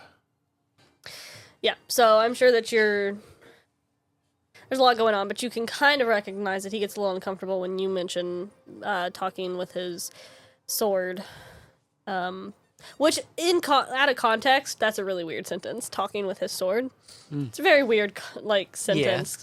Yeah. Out of context, it doesn't make any sense. But Brock, you would notice that he looks like he's uncomfortable, but not in the same way, not like he's uncomfortable with the idea. Mm-hmm. More like he's hiding something. And so you say that he should, take time to speak with his sword, and he's like, I don't know, Brock. I mean, I know you wanted me to try the first time, and I guess I could try again, but it just seems like a waste of time, don't you think? No, Emma and Ezra have been very nice and fun to talk to. And I'm glad they've been treating you well. And it would be the same for you. Adonis is quite helpful. And I'm glad that he helps you. It just doesn't seem like something that's really working out for me. I don't know if maybe whatever's inside of mine, and just takes a nail and tink, tink, tink on the top of where the glass is at. But it just doesn't seem to be communicating that well. And then Brock kind of gives Amer a skeptic look. And Can I help you? he pats your back. It's okay. You don't have to do it tonight. You should try more often, though. Or do we need another speech? No, because I've got one for you if we're speeching. Because you don't listen very well. I'm working on it. Are you? I am trying. That castle's still in one piece, and Did Hadeon upset you at all? No. Right, that's probably why it's in one piece. No, I actually helped him set up breakfast, which he slept through. I did. Yes, and he actually asked the governor some questions on my behalf. What questions? Yes, Just something about some old artwork, and if I could pray over him for his illness. Yes, one of them made the governor a bit upset. It was the one about the artwork. That makes sense. They're not as offensive questions as I expected them to be, so good for you. But I fear we may be asking some more offensive questions to these farm folk. Oh, probably, yeah. They're going to be upset, Yeah. I'm sure. Yeah, they're not going to be happy whenever we get there. Wherever there is that we are going. Well, We're just going east. At what point do we pull off and talk to somebody? I'm sure whenever there's a town that looks like it is Full of crazy people? right, or has a lot more dotted flowers as we go, because I'm sure he probably points out some flowers way off in the distance that look to be, Pink? yeah, Pink? pink and purple. Pink. Pink and purple. But yeah, Oh, yeah, and every once in a while, I'll just pour more of that weed killer yeah, it into does the the flower. same. But instead of I'll try to miss the petals and get to the roots. No, Doesn't just do keeps on anything. spitting out Yep. clear water. Yep. Does it look to grow or anything whenever I do this? No, Is it growing instead of dying? it's not growing, but it's not dying. It's like the root took form of the jar, and the flowers are still in there, the two of them. And so the root is a lot bigger than the two flowers, but no, they're not getting bigger or anything. Once it took up the width and circumference of the jar, it just kind of chilled. It's existing, sustaining. I don't like that. Oh yeah, I'm sure. I don't like that at all. That is kind of the point. Yeah. And then as we're riding along, Brock, are you tired? Did you not sleep? He ate so much. Oh, And then, yep, Brock just Oh, and he's gone. zonks out. Well, I actually had your food delivered to your room before we even started eating, just to be sure you had something. I scoffed some of it down before I went out, but you all seem to be in a rush, so. And even then, I struggled to get out of bed, so. Fortunately, we are on a little bit of a timeline. Apparently. Which with Brock being out, at some point, we do need to head a little bit more south. Oh, all right. More down towards the border. All right. Is there a particular reason why, or?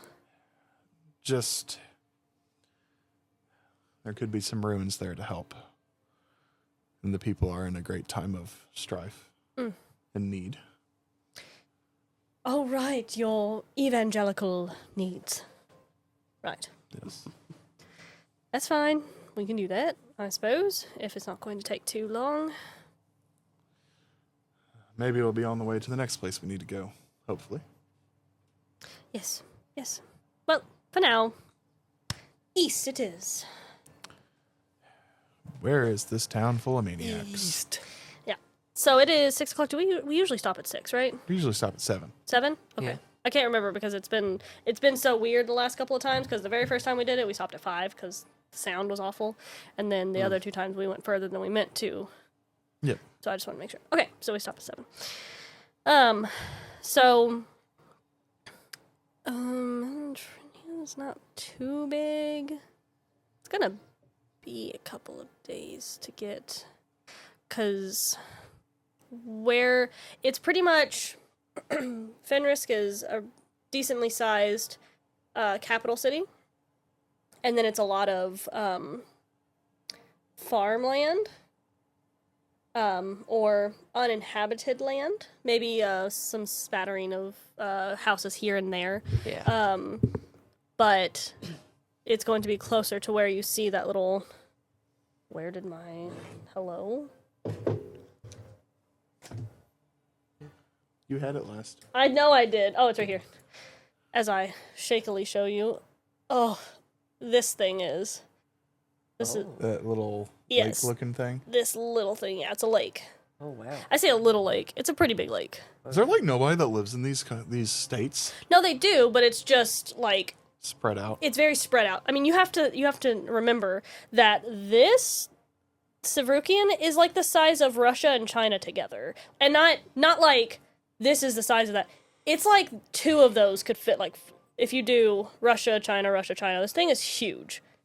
This is a huge continent. Mm-hmm. This is a big world. And so the amount of people versus the amount of land, and you have to remember too, this is way back in like medieval fantasy times. And so there's probably a lot of people that exist, but then there's a lot of people that die because of illnesses and stuff. And a lot of people like to be in the big cities like this, which is why you have so many people in one space. And then you have to think, like, this is an old traditional town. Do people want to live, or state, do people want to live here? Or do they want to live over here where it's a little bit more modern, you know?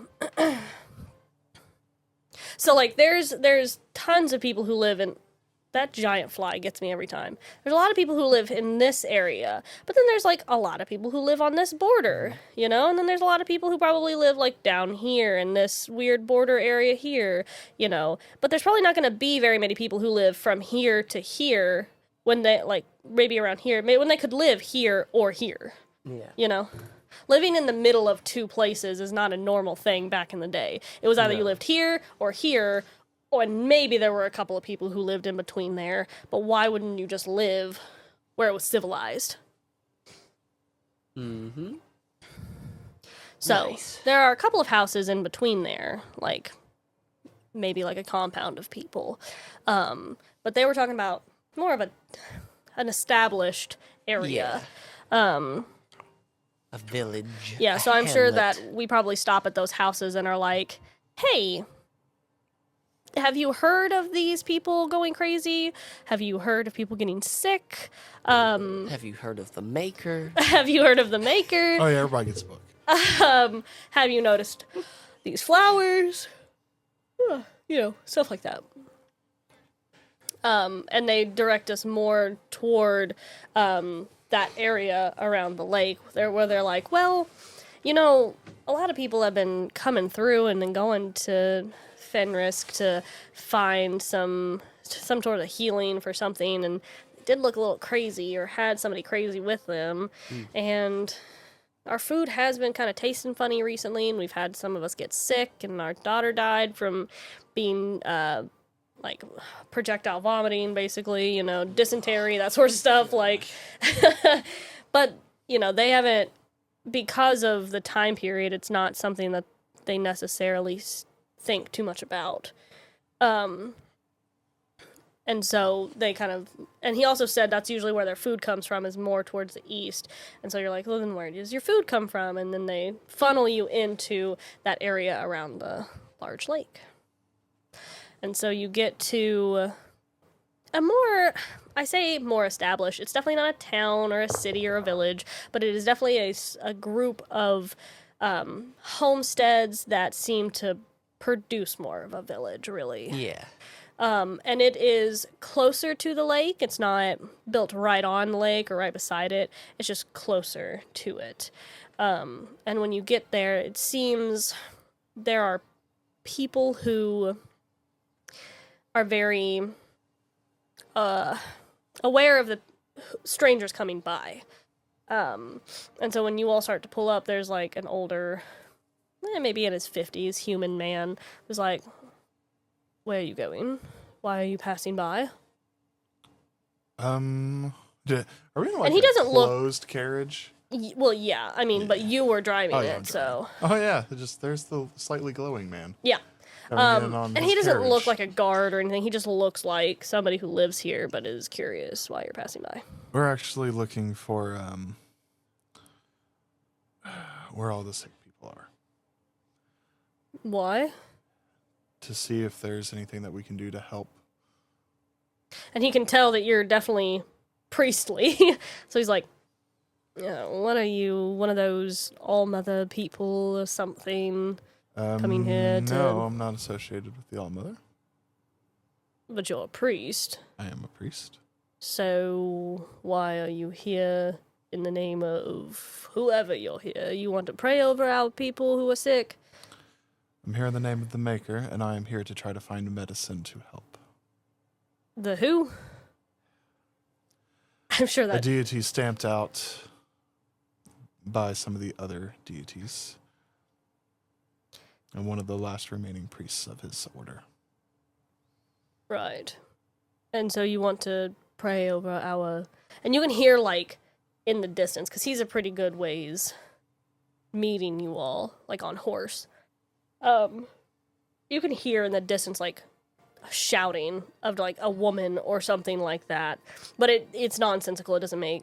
You can't tell what she's saying, but it just seems like it's not making much sense, whatever she's shouting. So you're wanting to pray over our crazy people. What do you think that's going to do for us? May not do anything, it may do something, but we're also here to test out medicines. All right, and you think the medicines that you got from where exactly? We got some medicines from Fenrisk that I am not hopeful about, but we're also looking to try out to make medication here. All right, and you're hoping that that will help. And he looks back at the place that he came from, the little village area. That's going to help us. That would be the goal.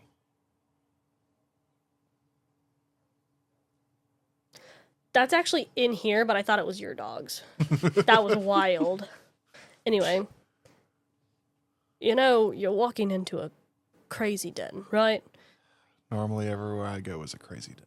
And I can't promise that whoever you have in that carrot's not going to come out hurt, probably. It's all right. They've been through worse than I have. Ask him about the flowers. Brock, shut up. Just let him talk. Oh, wow. I was actually just let him talk. Yeah. We don't He's need doing any, good. It's all we right. don't need any more voices in this guy's head. He doesn't know if he's a crazy guy or not. But yes, that is our goal. Right? Everybody on this carriage understands the risks and what could happen. Well. Fine. But don't make a big to-do. I mean, we already have enough going on as is. Come on. As he's leading us to wherever we are going, has there been anybody else come through promising medications or anything? No. No, we're pretty much on our own out here, really. Is there anybody No, that we has... don't need that. That's not what I need. That was too not what I wanted. I don't want to get too creepy, but I also don't want to get too lively. Yeah. Yeah. Anyway, you were saying? Has there been anybody that has able to overcome this that you know of? Not really. Some of us. And he looks like he's not eaten in a while. Like, he looks like he's not really slept. Like, because they don't know what's causing it, so it looks like he's just kind of stayed away from a lot of things. Has there been anybody that has just gone missing? I mean, we've had plenty of people run off and not know where they went. Run off by themselves or run off with somebody? By themselves. A group of crazy people. Just, they've left because nobody was watching them and they're out of their minds. So, of their own volition, they left. All right. So there doesn't seem to be anybody around here trying to do anything about it. Everybody's just trying to stay safe. Pretty much. I know that some guards were sent out here to check on us, but as soon as they saw the extent of it, they left. So. Well, show me who that is causing the ruckus. Stop that. Oh. No.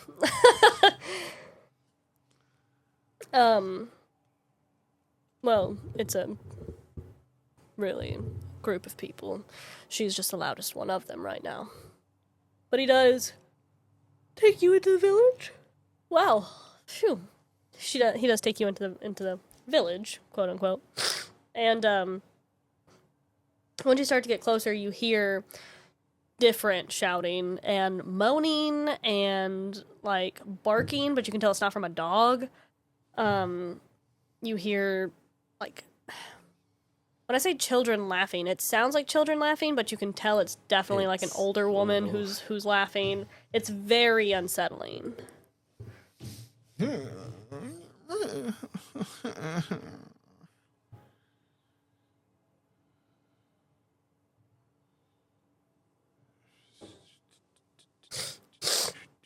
Nope. No. Definitely not that. There is... Hold on. There's like a tiny, itty bitty little piece of food right here in my mic. Oh no. I'm just staring at it, and I stare at it all the time. And it drives me crazy. And it's just stuck there. And it's just in one spot. I don't know you. You should have turned the mic off. There's something in Courtney's mic that is annoying the crap out of her.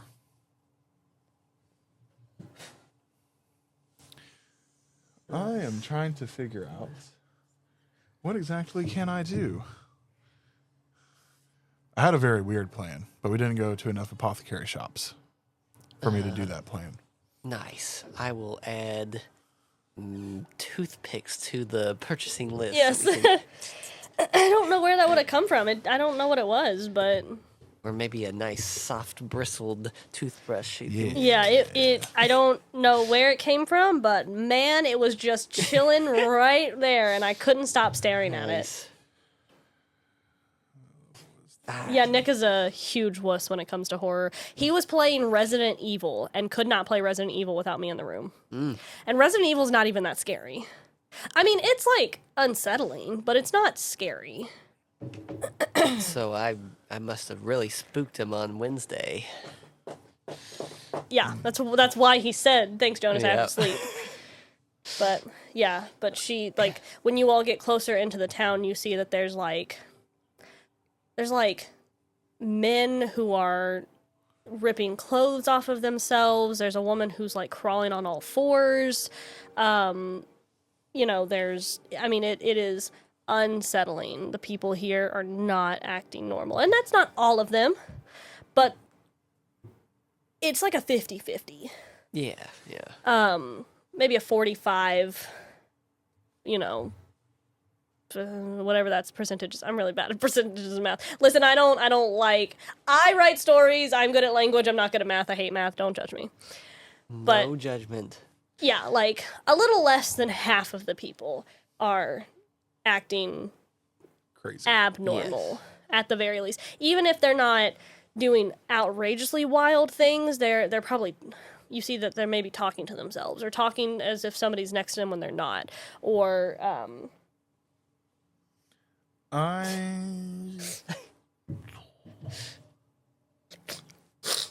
going to try something. I know it won't cure them or anything like that, but I'm hoping it will calm them down. what are you looking to do? As we come into town, I will get off the carriage and walk into Tamer like opens the little door and is like, where you going? I'm going to try to calm them down. Well, And he gets out. he'll walk into the throng of all the mad people. I mean, they're kind of displaced differently. Yeah. It's not like they're in a circle or Like, whatever. how far apart are they all from each other? I mean, they're just spattered throughout the town, really, like wandering on their own. I mean, there's probably a couple of people who are trying to mitigate it, and they're like, well, don't go too far, don't go that way, you know, because they just have no idea what to do. Wherever they're doing the best they can. Largest concentration of them are together? If you're looking for a large concentration of crazy, there's a conglomeration of loud sound coming from a particular direction in the little I say little, it's a pretty, It's good size. it's a decent sized living area. But if you're looking for that, there is a convergence of sound in one direction off to the right. I'm going there. Okay. So as you start walking towards that, he's like, listen, I know that as a priest you said you've seen some things, but this is going to seem inhumane, I know, but listen, you can only do so much with crazy people, and when you don't have any help. Like, he's trying to explain what they've had to do to some of these people. And, like, as we get to the door, Tyrall will stop and look at him. Sir, I understand that you all are out of options. Yeah, he looks very nervous, like he's gonna get caught and go to jail or something. Like, he looks very uncomfortable. I assure you, whatever you all have done in there is not the worst of what I have seen. I have traveled the hills. Well, and you say in there, this is outside. Oh. And it's like a makeshift, like, large cage that they've put, like, fabric over, to try to keep the elements from getting to them or whatever. But it's literally like This is a large gated area that these people have had to build and just shove these crazy people in. It's and a it's pin. yeah, it literally there's men, women, children in here, and anywhere from like they've broken their own bones, they're scratching at themselves, they've killed some other people in there, like the children are eating some of the other people. I mean, it's all sorts of stuff. And as you get closer, some of them like run up to the cage and start like scratching at it. They make inhumane sounds. Some of them don't even speak full sentences. They don't seem human. Like, and you can, when you look into their eyes, they seem gone. There is no sense behind them. And there's like a kind of like before, like you were talking about with Tyralls, but it's literally just the irises and the pupils that are like cataract. But it's like a very fine purple color. It's like a cloudy milky gray, but with like the hint of a purple pink sort of color. If you could tell from all the scratch marks and skin taken There's just off. a cloth roof over it. Pretty much. It's like, think of a very large dog crate with sturdy fabric over it. I'm very, very large. Like the size of a... it's probably the size of this, actually.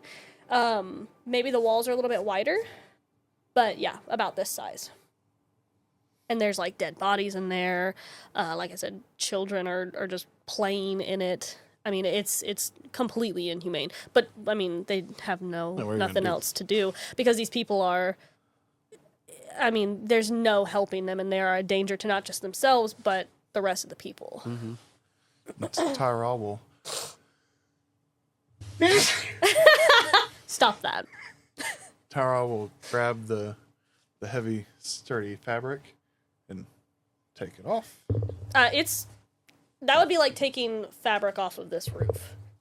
Yeah. I mean, you'd have to like walk back with it, and it's not like covering where you can see them. It's just to cover it from like rain and stuff. Yeah. So But you I still need want to get remove it? in without letting them out. But that's what I'm saying. Like, it still has a top to it. Oh. There's a cage door. Okay. It's like a dog crate, like on the top and everything, and there's a cage door and all of that. All right, then we're going with the cage door. You're trying to get in there with them? I'm just asking. Yeah. Okay. Yep. But as he goes to open up, I the door? don't know if you want to do that. I'm telling you, these people are going to tear you apart. And if they get out, I mean... And Amer's like, listen, there's really no way to stop Tyrall from doing what he wants to do. He's just going to do it. So you might as well stand back, Brock, make sure that he's safe, and just let Tyrall do what he wants to do. and he'll kind of go up to the cage and grab the door. It's locked, with a very sturdy-looking lock. And I'll look at the guy. And Amber's like, you might as well just give it to me so that I can give it to him. He's going to do it anyway. If you don't give it to him, he'll just tear the lock off, and then you'll have to get a new one. And the guy looks like, are you serious? And he's like, yeah, Yes. sorry. Stay back here. Tyrall, though it is crazy, he knows what he's doing. And so the guy hands the key to Amer reluctantly. Amer's like, here you go. He'll put it into the lock. And Amer's standing in front of the guy, which I'm sure does not really help the guy at all, because Amer does not look like he could do much. And then Brock, you're probably standing beside or behind him just to... He'll take a deep breath. Maker. Before you do... Sorry to interrupt you. You are sure about what you're doing, right? You're going to have to trust me on this one. All right. Maker. Let your light shine through me and give them some sort of peace. With that, he will unlock the door. The armor will fall on him. Understandably. And then as he opens the cage door, Tyrall gets bright. Oh, yeah. Bright. And as soon as you Because start... he is casting his first 8th level spell of Holy Aura. Nice. Yeah, and as soon as the light starts kind of pouring out of you, because I'm sure it's not just like a flip of a switch where it's off and then on. It's probably like a growing light. Up to 30 feet. Some of them start scrambling backwards and hissing and swatting. So, yeah. Yep. And then As you I'll walk just in. go in. And some of them are so... because they see that you're coming towards them and they're trying to get back and it's not working, you're still coming at them, that they start coming at you. And, let's just see, shan't we? Oh. Oh. Make a... Well, would you rather... No, dexterity. We'll do dexterity. And you can add your athletics. Because I'm sure it's dexterity, so the quickness of your movement, like your response time, Plus my athletics. plus your athletics to throw them off, I'm sure. That's a 22. Yeah, so this, like, grown man. I mean, he's like 6 foot. Like, he's a pretty big guy, but he's like hunched and like starved looking, and he just starts gnashing and running at you, and he looks like he's torn his own body apart pretty much. And he starts running at you, like making this horrible like sound, and he jumps at you, and you just grab him. What do you do with him when you grab him? Because he jumps at you. Do I actually grab him? I mean, you have, Yeah? the quickness of your movements and the athletics that you have. You rolled 22, yes. Yeah. Okay, cool. I turn around and head back towards the door with him in my hands. Oh, okay. Oh. That works for me. Yep. I have a minute to get in there and out. So that guy jumps at me. I grab him. Peace out, guys. Oh, and he's like scratching at you and stuff like that. How do you hold him? Because he's... Well, I'm saying, like, are you restraining his arms? Oh, I've got him, like, if he jumped and lunged at me, then I Yeah. imagine I got him by, like, the armpits. Yeah. And I'm in my armor now. Yeah. So, That's fine. But yeah, he's definitely scratching at you and, like, trying to bite at you. Like, it doesn't make sense, because in our brains, we would know he can't reach you, but it's just like a natural feral movement for to him. go after him. Yeah, to bite at you. I will bring him out with me and put my back against the cage. And then, Aimer will go up and click that lock closed, take the key out, and give it to the guy. And I mean, this guy is not as tall as you, but I mean, still a pretty good length. Especially if you're holding by the armpits, it's like stretching a cat. yeah. And he's like kicking and all of that, but some of his bones look broken, and it looks like they've just healed that way because, you know, I mean, these people are up all night just doing absolute nonsense, and there's like wailing and moaning coming from the cage, like it's loud. This is where the weird science project is coming in. Are you going to turn that light off sometime soon? It'll fade in the next few seconds. All right. So what are you doing with... And the guy is, like, flailing, and Amber's having to, like... Because he's also scratching at whoever's beside. Tyrall, what are you doing? I will wrestle him down to the ground. I mean, he's really not that strong, because there's not... Yep. And I will, like, put my knees on his arms and sit on him. Get out my pack. A little bit of that, a little bit of that, a little bit of that. A nice little cup. And we'll pour the nausea meds in, the calm emotions potion, and a few drops of the weed killer. Oh my god, he's experimenting on this guy. Oh, And he will, like, grab his face and just... And and the crazy thing is he's, like, basically breaking his... Is he on his stomach or back? I've got him on his back. Okay, because he's, like... As you're trying to grab... He's, like, breaking his jaw trying to get away from you, pretty much. Like, it's like they feel no pain when they're doing this. And I'll just... Yikes. But yeah, I mean, he swallows it. Oh, actually, it's probably like a dog. You'd probably have to, like, blow in his nose to be able to get him to swallow it. Yeah. That's how you get cats and dogs to take oral medication. Yep. Like, You shut their mouth and go... you have to blow on their nose so that they swallow. It's wild. It is wild. But I mean, yeah, he swallows it. But it doesn't seem like anything happens right now. Nope, no adverse reactions. I mean, not immediately, no. No, nothing like that. Mm-mm.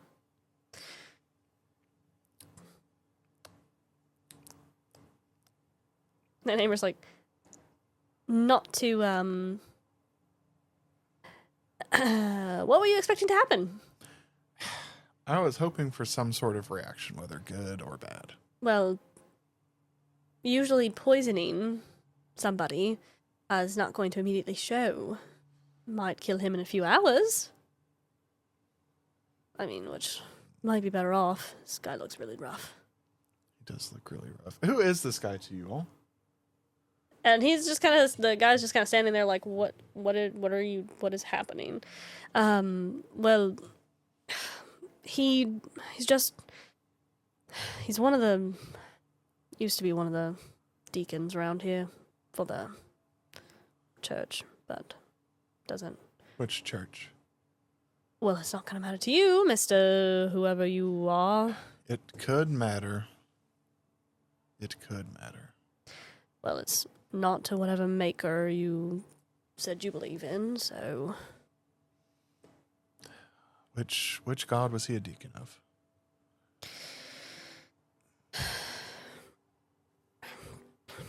Tyr is who we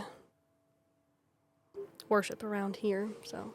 I don't know why his accent keeps changing, but you know what? It is what it is. Yeah, it's fine. Yeah. Ancient accents are weird. Get me some rope. And we're going to take him... Nick, it could matter.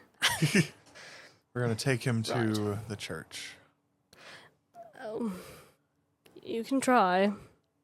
If you really think it's going to do anything, but I don't think it's going to do much. And also get me his family if they are still sane. He killed them, which is how we knew he was crazy. All right, that solves that issue. Right. Do you know many of the people in the cage? Most of them, yeah. They're from this area, so kind of have to know them all. Would you happen to know if there was a place that they all frequented?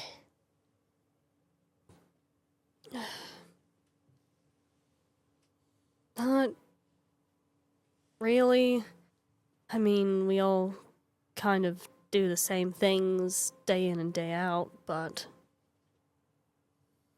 I can't think of anything. It started so... seems like it started so quickly, you know, with the... started with them getting real sick, right? And then they just, you know...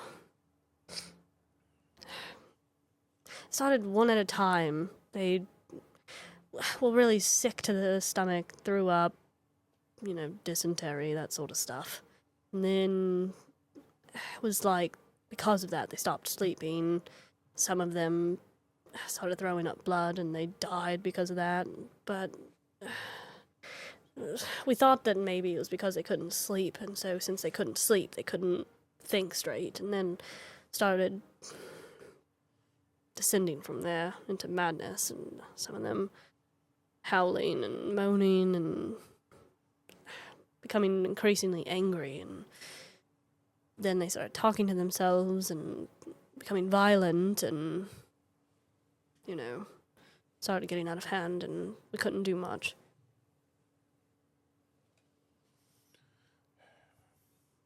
I'm sorry that this has been happening to you all. But I'm going to try something with Tyr's blessing if I can get it. If you want to try. Now, can you please point me in the direction of his church? Yeah, follow me. You taking the crazy guy with you? Yep. Oh, And I'm hoping somebody actually brought me the rope that I asked for. did you ask for rope? I did. Yes, Oh, I did not hear that. Brock will bring it to you Yep. and help you bind him transport the up man. good. Hog tie him. Yep. Okay. Yep. And he takes you through the town, and I'm sure, bless it. Stop that. Stop it. It just made its way around the It really table. did. Yep, it did. It's the flower. It is. That's how it starts. That's how it starts. You start Nick, feeling... we're infected. No! Well, you know what this means. Since we only have so long to live, bust out the shrooms. Twitch, for legal reasons, that's a joke, but it was an inside joke. It's a good one. But, as you're walking through with, the crazy guy in tow, there are some people who look at you real confused, like why this guy's out, and the guy walking with you just, you know, kind of pushes him off, like, it's fine, we're figuring it out. And it takes you about 20 minutes to get through the other side of, because it's on the other side of town. They wanted to separate the church from the crazy people as far as they could, just to not infect the church. And as you guys are wandering through the town, you can see, like, because the houses aren't right on top of each other, in between, a little bit further off, you could see that there's a lot of flowers in the area. And Amer does kind of, you know, perk up and is like, just a question. Is there where do you get your source of, water and food and all of that? They said, with your food and stuff, people started getting sick, so I just assumed, maybe that it's the food that's making everyone sick or something. Just out of curiosity. Where do you get that stuff? And he's like looking towards these flowers because he's like, well, maybe it's in that area. Well, it's a little further to the east, but we have the lake nearby, and that's where we get a lot of our water. We get it from there and then bring it back and, use it for a few months and then go and get more and all of that. So that's where we get our water. There's a farmer out there who keeps the crops kind of watched over, but scarce now considering that he's also crazy. So See, the first one to go crazy. not really the first, but descended into that shortly after everyone else, yeah. So All right. We should probably make a trip out there next. And yeah, Brock will say to Aimer, the flowers never affected the water before. no, not that I know of, but everything could be different in different places, Delilah did say that they were different. They seem stronger recently. Right, so maybe this thing is adapting or progressing. So maybe we'll learn something new about it. Who knows? Are we at the church? Yes.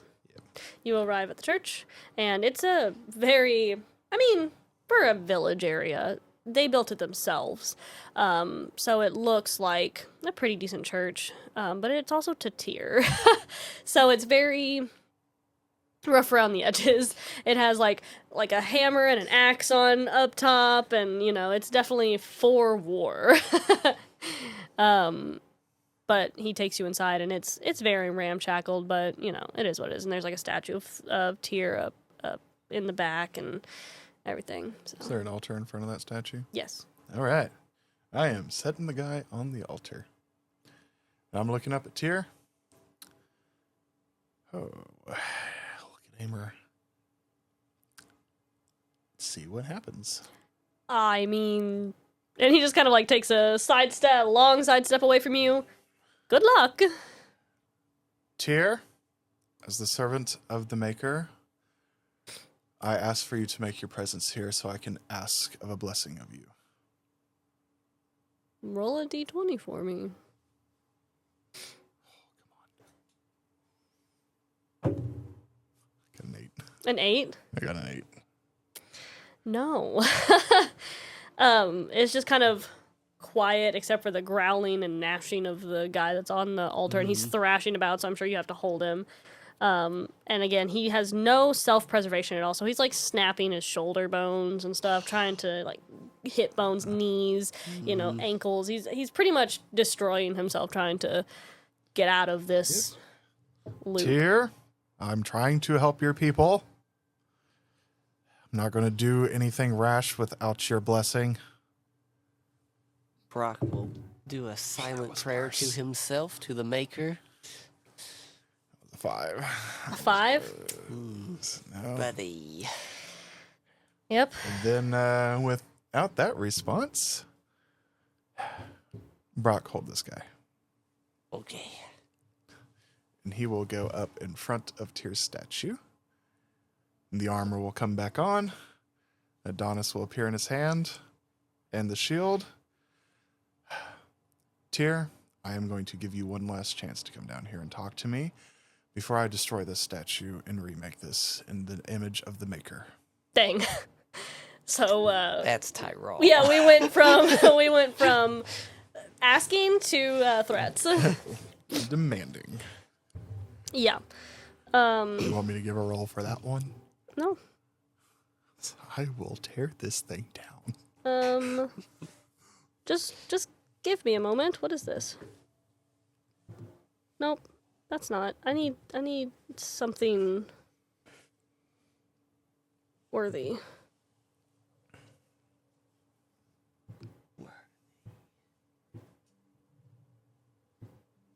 Some of them aren't as loud as others either, which is... Oh, well, this is straight up... What is this? What does this sound like? I feel like I need some Doom music for this one. Yeah, that's what I'm trying to... Ooh, well, there's this one. And see, that's the thing, is like, some of them sound like it would be Doom, like the title sounds like it would be Doom music. That doesn't necessarily mean it sounds like Doom music. Boo. Yeah. Give me some Mick Gordon. Like, Gateway to Hell sounds like it would be Doom music to me. It's not. I know White Bat Audio on YouTube has one that sounds Doom-ish. What does this sound like?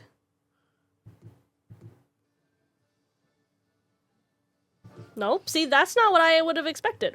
This is interesting. What is this? Fix your naming, tabletop audio.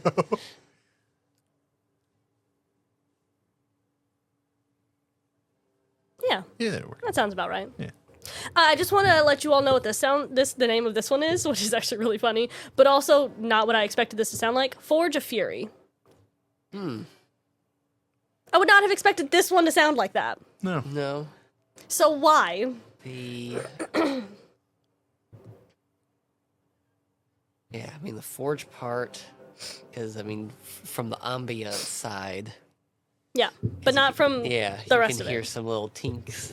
That's about it. Anyway, so yeah, you immediately are like, all right, come down here, or I'm going to destroy this, and I don't care. And it's like a thundering sound. And from the statue itself, it's like his visage comes out. And surprisingly, the artwork, the statue, does very much resemble the god himself. And I've not really imagined what Tyr looked like, but what I can imagine is he's very dark complected. And just like, he doesn't have any shirt on. Maybe there's like some bindings, like a leather binding or two around his chest to attach weapons to. But he's probably wearing like armored pants. So something to cover his legs. He's wearing armored boots, leather boots, so not like plate mail armored. And then like a tabard.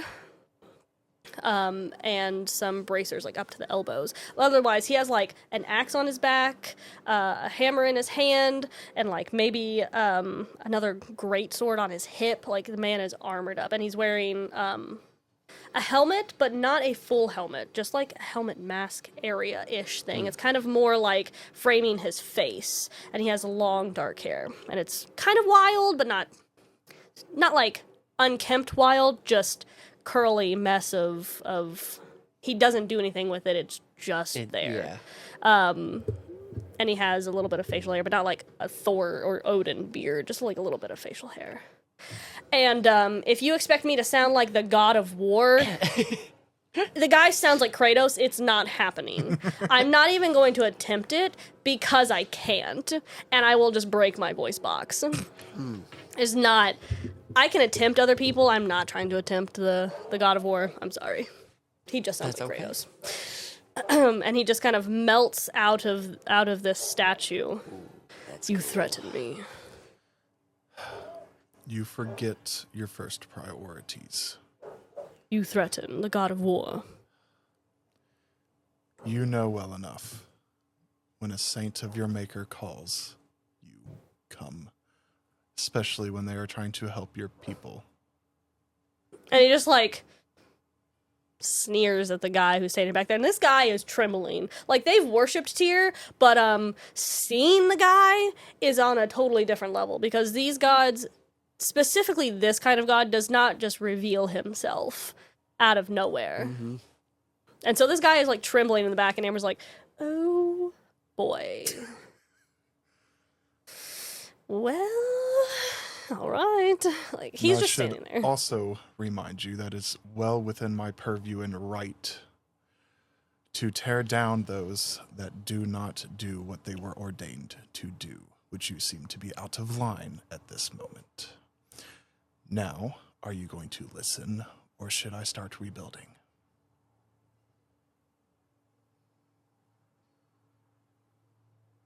And what makes you think that I won't fight you right here, boy? Because you know well enough that you will not kill me, and if you do kill me, I will just be right back. Possibly with sanctionings from higher up on your head. Your pantheon is already crumbling more than you ever thought.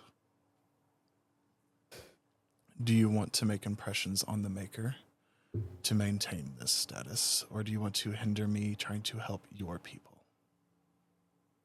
Make a persuasion check for me. Oh, intimidation is what you're trying to do. Are you trying to intimidate or persuade? Because there is a big difference. I'm just telling him the truth. Right, but are you saying it in an intimidating way, or more of like a, hey, buddy, I don't want to have to fight you, but I will if I need to, or are you being like... It's more like a, hey, buddy, like, you know that I serve somebody greater than you, and you know you're supposed to, persuading. listen to me whenever I call you down. Because that is different than if you don't do it, I will kill you right now. There's a difference in an intimidating sort of persuasion and just trying to be like, this is a persuasion with an undertone of like, don't try me. don't try me. Then intimidation. Yeah. I think those are both the same, so it wouldn't matter. No, we're persuading him. Okay, that's fine.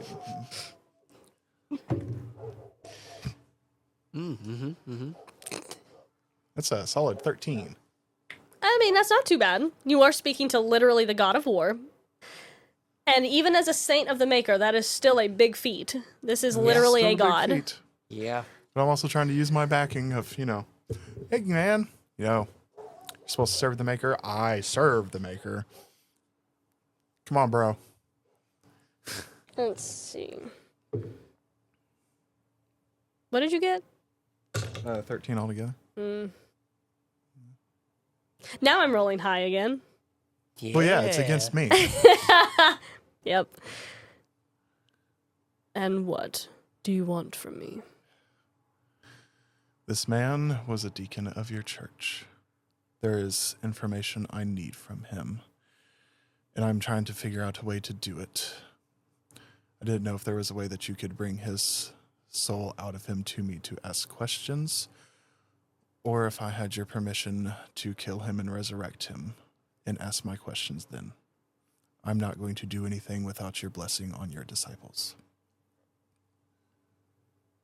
And he, in one hand grabs the axe that's behind, on his back, puts the hammer back instead. He just kind of throws it up and, steps down from, the pedestal that the statue is on. And this guy is huge. This guy, he makes you look tiny. It's like Alan Richardson with Henry Cavill. He makes you look tiny.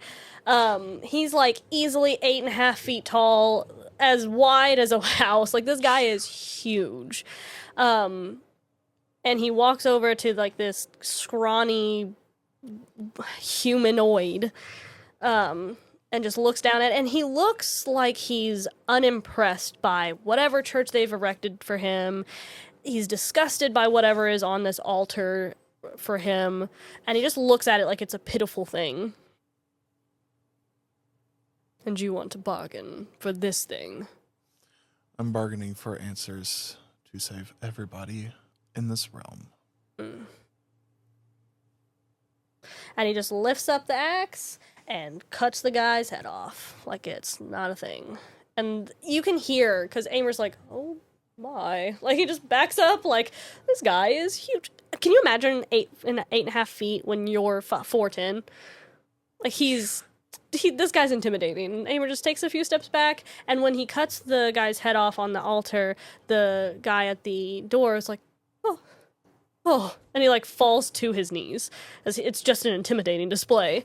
And the guy obviously dies, because his head was cut off, although his body does oddly move around a little bit at like an aftershock sort of thing, and then it stops. And the blood that comes out is like thick and coagulated, like it's been deteriorated already, like the body's technically been dead, that sort of thing. You know how when it coagulates after it's been so long, even though he was still moving and alive before, the blood comes out like it's already been in a dead body for so long. And Tyr just like wipes the blood off on his tabard like he's disgusted by it, and then looks at you. You want to bargain over a dead man now? Want to bargain over his soul for answers. With your permission, I would like to bring him back and walk through his journey to get to this point to try to save the others. This is a fool's errand, you know that. It's the best chance I have right now. If you wish to save these pitiful people, be my guest. I'm no longer wasting my time on it. And he puts his axe up in the same way that his hammer is, and so it's like making an X on his back. Mm-hmm. And he goes right back around, and he starts to step back up on the pedestal, and he stops, and he, just over his shoulder to you, Tyrall, is like, don't bother me again, or we will have war. Do you understand, priest of the Maker? I think you have enough war to look forward to in your heavens. Which is why I don't need to be bothered with these people. No, but also it would be rude to not ask first. And he just goes back into his statue and fades away.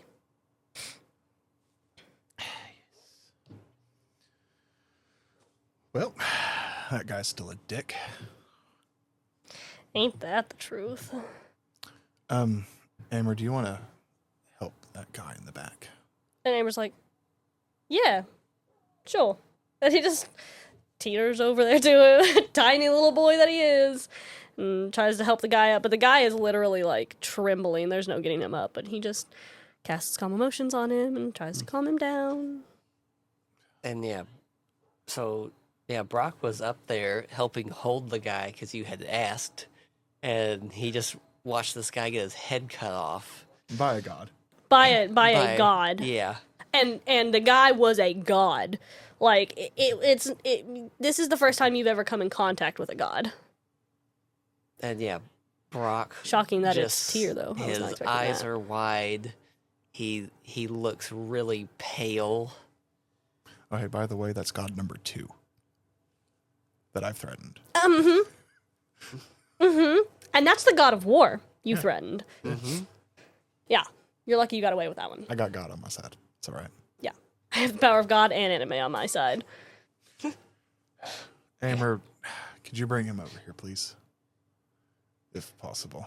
The guy is calmed down because he used calm emotion, so he's able to get him on his feet, but he is still very wobbly, and Amber's like, whoa. Right, calm down. Just go up here. We're just going to help Tyrall out, that's all. Ignore the beheaded body. It's fine. Like, trying to calm the guy to get up there. This is very weird circumstances for Amber. Sir, I understand that this has been a lot for you today. And he looks pale. But what you witnessed had to be done. It had to be done with Tyr's permission on one of his followers. What else are you gonna do? Now, you witness what I hope will be a remaking of this man, so that way we can get answers. If this seems odd to you or unnatural, I am sorry. But whatever you see here, if it works, make sure that you tell the others. And Tyrall, still with his armor on and his hammer in hand and everything, his wings will come out. Oh, man, I hope Tyr doesn't come down and try to smite me for this. But we're here and his remains are here, so we're going to do it anyways. And Amber's like, huh? Wait. What? You're still going to try to do it, even if he was like, don't bother me? I don't need him anymore. All right, as long as he doesn't come down here and try to smite us, I don't really want to be smote. Thank you. He won't smote you. But anyways, here goes nothing. And I will call down the power of the Maker. He pats the guy on the back and is like, this is just Tyrall. He's very Tyrall. And he will start to glow. His eyes will get bright golden. The wings will get golden. And he will lift the hammer up. By the power of the Maker, I command that you rise and slam it down, and he will cast Resurrection on the man. Nice. Which, by the way, it says this spell does neutralize any poisons and cures diseases affecting the creature and regrows its limbs and everything. That's good. Yeah, that is definitely something you would want to happen. And as you do that, the rope around it that was wrapped around his limbs kind of doesn't disintegrate. It like flakes away like in golden essence, and his limbs just kind of fall brokenly because, you know, he'd broken some of its bones trying to break free of this rope. But what you're used to happening, Tyrall, where the body would usually resurrect and kind of remake itself, your golden light cascades over it and tries to... The body moves, and it rises up, and the head just oddly reattach, and the body kind of remakes, and so it looks healthier. But Tyrall, you know that there is no soul going back in this body. You don't feel it. Usually you can see Dread come down and help guide the body back, or the soul back, like he did with her, Delilah's mother. There is nothing happening here. There is no soul returning to this body. Basically, you're just commanding the Maker to remake this body. There is no intermediary, and there is no soul returning to this body. Dread! Is that how you're calling to him? Dread, I need an explanation. I am confused. And of course, we don't see him when you call to him. He just comes down and you can see him. And it's more of like he just appears. What do you need, brother? What happened to his soul? I do not have any account of his soul. So this is just a remade dead body. So it would seem. Can you take a trip with me to the other side of town? I suppose I could make the time. I will take Dread back, giving no explanation to anybody that's in Nope, there. of course not. Nope. And I will walk out the church. Yeah, I will very, go very back to the pen impulsive of people. man. Yep, go back to the pen Aimer of watches people. as you walk out because they don't see Dread. We No, don't see You Dread. just hear me talking. Yeah, to we somebody. just hear him talking, and he's talking to himself as he walks out. And me and you, Aimer and Brock, we just look at each other, and the guy's like, he's not crazy now, is he right? Like, we're not going to just, like, have another crazy priest wandering around. This man called down Tyr. He's not crazy, is he? And Aimer's like, well, crazy, yes, absolutely. Not in that way, though. We're safe. Ish. He won't hurt anybody.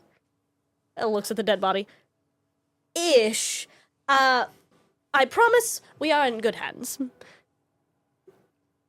And he just gives like the harshest smile he can because he's trying to be like, And Tyrall's not in a good mood right now, so he's tramping across this village. well, yeah, I can imagine in his it was full armor and wings out with like with the an intent. tower shield and the hammer in his hand. With intent. He's very Like he's been very subdued this whole time, except for the shiny holy light. But now he's just like full blown, just like in it, Yep. He's like in not in caring mode. what people look at. Yeah, and there are people who like because they're trying to wrangle some of the they're crazy, but not nearly as. And they're trying to like wrangle, and they're like, huh? And Aimer's like, Rock, Do we just wait here? I don't know. Why didn't it work? It worked before. I don't know. I'm not the one who believes in this nonsense. Ish. And the guy's like, you have a lot of issues in this group of yours. He's like, yeah, you'd think it makes sense, but it doesn't. It works. Ish. So what are you doing, Tyrall? I am taking Dread straight up to The den the of crazy cage. people? Mm-hmm. Yes. And I will get there and I will look at him and I will take the hammer and I will point at the cage and I was like, all of them, souls or no souls. And he just kind of looks over them, and again, you can't see his face. It's just a hood. And he's quiet for a long time, which is very unsettling for you. Because usually he's, like, quick to respond, oh yeah, I can see that. It's quiet for an indecent amount of time. I don't see any of their souls. The people on the street corners, souls? And he, like, slowly looks back. I see some of them. But the ones that are crazy. So the ones losing their minds have no souls. The ones that are just sick still has their souls. The ones that are mentally gone. I cannot see their souls. And he sounds troubled. Which is not something you're used to. He's still very monotonous and even in his tone, but there's an underlying of unsettling. Dread, I'm going to ask something very seriously that I need your help with. Can you find the one that looks the most sick but not crazy and tell me what happens when he loses his mind? Or give me the sight to see it if you can't stay.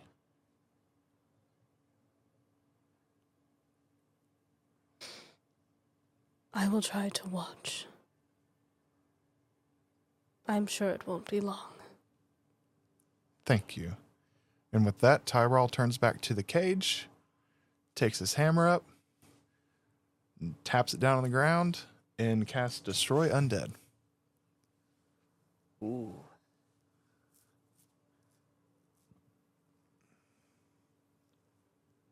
It doesn't work. Doesn't work. So they are not undead. They are not. Some soulless creatures.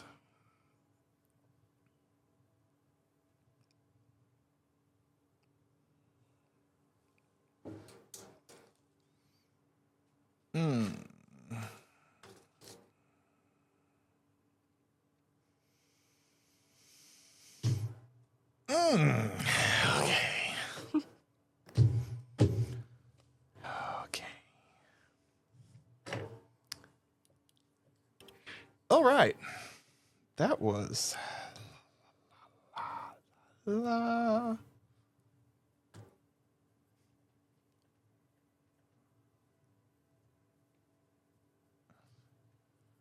And it would probably help because we're still at the church, and I'm sure the guy can't stay there much longer, with No, the yeah, body. and even Brock has, since Tyrall just left, Very he'll upset. wait there a bit, but then be like, okay, what's happening? Yeah, we gotta figure that out. So yeah, Brock's coming after you.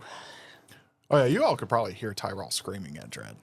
Like, they have no souls? Oh, yeah, I guess that's fair. If you would be very loud, yeah.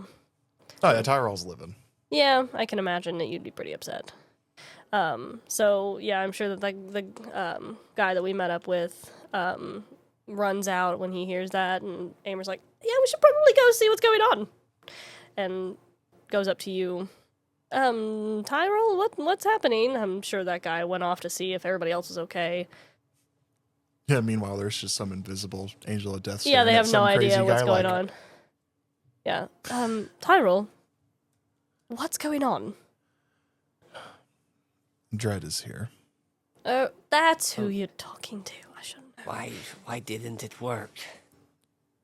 Oh, yeah, why didn't that whole thing display work? Dread has no record of his soul. And these in the cage, they look like people, right? Well, ish. But they have no souls. And they're not undead. I just tried to destroy them, and they didn't get killed. Oh, that's weird.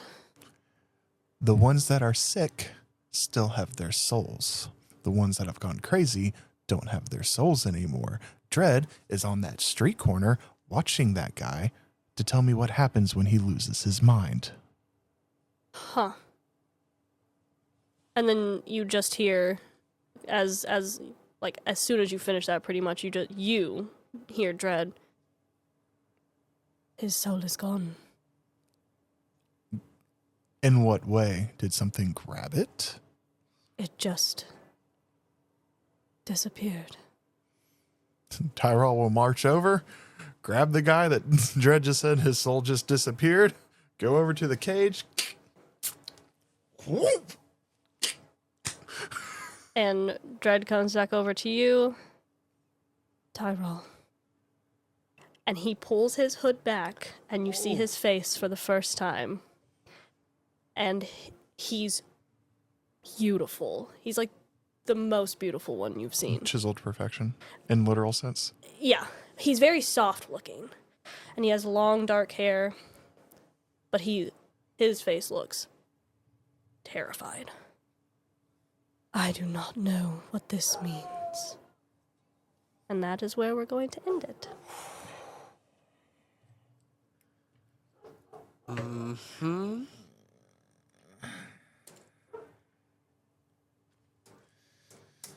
Oh, yeah. Oh, yeah.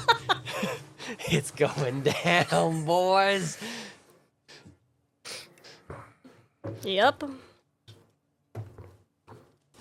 Well, I know what that city surrounded by walls looks like on the inside now. Can you imagine? Oh, well. But yeah.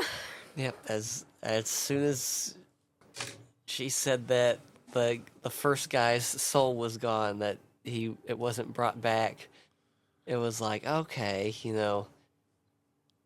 the poison, usurper, that kind of stuff, it corroded it, did something, but then when it was like the living people didn't have it, that's immediately where my mind went to, was like, or lay. Yeah. Yep, that's going to be a fun one to deal with. Yep. I mean, I know how to deal with it. Yeah, can you imagine what that place looks like if you saw a smaller scale version of it? You're right, there's only one way to deal with it. Yep. And you know what's crazy is I did not expect this part to happen. I definitely knew we were gonna get to here, but I did not know that this is why D&D is so cool. I did not expect all of this to happen.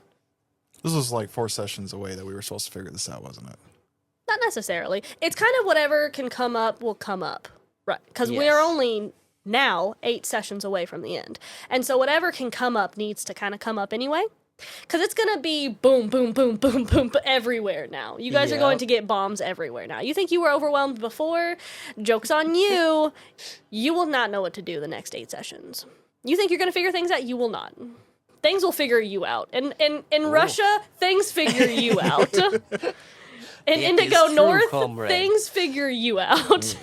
Flower dissects you. Literally. Yes. Thanks. Thank you. But yeah. I don't like this. In Indigo North, This is flowers dissect fantastic. you. Thank you. All I'm right. glad you like it. I want to let you know that the original soundtrack of Inuyasha did inspire most of what happened tonight. Yeah. Fantastic show. And a fantastic soundtrack. It Have you did just have a listened to the wonderful soundtrack? soundtrack. It's amazing. It's amazing. But yeah, Well, lead us out, sir. that's a thing that just happened that just greatly disturbs me and Jonas. Greatly disturbs Tyrall and Brock, but disturbs Tyrall more. Oh yeah. And you know, the angel that never shows his face has now shown his face, so you know it's extra serious. But anyways, find us on all the places. The Book of Faces, the Twitters, which is now X. The Instagrams, the TikToks, which, by the way, our TikTok is absolutely blowing up. Thanks to the wonderful shorts created by our DM, Courtney. Yeah. Everything is posted on YouTube and Spotify and Apple Music and, what is it, Amazon? Amazon Pod? Music and Yep. Apple Podcast. Yep. Yeah, so we are everywhere. If you would like to talk to us and see all the weird shenanigans behind the scenes and some of my minis, we have that on the Discord. If you would like to support us with the monies, we have the Redbubble store with all of our awesome merch. It's as awesome Jonas merch. likes to say. The stickers are amazing. Yes. Our new logos are out on there and they look absolutely beautiful. Also, we have the Patreon, which Jonas has been doing some wonderful character creations that have been put up on there. Coming soon, I have a bead on one camera. Going to get a second one hopefully here soon to start making some mini painting tutorials. Probably have some creations of custom, terrain and stuff going up on the Patreons as well for that. Is there anything I left out for I don't think all so. of that? Most of our posts are like our funny stuff, like memes and stuff. Discord does see first. Mini Yes, they paintings do. and stuff. Discord Yeah. really only gets to see. Patreon gets some of our edits that I don't upload. Some of our funny short clips or whatever. But we also, if you don't want to do it that way, where you also get something and you don't want to do it monthly or whatever, we do have PayPal as well. It is linked in our About page at the bottom. I always forget about the PayPal. And you can just send us a one-time donation, which does not go to us personally. We do not make enough money off of this No. to just pay ourselves. This immediately goes into doing all of this. Yep, it helps fund, the microphones, camera equipment, any upgrades that we need for the studio, which Yep. is coming to be summertime. Yep. So it would be nice, if you all could hook us up with some AC. Yeah. Yeah. 'Cause this Yep. is in my detached garage. Yeah. Our studio is definitely an old detached garage, which you can't really tell because it looks really good. It does look But- really good. Yes, and Nick did remind me to tell everyone that once everything is up, like, comment, and subscribe. That Yes. does help give us algorithm on Please. anything that you can. It sounds very Please. cliche as a Yes. content creator to say that, but But we really have it to. does. Even honest to God, even if you dislike it, it still gives us algorithm. So even if you hate our guts, I am Yeah. fine with that. Please say so. Like, honestly, if you think I'm ugly, if you think the way I DM sucks, please let me know. I If would you don't love like that. my hair or my beard, tell us. Yeah. If you love my hair and my beard, Tell us. tell us. Yeah. Exactly. Because it was just done this And morning and it looks Go a beautiful. step further. Email Bill Gates and tell him how awful and how awesome we are. Yes. And so then he can tell the internet to reflect that. Yes.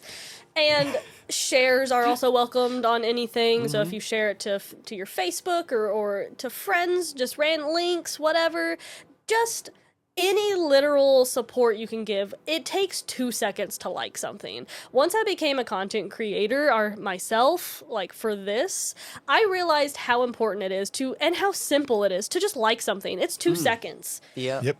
Because I watch YouTubers, and like my immediate reaction now is to just like it. It doesn't even take 2 seconds to like a post.